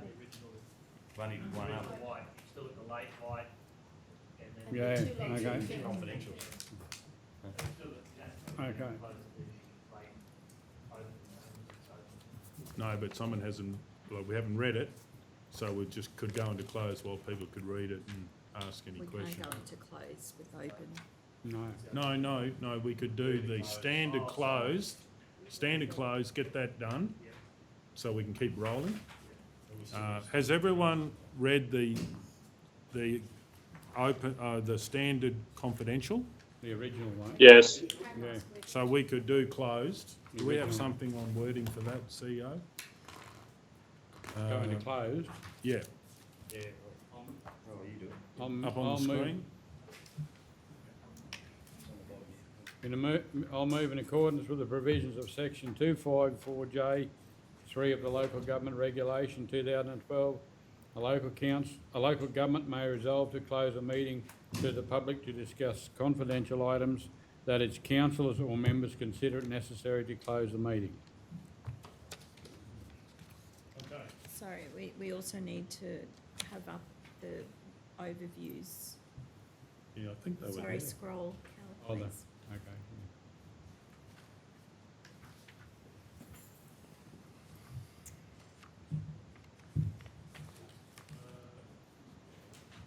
And what about the closed, the late closed? Can we do that at the same time? We've got them, haven't we? We just, councillors, we These just ones? need to look for the benefit of the public gallery. We need to have a look at these overviews to make sure that you're happy with those. Okay, CEO, but with these ones here, can we put them in there as well? They are there. If you've got The late, the the late closed, Yeah. yes, they're included. Oh, they're further down. I didn't Yeah. see it. Okay, do we need to read them out? Yes, I didn't need to read Well, them there's out, a but problem need to there. go slow enough that people in the public gallery and council can read them. Right. Should read them out so we've got them recorded.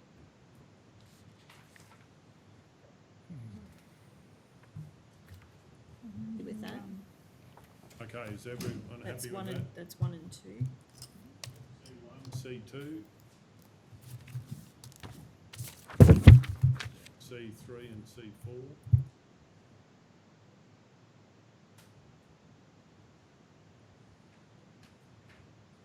Okay,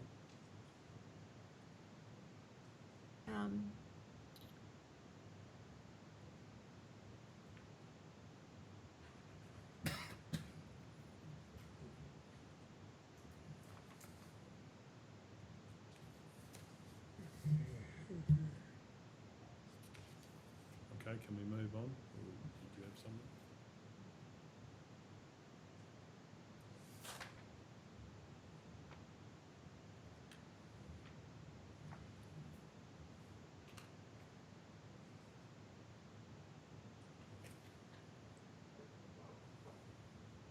Okay.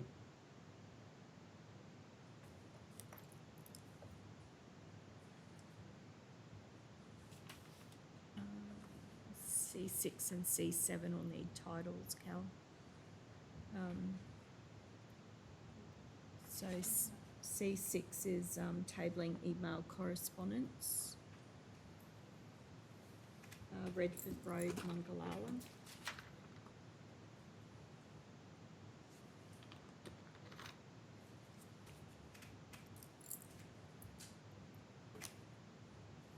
And C7 is Roma Salyard's multi-purpose facility. We're not live screening this, are we? Hyphen structural defects. Still in open. That's confidential item, it's confidential information there. We're not allowed to talk about that outside the room. We haven't done this before. Yes, we have. Yeah, no, this is just an overview, which is open It's to the the public. overview. Just the overview, I think. Which they'll see when we come out in the open anyway. 8 Not allowed to is share. COVID-19 leased cafes, caravan parks.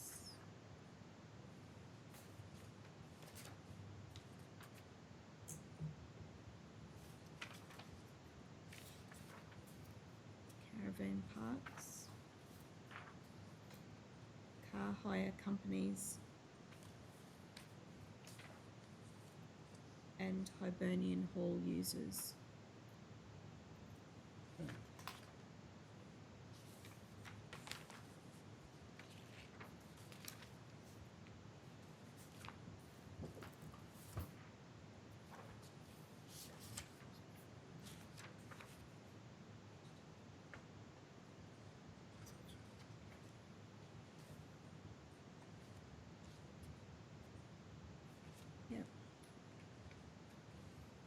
LC4 is replacement of weighbridge at Roma Waste Facility.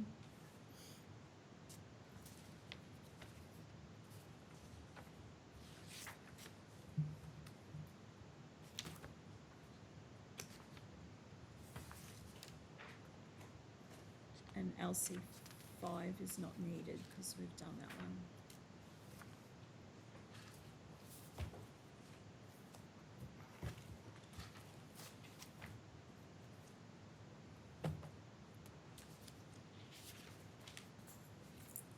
Okay, has everyone read them? There was just a spelling mistake in there. Which one? Oh, I think further down I just saw it, incur, I think. Is that part of it? Or maybe it wasn't. Oh, yeah. There's a major heading. Does,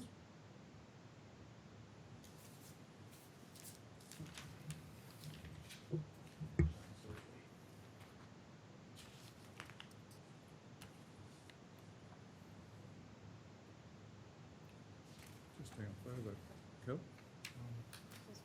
Yeah, that one there.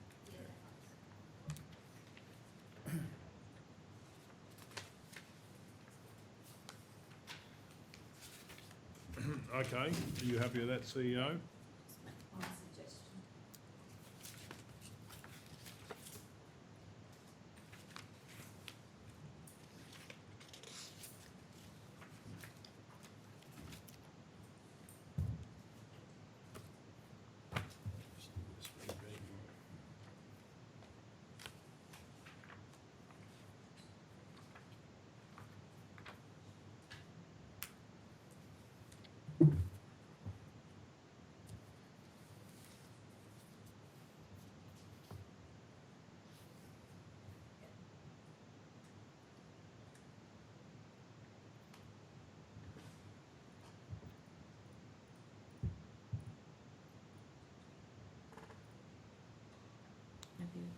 Okay, happy with that?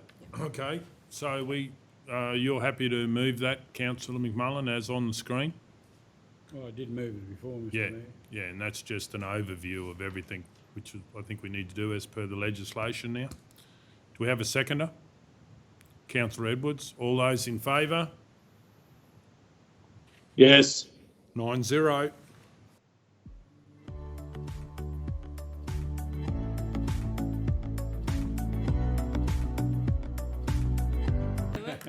Is that what, No, that's Mayor, right. I'll move a motion that we change the agenda order. We'll do L5, then L9, then L10, then L4, and then L11, and then we'll go back and start at L1 as and run through the normal agenda. Okay, do we have a, don't really need a seconder for the agenda change. I think it's procedural. You do. You do? Thank you. I guess so. Councillor Burkett has seconded that. All those in favour? Yes. 9-0. So L5.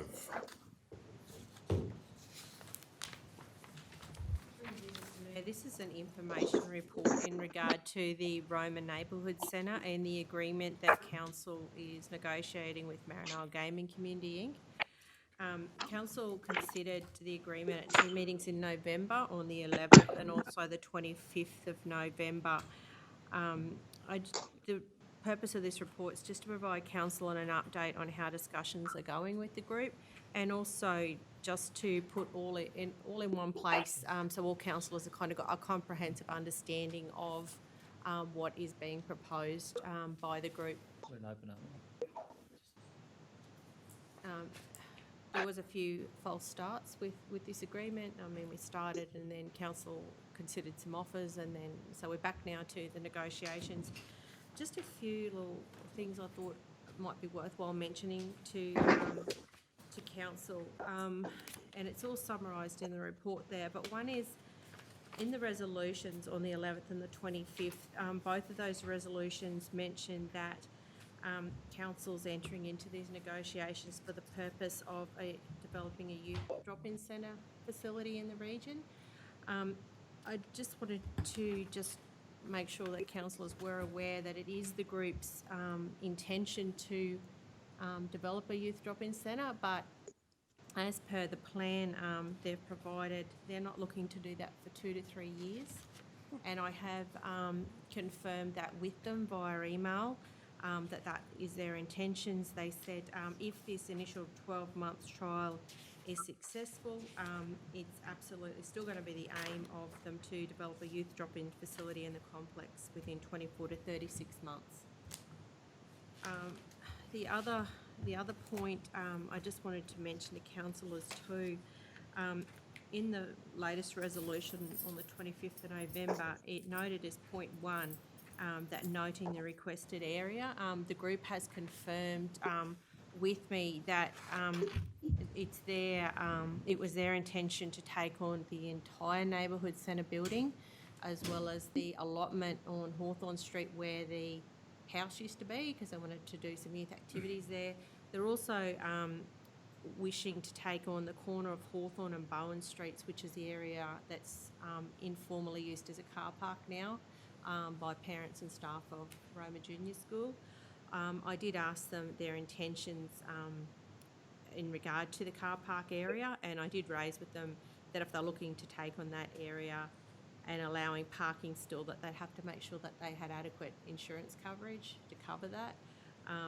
They said that they've got no plans to alter the current usage of the lot on Hawthorn and Bowen Streets, but it is their intention to lease that where the car park is now as well.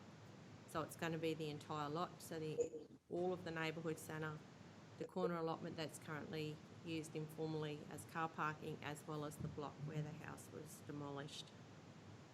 Just to clarify, I believe that was part of the discussions there, the newer part of the building and the two adjoining allotments. Well, it's all one lot now. It's probably the one that we weren't aware of, councillors, was that they wanted the entire building, including all the older section of the building. There was talk about the kitchen and then the new bit, but we didn't realise they wanted the entire building.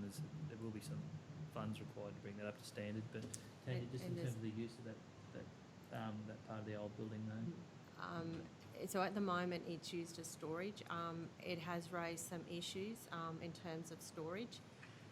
We've got gear in there in that building in the older section, as well as the shed at the back is where all council's tables and chairs that are used at community events are stored.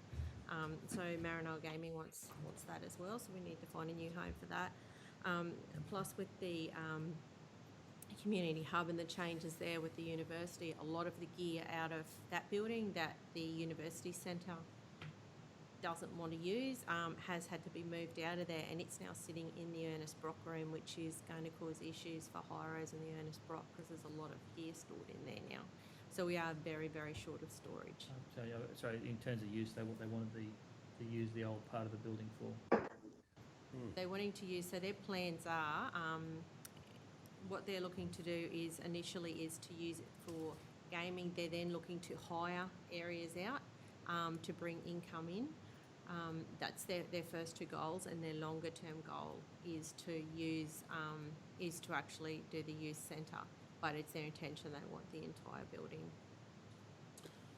Yeah, and I understand that, but obviously then, from what I understood, it was the newest part, trialling that, and obviously, you know, and that's fine, and it was also the area, and even though they're not, maybe a drop-in centre's where you can actually drop in and stay for a long time and they're worrying about manning that, whereas this is, all of the conversations that I've heard is they want to introduce people to be able to come in and then do the computer gaming, so that could happen. But I think council's probably got to put some expectation about what you'd like to see of that building, and knowing that we didn't want to spend any big money on it, so it was the newest part, and would they be happy to have it the way it is?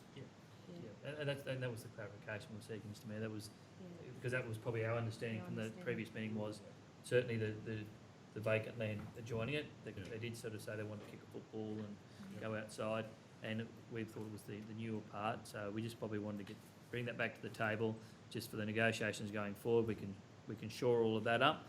In terms of the older section of the building, well, maybe that's something they can come back to council with at a later date, once they're up and running for council consideration then. Yeah, well, council may wish to do something with them too, so whichever happens first. And speaking of them too, and I said it was in my personal opinion, but the other thing is, the idea is that I would like to see that if we do introduce extra people into the, that want to rent a room, that money would be used to improve the facility, so that's, and obviously everyone benefits from that in the building. Now, any questions, councillors, or? Just to ask, so that will be what we will be negotiating, is not just the new area, because I'm just very concerned about the risk to council if we about that old area. And I thought, Ms. Mayor, you did say as is, and it was the new area, so. Except for like safety PowerPoints and stuff like that. Yeah. The area that we had to do. Which we've been working on, so. Yeah. No, that's what we thought, council. I'm happy to go back and have a conversation and just say, look, we're not ruling out the other perhaps going forward. It's just at this stage, this is what's been approved, and we can work with them and. The new area. The new area. And I thought the land, like. And the land too, vacant councillor, yeah. land, yeah. But the car park, I didn't think was part of it. that was in it either. Because the car park gets used for everyone at the But it's moment. like, well, yeah. And also there's still car parking from the other side. You can come in from. It is, and there's an email there. I think all they've said in terms of, I don't think they want exclusive use, Tanya, of that, with the car, what we call the car park. It was just that they said at night, when they're having something, are they able just to park there themselves? Oh, yeah. That's what they were after for, councillors, so. And they probably won't have anybody like till after school anyway, and all the cars are gone. Yeah, if it's a Correct, junior yeah. school thing. Yeah, and holidays councillors, Yeah. that's right, so. To access that other block by the. There's something on there, isn't it? There is, it's in the report, Oh, councillors. it's only while It's our stuff with Hawthorn Street. while they're with the, doing them, yeah, but I mean, take that out of the picture, you've still got to go out on the street to get in there, haven't they? That, Oh, you mean remove a bit of the fence? I think there's a panel missing or something. I think. oh, is it, right, maybe I haven't been in there. Councillor Hancock? Mr. Mayor, just another question through you to Manager Tanya. I did note in there that the Maranoa Gaming Community would also like all the equipment and everything that's in there. Do we need some of that stuff? Like, is that all excess stuff, or? We would probably go through it and see what's required and what's not. What we have tend to use the older part of the neighbourhood centre for is a bit of a area. If someone's not using a desk or something, it goes there and then it gets reissued to another area of council rather than buying new furniture. And that's probably what we've got there at the moment. Thank you. Certainly the organisational restructure, Mr Mayor, we'd earmarked all that stuff for usage anyway, so. Yeah. And I think that if they could ask, they will, but we've obviously got to put some boundaries around that. And it looks like we need the storage area too at the moment, by the sounds of it, so. I think the recommendation was just what Stephen had reported. It was just receive a note, the report. It was just, we were probably just seeking a little bit of clarification because it probably wasn't absolutely clear in the resolutions and. No, that's true. Yeah. Okay, so any other questions, councillors? What I'd like to move that council receive and note the officer's report as presented and give feedback to the officers in line with council's expectations. Like, how much detail do you need to go into? I can confirm that The agreement is to be initial over agreements for the the newest section. Yep, agreement is for the newer section.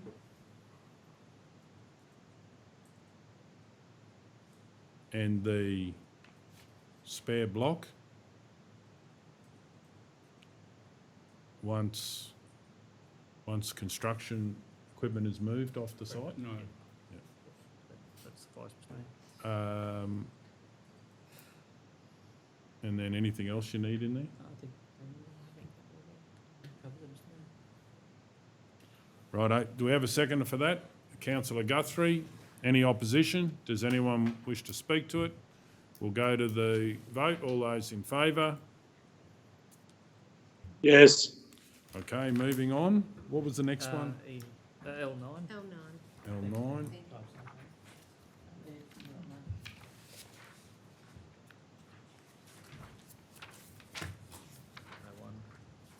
Thank you.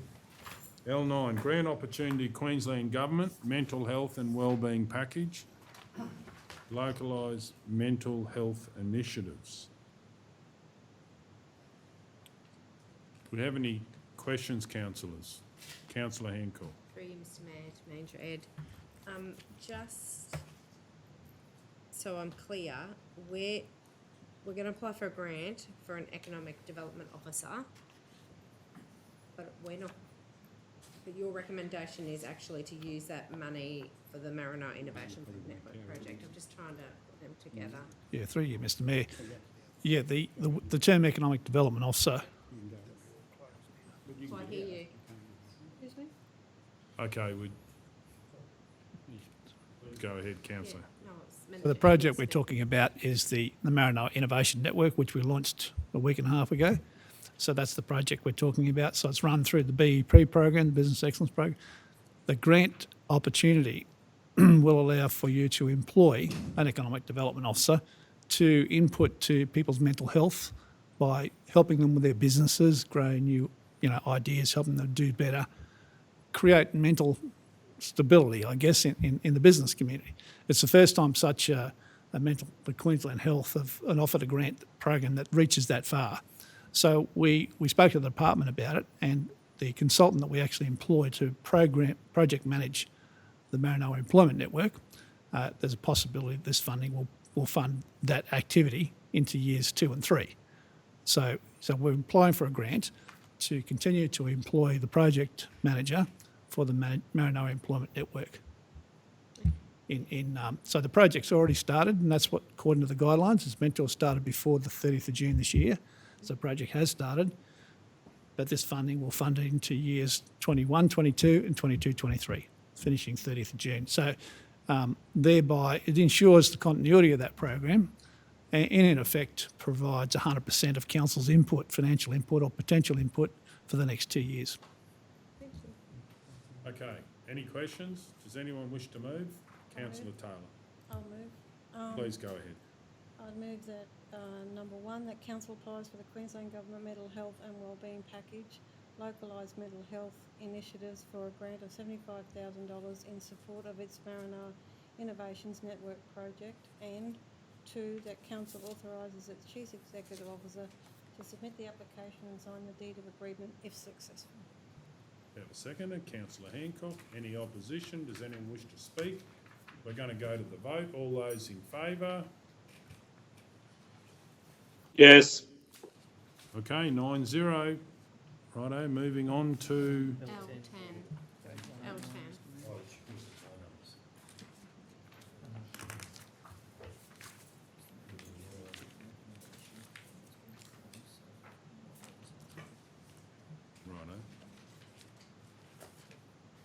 L10, request for fee waiver, Department of State Development. Over to the manager. Mr Mayor, thank you. I just wanted to say that this report relates to a fee waiver for an activity that the Department of State Development are running here in Roma. The report is accurate and I agree with the recommendation because it's consistent with our grants policy. However, there's information that you need to be aware of that's not in the report, and that is that the shape of this particular initiative that State Development are running is very, very helpful to our business community, and it's something that I think Council should be aware of. It's a small amount of money in terms of a fee waiver, and the policy does allow you to make exceptional decisions over the policy. So that's what I really needed to add. It's not in the report. It's probably worthy of strong consideration. And if council would go that way, just to help you with some wording, Mr Mayor, on the bottom page 111 there, it does include a work order number there and the amounts involved. That helps. Okay. Yeah, well, I'm happy to move that council, page 111. This one here?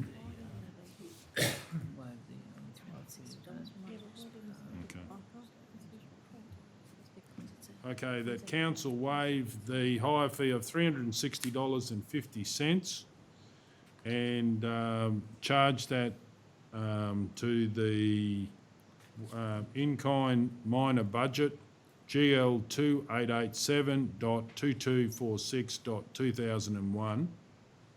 Do we need any other information? In-kind budget. Okay, is that enough?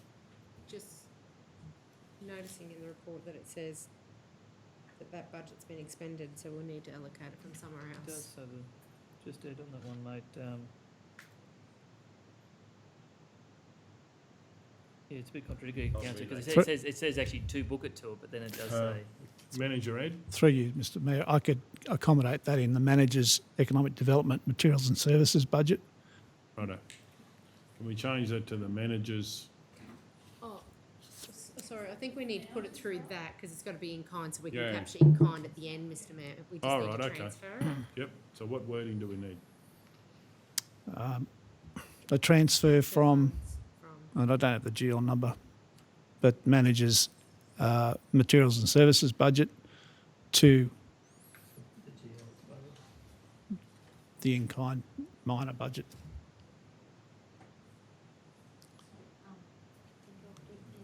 From the managers materials and services budget.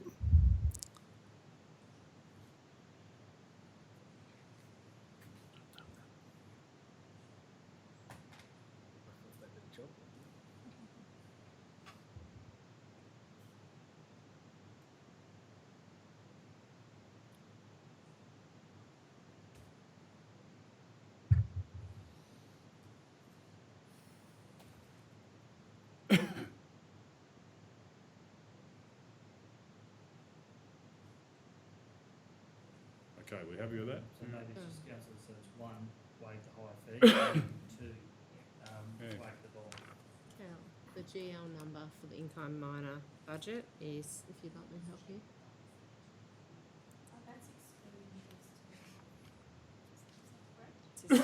$360.50. $360.50. What about the bond? Are they happy to pay the bond, or do we?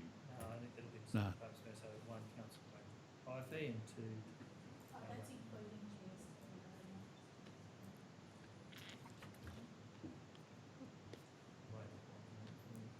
What was that, sorry? Councillor Burke, could you press the button on, please? So I'm just saying. I did it, but it mustn't have Kel, come I've up. got a GL number for you. Council, just through you, Mr Mayor, I was just saying that obviously, there's two fees there. One's a high fee, minor so you book budget, that to the you got in-kind. GL. The second one is actually just the bond which gets returned anyway, the two to waive the 2887. bond. Wait, wait. Maybe the second point. Dot 2001.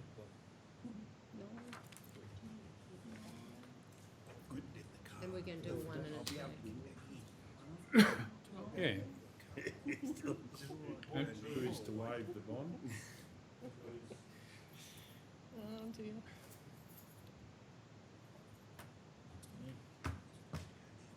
Yeah. That'll be a bit tricky. Councillor Guthrie going to the men's toilet.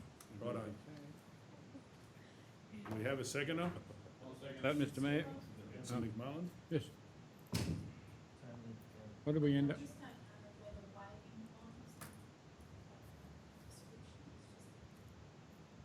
Not charge, or what do you want to? No bond applied. No bond required or something? No bond required, fine. It's even the charge in the case you're going to keep it, the bond is refundable. Yeah. It's not a charge either, it's. That doesn't make sense. It says that council.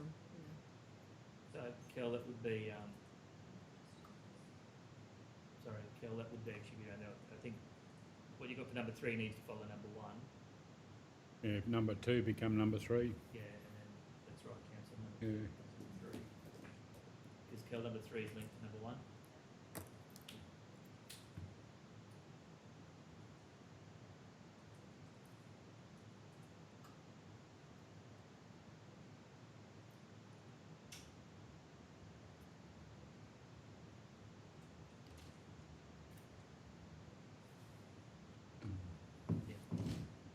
Right, are we happy? Okay, mover, seconder, does anyone wish to speak? We're going to go to the vote. All those in favour? Yes. 8-0. Okay, what's next? We are now going back to L4. 22. Sorry, Mayor. Who was out of the room? Councillor Ladbrook. Okay, thank you.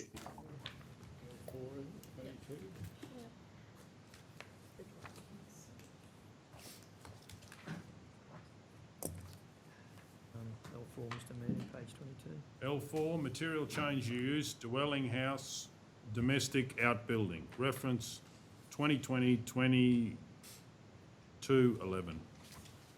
Do we have any questions on this, councillors? Straightforward, is it? Through you, Mr Mayor, normally this type of application would be decided by the officers. The reason this one's come to council is because the shed is, the total area of the shed is quite large. It's above the standard size for the residential zone. So, however, in this case, we've determined that it is supportable because it is located on a double lot. It's over 2,000 square metres. It's actually an extension to an existing shed, so it's going to stay as an open carport to house a caravan and a vehicle. And the applicant actually approached both of his neighbours and they both provided letters of support for the proposal, and there was no objections to it during the notification period.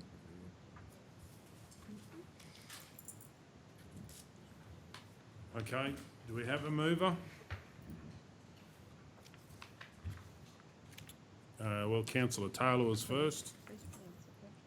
I'd like to move that the application for a material change of use dwelling house, domestic outbuilding carport on land situated at 22 to 24 Arthur Street, Roma, Queensland 44555.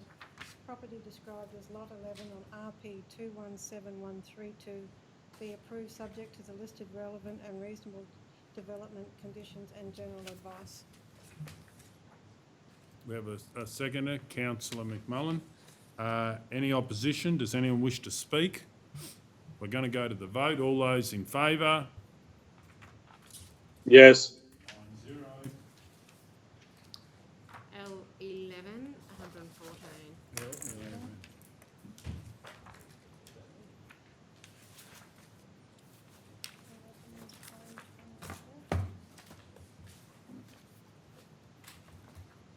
L11, hire of Roma Sayard's policy.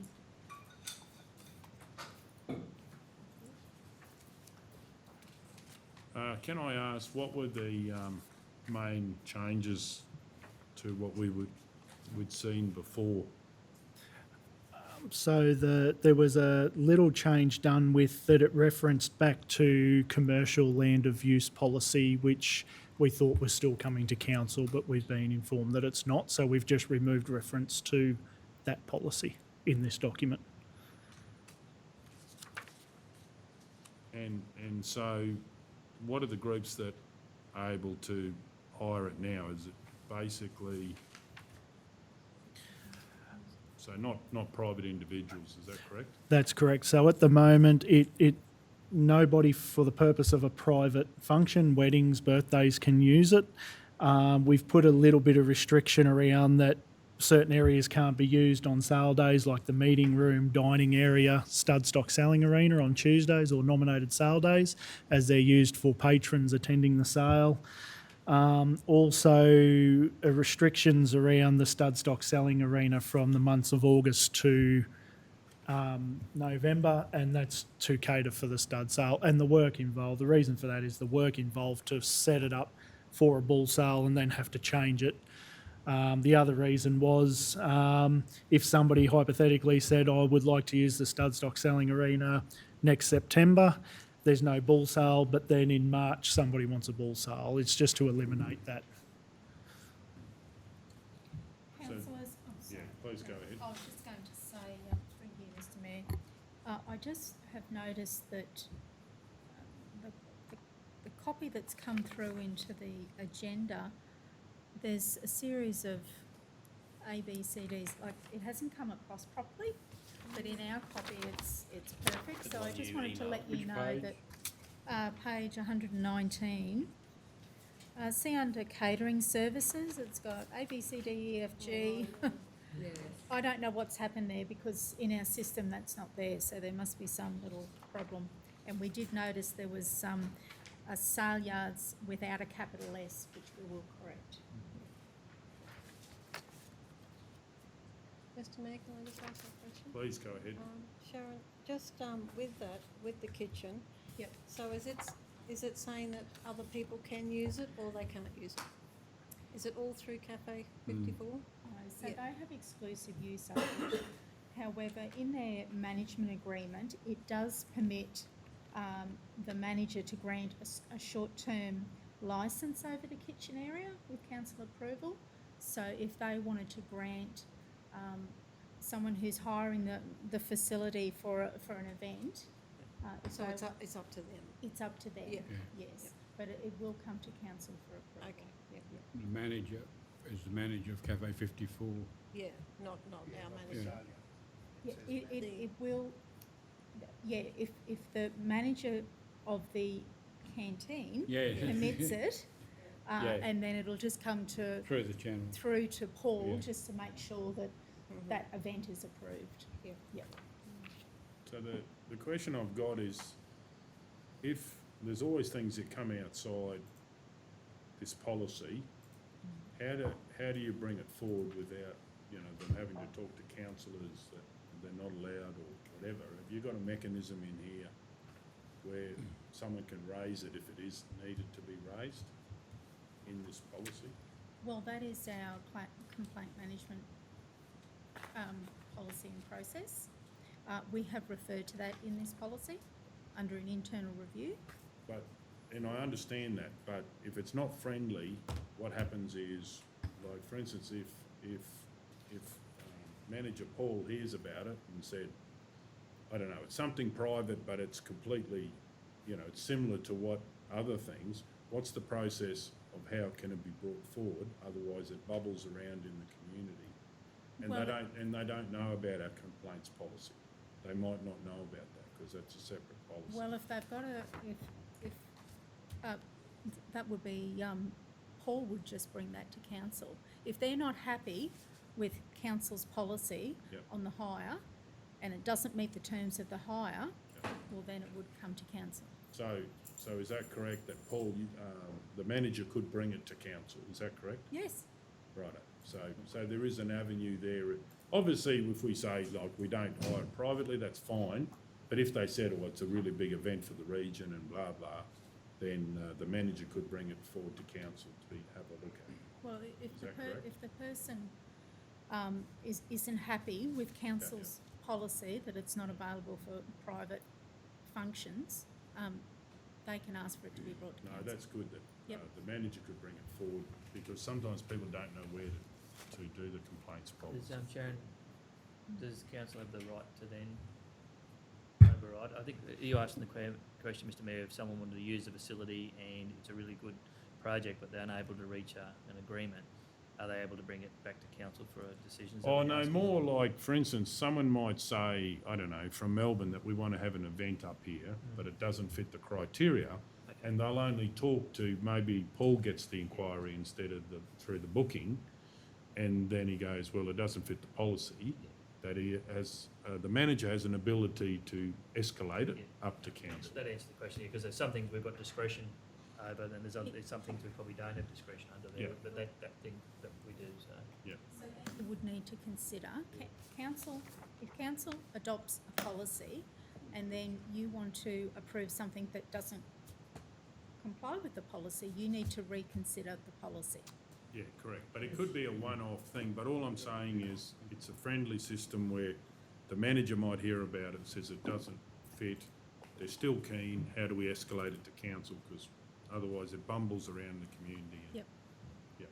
You can't, through you, Mr Mayor, you can't have a discretionary clause in a policy, can you? Like it's a fixed document, like it's very fixed, isn't it? Well, a policy is a policy. It's your policy position on the hire of the Roma sale yards. So that's your Would policy. you have a clause in there saying that it's Well, that's why we've got the internal review.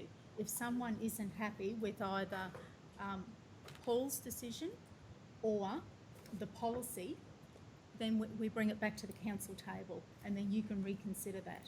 So that's the discretion, that's the discretion element of all our policies.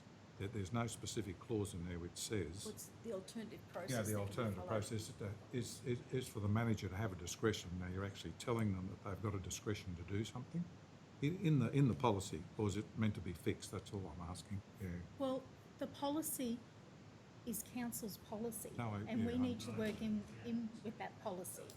If the request is outside the policy, we bring it to the council Yeah. table. Yeah, And no, then, I understand what you're saying. and council can reconsider the whether the policy needs to change, or whether you want to consider the Yeah, it's a the fixed application. it's a fixed document, basically. Yeah. But really what I was wondering is, how do we channel it up if it's outside the policy, Yeah. but it needs dealing with? And you do get weird ones, I can tell you from, they don't fit the policy. And that is exactly why the policy actually refers to an internal review. Yeah. And that is where an affected person has a complaint or a concern about the policy or the administration of the policy or the hiring of an area, it can come to. The correct channel is to follow the complaint management policy and process. And my whole thing was, as long as the manager could hear about it and bring it up, it'll get to council quickly, because it's outside, because it's a private individual wanting to do Yes. something. And then that would be, I think, where it should be. Same sort of outcome. Yeah. Well, does anyone want to move on this policy? Councillor Guthrie. I'm happy to move that the council adopt the hire of the Roma sale yards policy as presented. We have a second of Councillor Burkett. Any opposition? Does anyone wish to speak? We're going to go to the vote. All those in favour? Yes. 9-0. What was next? L1. L1. Conflicts.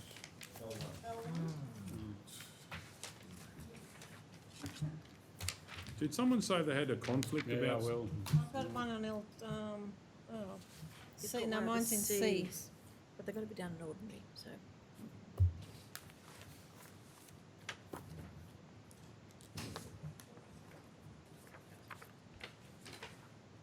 Okay, Deputy CEO, we've got a couple of conflicts here. But we're still in open, aren't we? So we Yeah, just do them but- as they come? Yeah. Or is this You on? want to do No, them? the first one. I'm going to do one on L1. We're doing L1 next, obviously. Okay,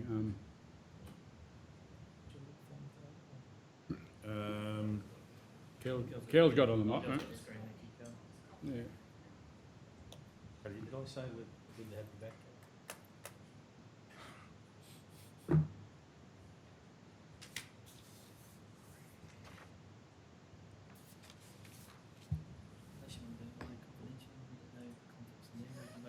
Oh, I think I might have, Rob. You shoving it? I think I might have, Director.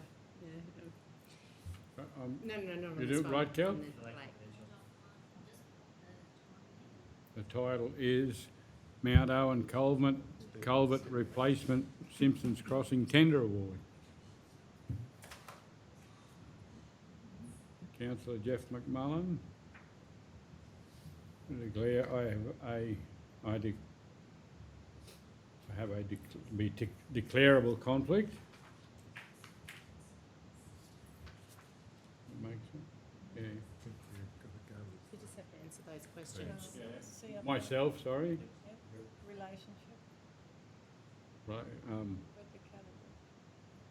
Your category, like parent, spouse, and then oh, no, It's no. myself. So Myself. next would be But, particulars of interest. yeah, particularly, I'm using this company's paddock to graze my cattle. Right, I hate when it come into.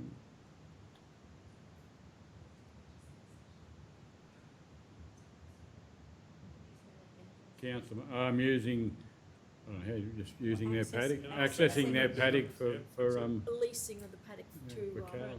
for adjustment to cattle. Have an arrangement or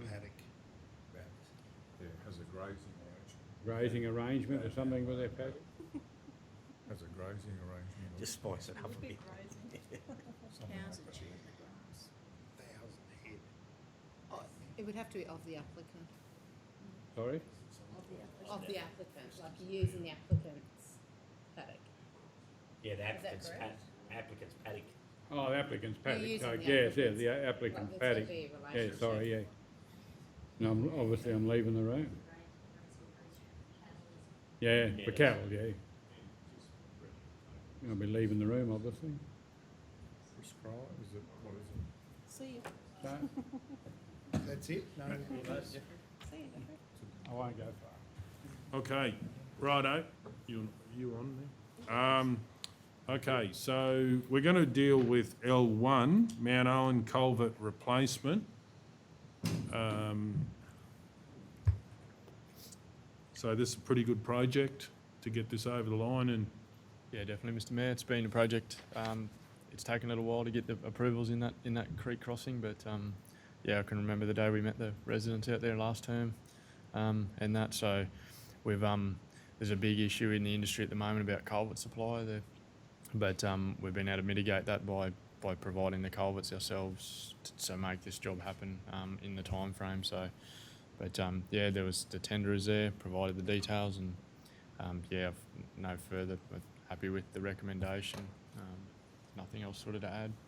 Councillor Burkett, I'm happy to move. please go ahead. I'd like to move that Council 1 select Roma Earth Moving Proprietary Limited, TADMAC Roma, as the successful tenderer for the tender 21027 Mount Owen Culvert Upgrade Project, and 2, authorise the Chief Executive Officer or delegate to enter into final negotiations with the Roma Earth Moving Proprietary Limited, noting the tender value of $428,547.40, inclusive of GST, and execute by way of signing the construction contract in the final terms are acceptable. We have a seconder? If Councillor- the final terms, sorry. Okay, seconder, Councillor Edwards. Any opposition? Does anyone wish to speak? Just, two things. Just one, there's a typo there. Culvert needs a T on it. I don't know if it come up. I know it's come up all right. Yeah, Mr. Mayor, I think just to reiterate what Deputy Director Cam said, I think it is. I think that the residents of that area will be very pleased and impressed that this is going ahead, and I thank Deputy Cameron Department for getting this to fruition. And I'll speak on it too. Obviously, we've had some challenges that all the residents know about up in that area. And this is a new leaf where we can put in good long-term infrastructure that'll deliver for an area that brings a lot of economy benefits through the cattle industry, and giving them roads where they can have confidence to use will be very beneficial for the area. So looking forward to it being delivered. Anyone else wish to speak? We'll go to the vote. All those in favour? Yes. Okay, we've got 7-0. 8-0, sorry. Councillor McMullen's out of the room, and if we can come back in, that would be great. On to page 10.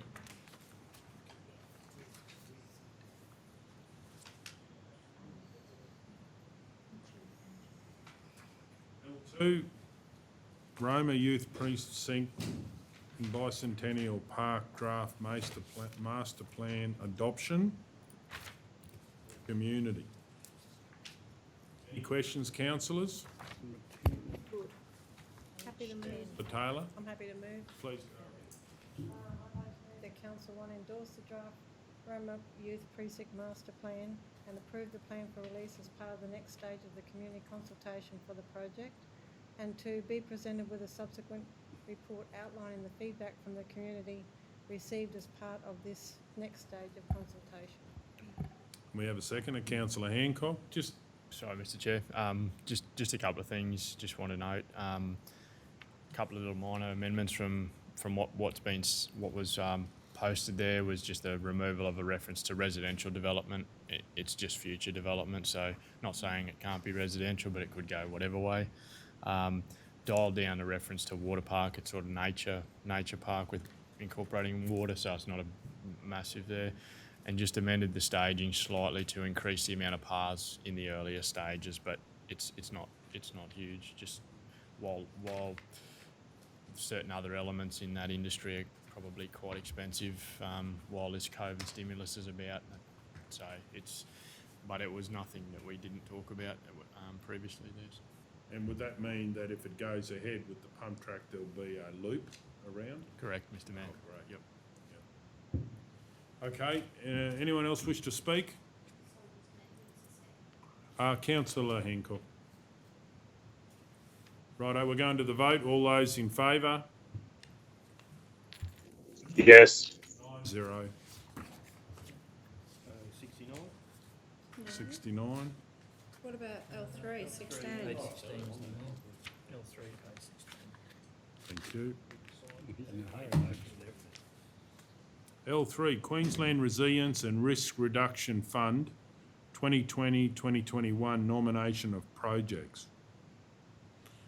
Councillor McMullen. Mr. Mayor, I'll move that Council 1 submit an expression of interest for the following projects under the Queensland Resilience and Risk Reduction Fund 2020-21. A, Miss Campbell Street widening and drainage upgrade, and B, online awareness video, Roma flood mitigation infrastructure. 2, authorise the Chief Executive Officer to sign the submission forms and any further expressions of interest agreements as required. Second, Councillor Guthrie. Any opposition? Does anyone wish to speak? Just We have a question. Please go ahead. Through you, Mr. Mayor. Just online awareness video, Roma flood mitigation infrastructure, what will that look like? Yep, so I'm proposing there that we just develop a very short online awareness to sort of outline what mitigation infrastructure Roma has, how it works, and what people can expect to see during an event. Because there's things there that people are genuinely interested in as to when the channel comes into play, how it works. The one big thing I do want to communicate to the community in a video, if this was to be successful in the funding, is just even the basic operations of, say, the penstock, because the penstock, which is obviously a hole through the levee, is opened most times of the year to allow stormwater to run through. But during an event, if the creek starts backing up, penstock needs to be closed to seal it off. What that'll look like is a pump will be installed on top of the levee, pumping stormwater over the levee into the creek. So just stuff like that, so that the community sort of don't see council workers out there deploying a pump and think, well, what's going on? It's just to say this is business as usual. This is how this thing should work, and that. So I think it's there's a lot of money going there, so it's good actually to explain how it works, because it's quite an intricate little system now that but I think there's some good value in that. Okay, thank you. Okay, no one else wishes to speak? We're going to go to the vote. All those in favour? Yes. 9-0. L6? 59? 69, thank you. L6?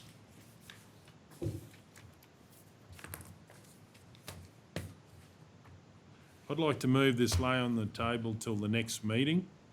All those in favour?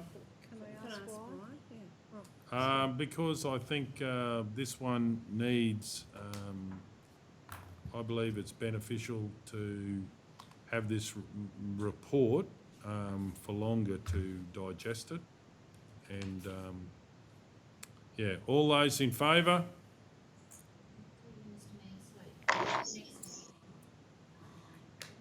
Yep. Oh, well, I would say business as usual. So I'm happy to put that, or that's a motion to lay it on the table. So we've been doing that anyway, haven't we?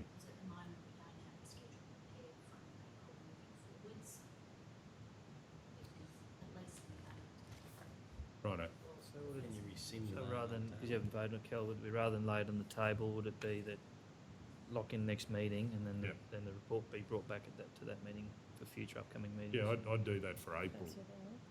Lock in April the 2nd and 4th. Move that it's the 2nd and 4th, and that council consider this the future of meetings at the next meeting, past the month.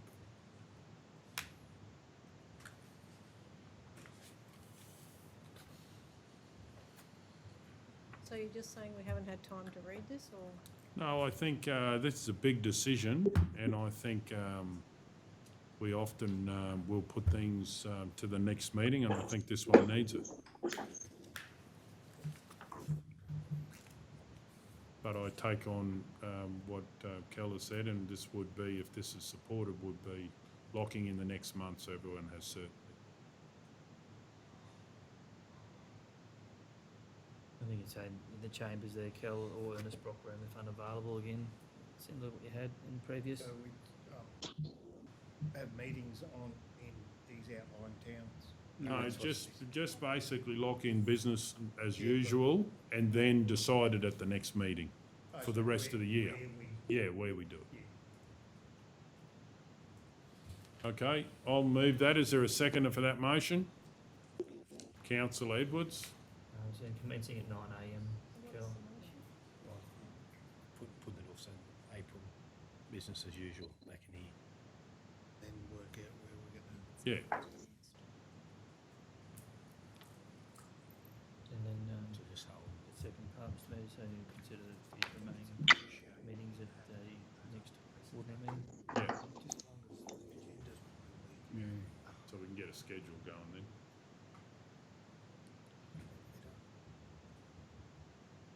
Okay, is the seconder happy with that? Okay. Any opposition? Does anyone wish to speak? We're going to go to the vote. All those in favour? All those against?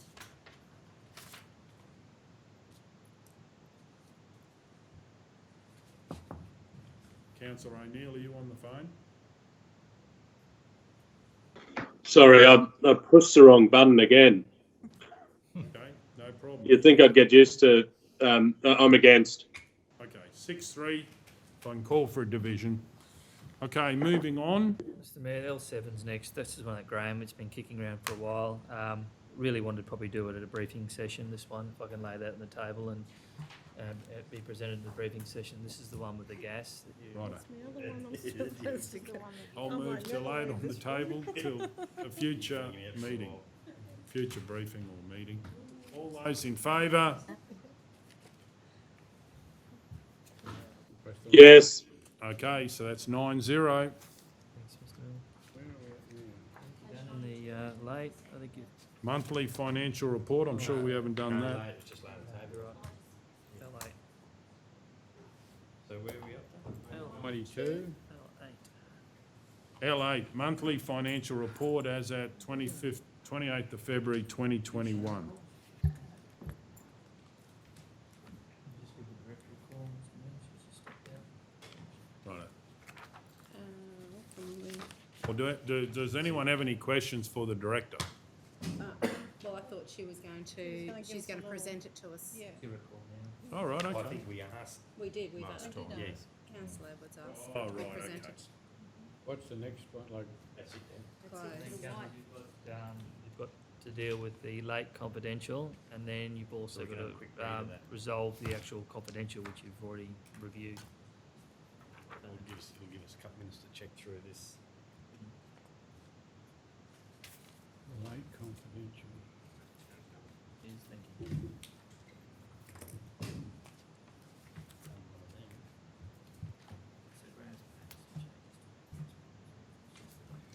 We've now got costs, yeah, sorry. And it's just, Wendy might owe me $50, yeah. You might owe me 50, yeah. No problem. We're doing L8, monthly financial report, as at 28th of February 2021. And it was said that you were going to present it, or some questions, or whatever. I can present Yep, this. drum roll. So, in summary, the operating budget, the net operating surplus is actually showing a deficit there, but that's because we're just about to issue our second levy of rates. Oh, yeah. Yeah, and because they're not going out till next week, that's why that's showing, because that Once that's issued, the rates and charges, that'll be about another 21 million. So that'll turn that around. So please don't be alarmed by that. That goes in immediately there, once they're issued? Yes, once they're issued, Then they'll appear as revenue. Yeah. Yep. So that's probably the most important point there. Everything else is pretty much on target. The grants and subsidies and contributions there, that's all in the timing, because the FAD grant, we will get one in March, and then there'll be one in June, quite a big one, because they prepay this year. So that's what will happen there. And it can throw out your figures the It way they can, look. yes, because in the past there have been years where they didn't prepay it, and it's problematic. But unfortunately, there's nothing we can do about that. That's out of our control.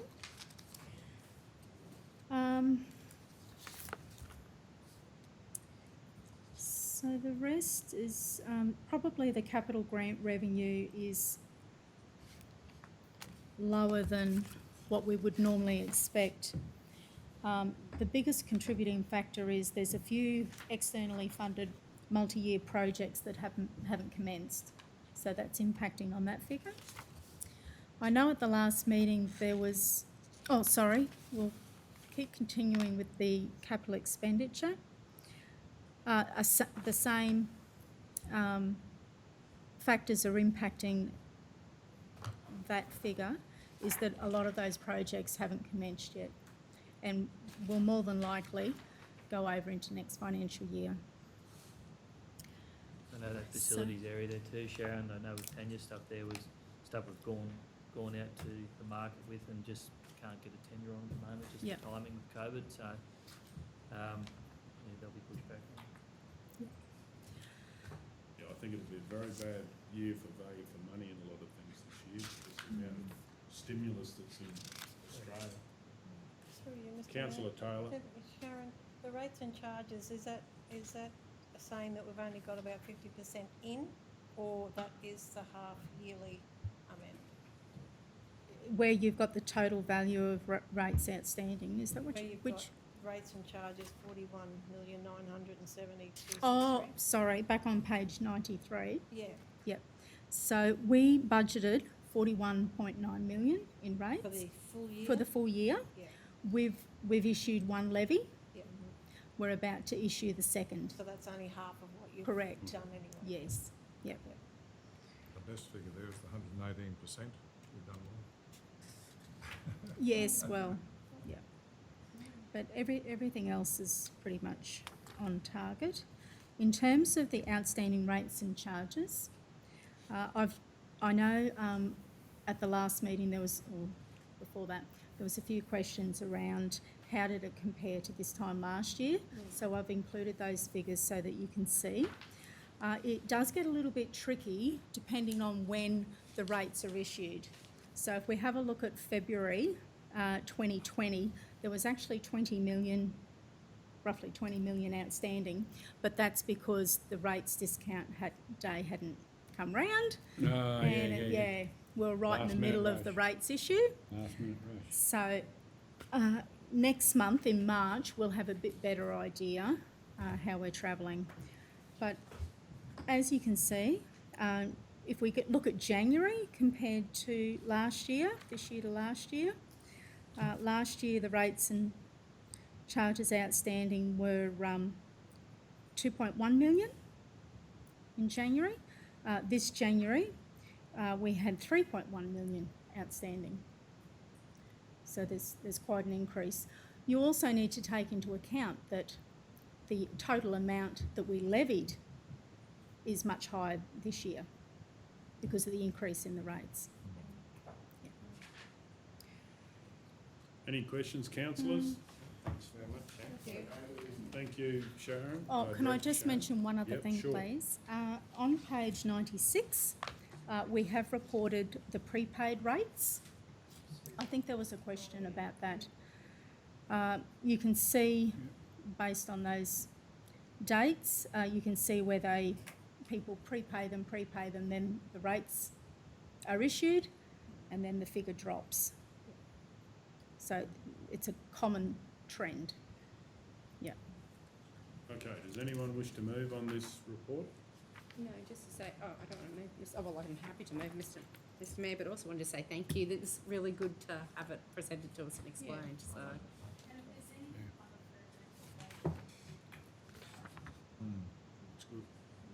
So I'm happy to move. I move that the monthly financial report for the period ended 28 February 2021 be received and noted. We have a seconder, Councillor Taylor. Any opposition? Does anyone wish to speak? We're going to go to the vote. All those in favour? Yes. 9-0. That's all right. Will we slip through the other late one? Well. No, the one that we've already done. Mayor, did you want to deal with the, did you want to go into closed and do the lates closed, or did you want to deal with the closed while you're open? Can anybody with I've got a conflict. we did one, but there was another one somewhere. I've got a Mr. Mayor, could we just adjourn for 2 minutes, just so I can get some advice on the conflict? Conflicts of interest. Councillor Taylor. I'd like to say I have a conflict of interest in C1, which is a Hibernian Hall user agreement renewal. My name is Councillor Wendy Taylor. Person of interest is Jodie Noon. Relationship, she is a personal friend of mine, family friend of ours, and she is named in this report for the Hibernian Hall. I have a declarable conflict of interest, and I will leave the room while this matter is discussed and voted upon. Okay, thank you. Now the next, any other conflicts? Councillor Hancock. I have a declarable conflict on LC1, internal review assessments 13001193 and 14005151. Person with interest is myself and my husband.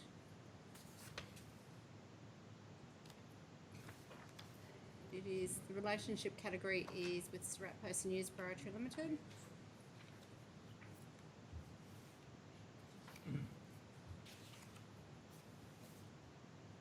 And particulars of the interest are that it is mentioned in the report about delivery of the assessment notice.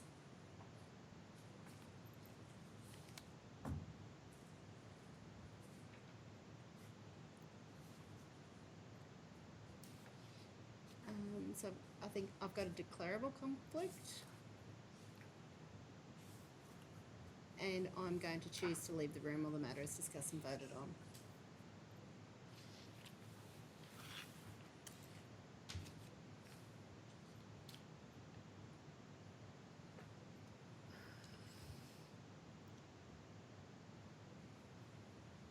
Okay, we've got that.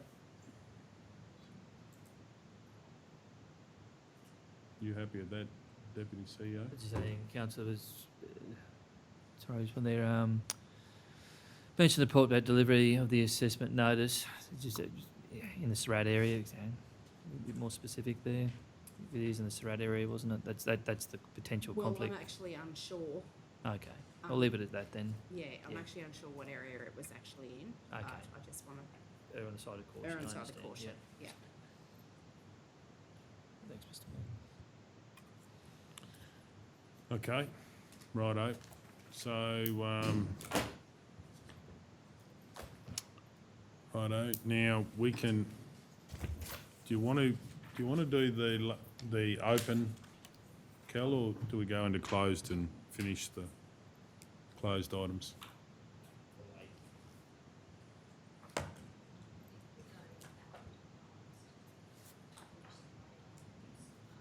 Righto.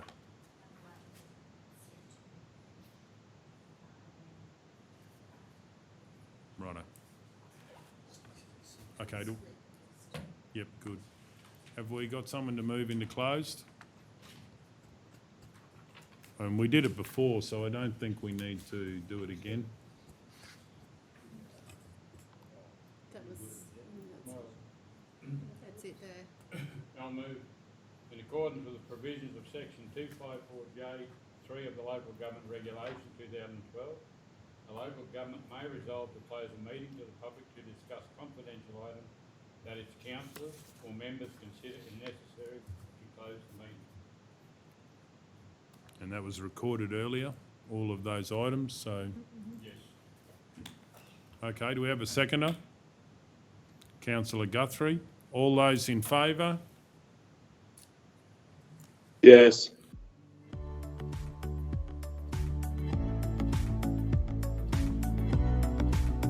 C1, environmental monitoring proposal.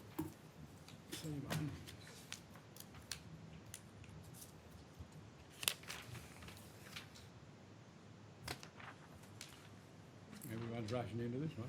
No. What did we decide? We're gonna go with the Oh, we're going to go with the monitoring, weren't we?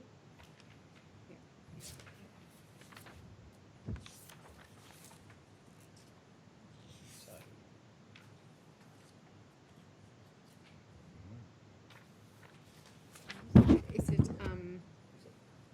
Where is it? at the advice to council on that page? No, because I've got no page numbers. Go to, just look over and just see advice to council. Oh, Is it, and, yeah, is it that? Can you see where I'm reading? We're gonna engage the No. Where it just says advice to council. You have a, Yeah, I can see it. so you've got a couple options at council. You can receive that report, or you can actually, there is a quote there. Yeah. You want to, Yeah, see, that's if the you want to quote. engage that company, we've also provided a general ledger number there. So we've provided a general ledger number there, so if you want to engage that company, you've got their name there, and you've got a general ledger number there, and you've got a budget estimate there as well. Okay, do we have a mover? What do you want us to move? I was also wondering if someone is moving something that maybe one resident might want to check with the other resident. Situation. Whether they'd like it. What are we reading to? Yeah, we did ask that question, they said they weren't interested, but once we actually engage them, they take position. Underneath the risk. If you just flip through the report, Do you want it's, them? Like you said, one, it's two, third page. I don't know. I think this one here. Oh, fourth page from the Here it is C1. here. yeah. I've lost it. So I guess if it makes it any easier, as part of the discussions before, the feeling was that, that one council engaged Rodney Stevens Acoustics to undertake noise monitoring to the costs associated being the value of 5,000? Drawn from that GL drawn number. form GL 2061. Would you put something in there if the residents agree, or, like, just, Well, what? you've obviously got that, but. Well, we didn't get he actually provided that, Mr Mayor, he actually. Oh, yeah, well, that's good. Sorry, that's not, we didn't actually Yeah, get that, right. he actually got sourced the Yeah, quote. that's good. Do we have a mover for this motion?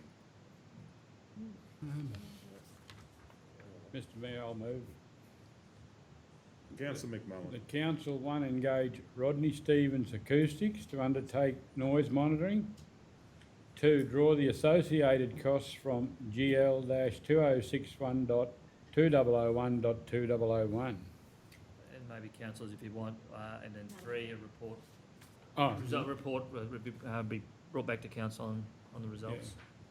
and number three, a report be brought back. Or a question? I'm happy to second, but I'm just wondering whether we should actually put an indicative amount of money, because we have been given A quote. a quote up to, or maybe we could indicate, As per quote. well, we'll give the indicative amount of money that we're prepared according to the quote. Councillor, maybe in point two there, that draw the associated costs and the amount of, We don't 5,500? No. well, that's what he quoted, That's option two. just, Why wouldn't you just go with the GL number? I think it's better. Happy just to go GL? Yeah, I think so. That's to give us a figure. You happy with that? Okay, we have a seconder, which is councillor Guthrie. Any opposition? Does anyone wish to speak to it? We're going to go to the vote. All those in favour? 8-0. Okay, moving on to C2.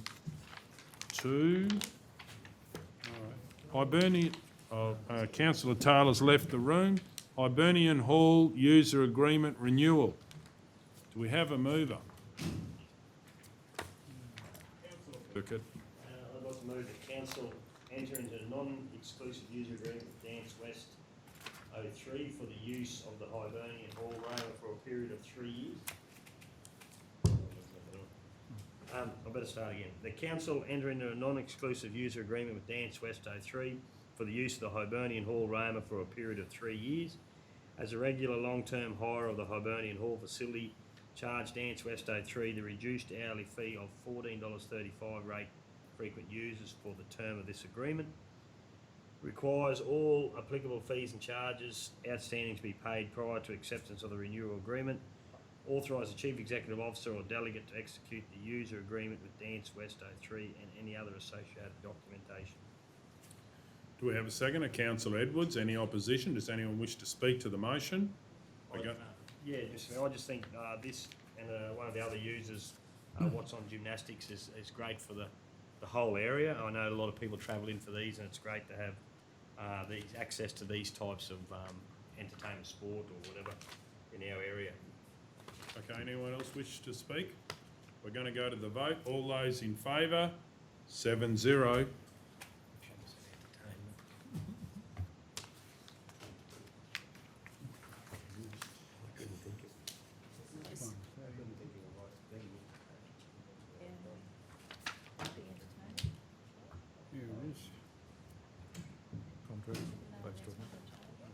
C3, tabling email correspondence. I think we. The one that's going to be withdrawn. Yeah, but I'm just going to do that, yeah. Wild Desert rates issue. I'd like to withdraw this report. Do we have a seconder? Councillor McMullen, all those in favour? 8-0. C4, tabled email correspondence from Blue Lagoon Road, Injune upgrade. I'd like to move that a report be prepared for an upcoming council meeting. Deputy Director, is that okay to a report for an upcoming council meeting?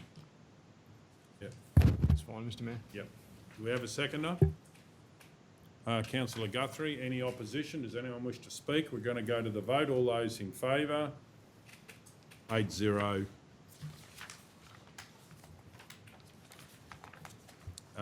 C5, correspondence, table email correspondence, Department of Regional Development, Manufacturing and Water. Should we lay this on the table, Deputy CEO? Or Councillors, you can lay that on the table. It does say in that correspondence from the Minister there that they'll be providing some more documents later on for our comments, so we're waiting on stuff from them, so really could just probably receive and note the letter, really, I think. receive and note? Okay. Yeah, I'd like to move that we, council receive and note the letter.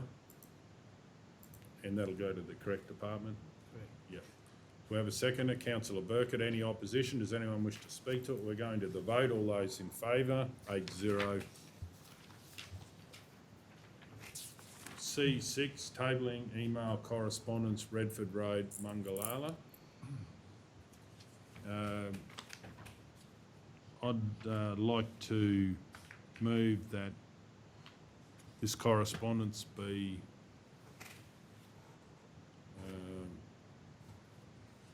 received and noted and passed on to the through the customer service system. and also that council write to the author and thank on behalf of council for their correspondence, noting that it was tabled at a council meeting.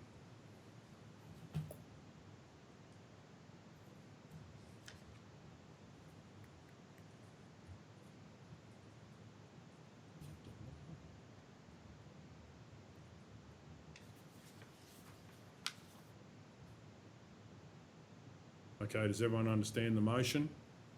Do we have a seconder? Councillor McMullen, any opposition? Does anyone wish to speak? We're going to go to the vote. All those in favour? 8-0. C7, Roma Saryards multi-purpose facility structural defects. Do we have a mover?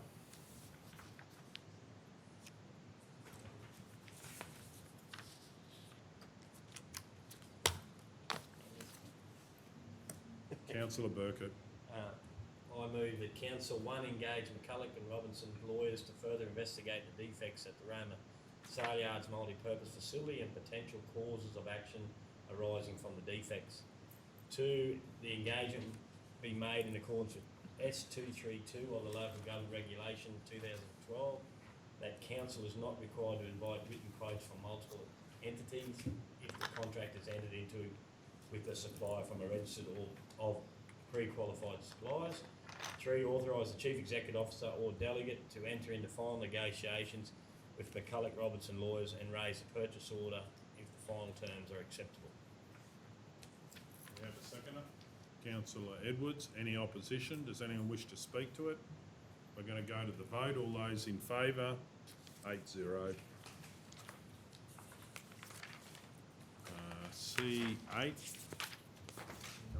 C9, is it? You just did C8. Thank you. Page, you're going to page. C7, councillors, did you withdraw that one, did you? Or? No, we just did C7. C7 was just the one we just did. And now we're going to do C8. C8.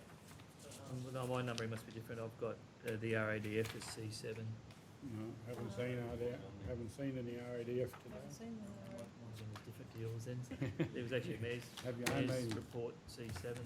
I haven't, no, C7's Roma That's okay. Saryards. No, it's all right. It must have been. Okay, C8, COVID-19 lease cafes, caravan parks, car hire companies and Hibernian hall users. Do we have a mover? Councillor Hancock.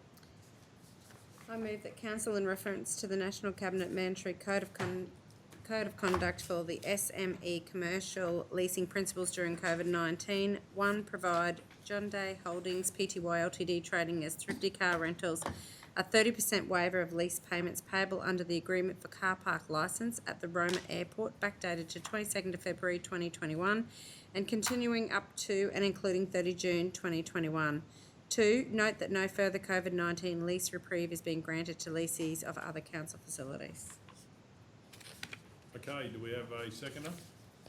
Councillor Ladbroke, any opposition? Does anyone wish to speak? We're going to go to the vote. All those in favour? 8-0. Okay, moving on. Like confidential.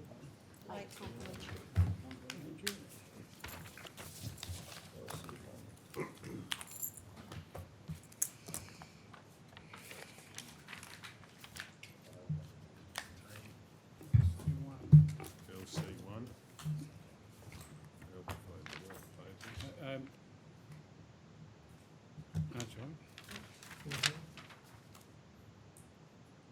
Okay, LC1 internal review assessments 13001193 and 14005151. Oh, okay, please. 3 years went up. Not that I'm in a hurry. Councillor McMullen and Councillor Hancock has left the room. Mr Mayor, I'll move that Council waive. Council consider. Oh, right. We lay it on the table, Mr Mayor, then. All those in favour? 7-0. No, I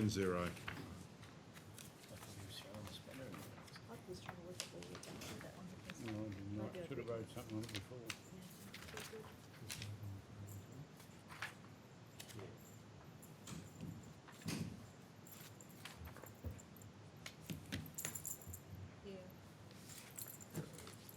Deputy Director, you happy with just lay it on the table?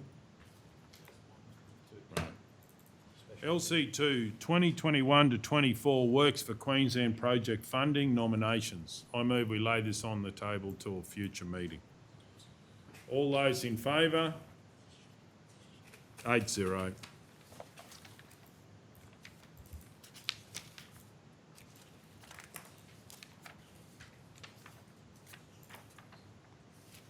LC3, application for a concession, assessment number 14005839. I'd like to move we lay this on the table till the next meeting. All those in favour?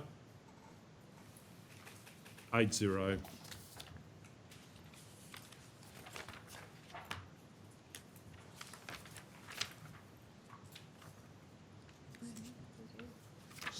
Thank you.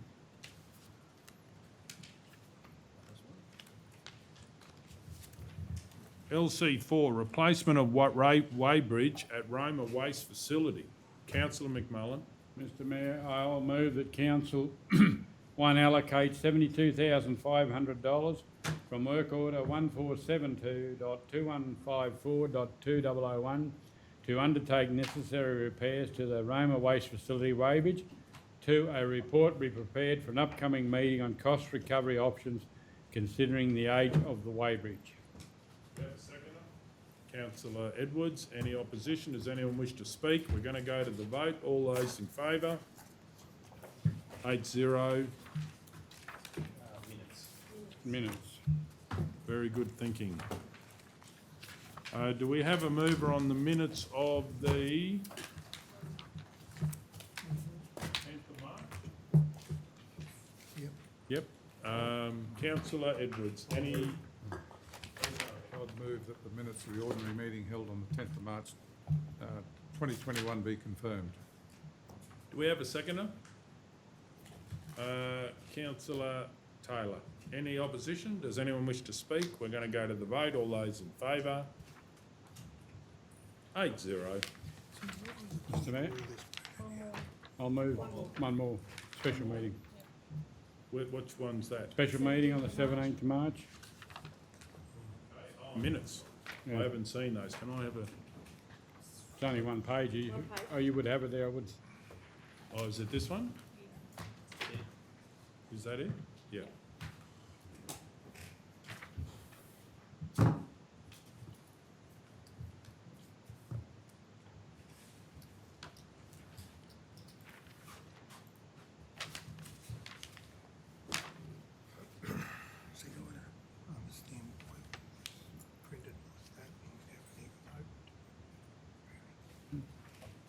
It's normally Okay. here. Has everyone read that minutes? Yeah.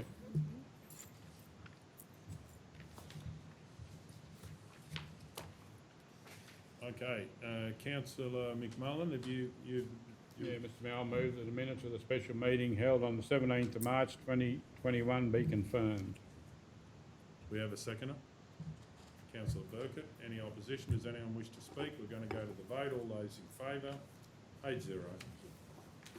Any further business, councillors? Okay, we'll close the meeting at 7:32 p.m. and thank you for your attendance, councillors.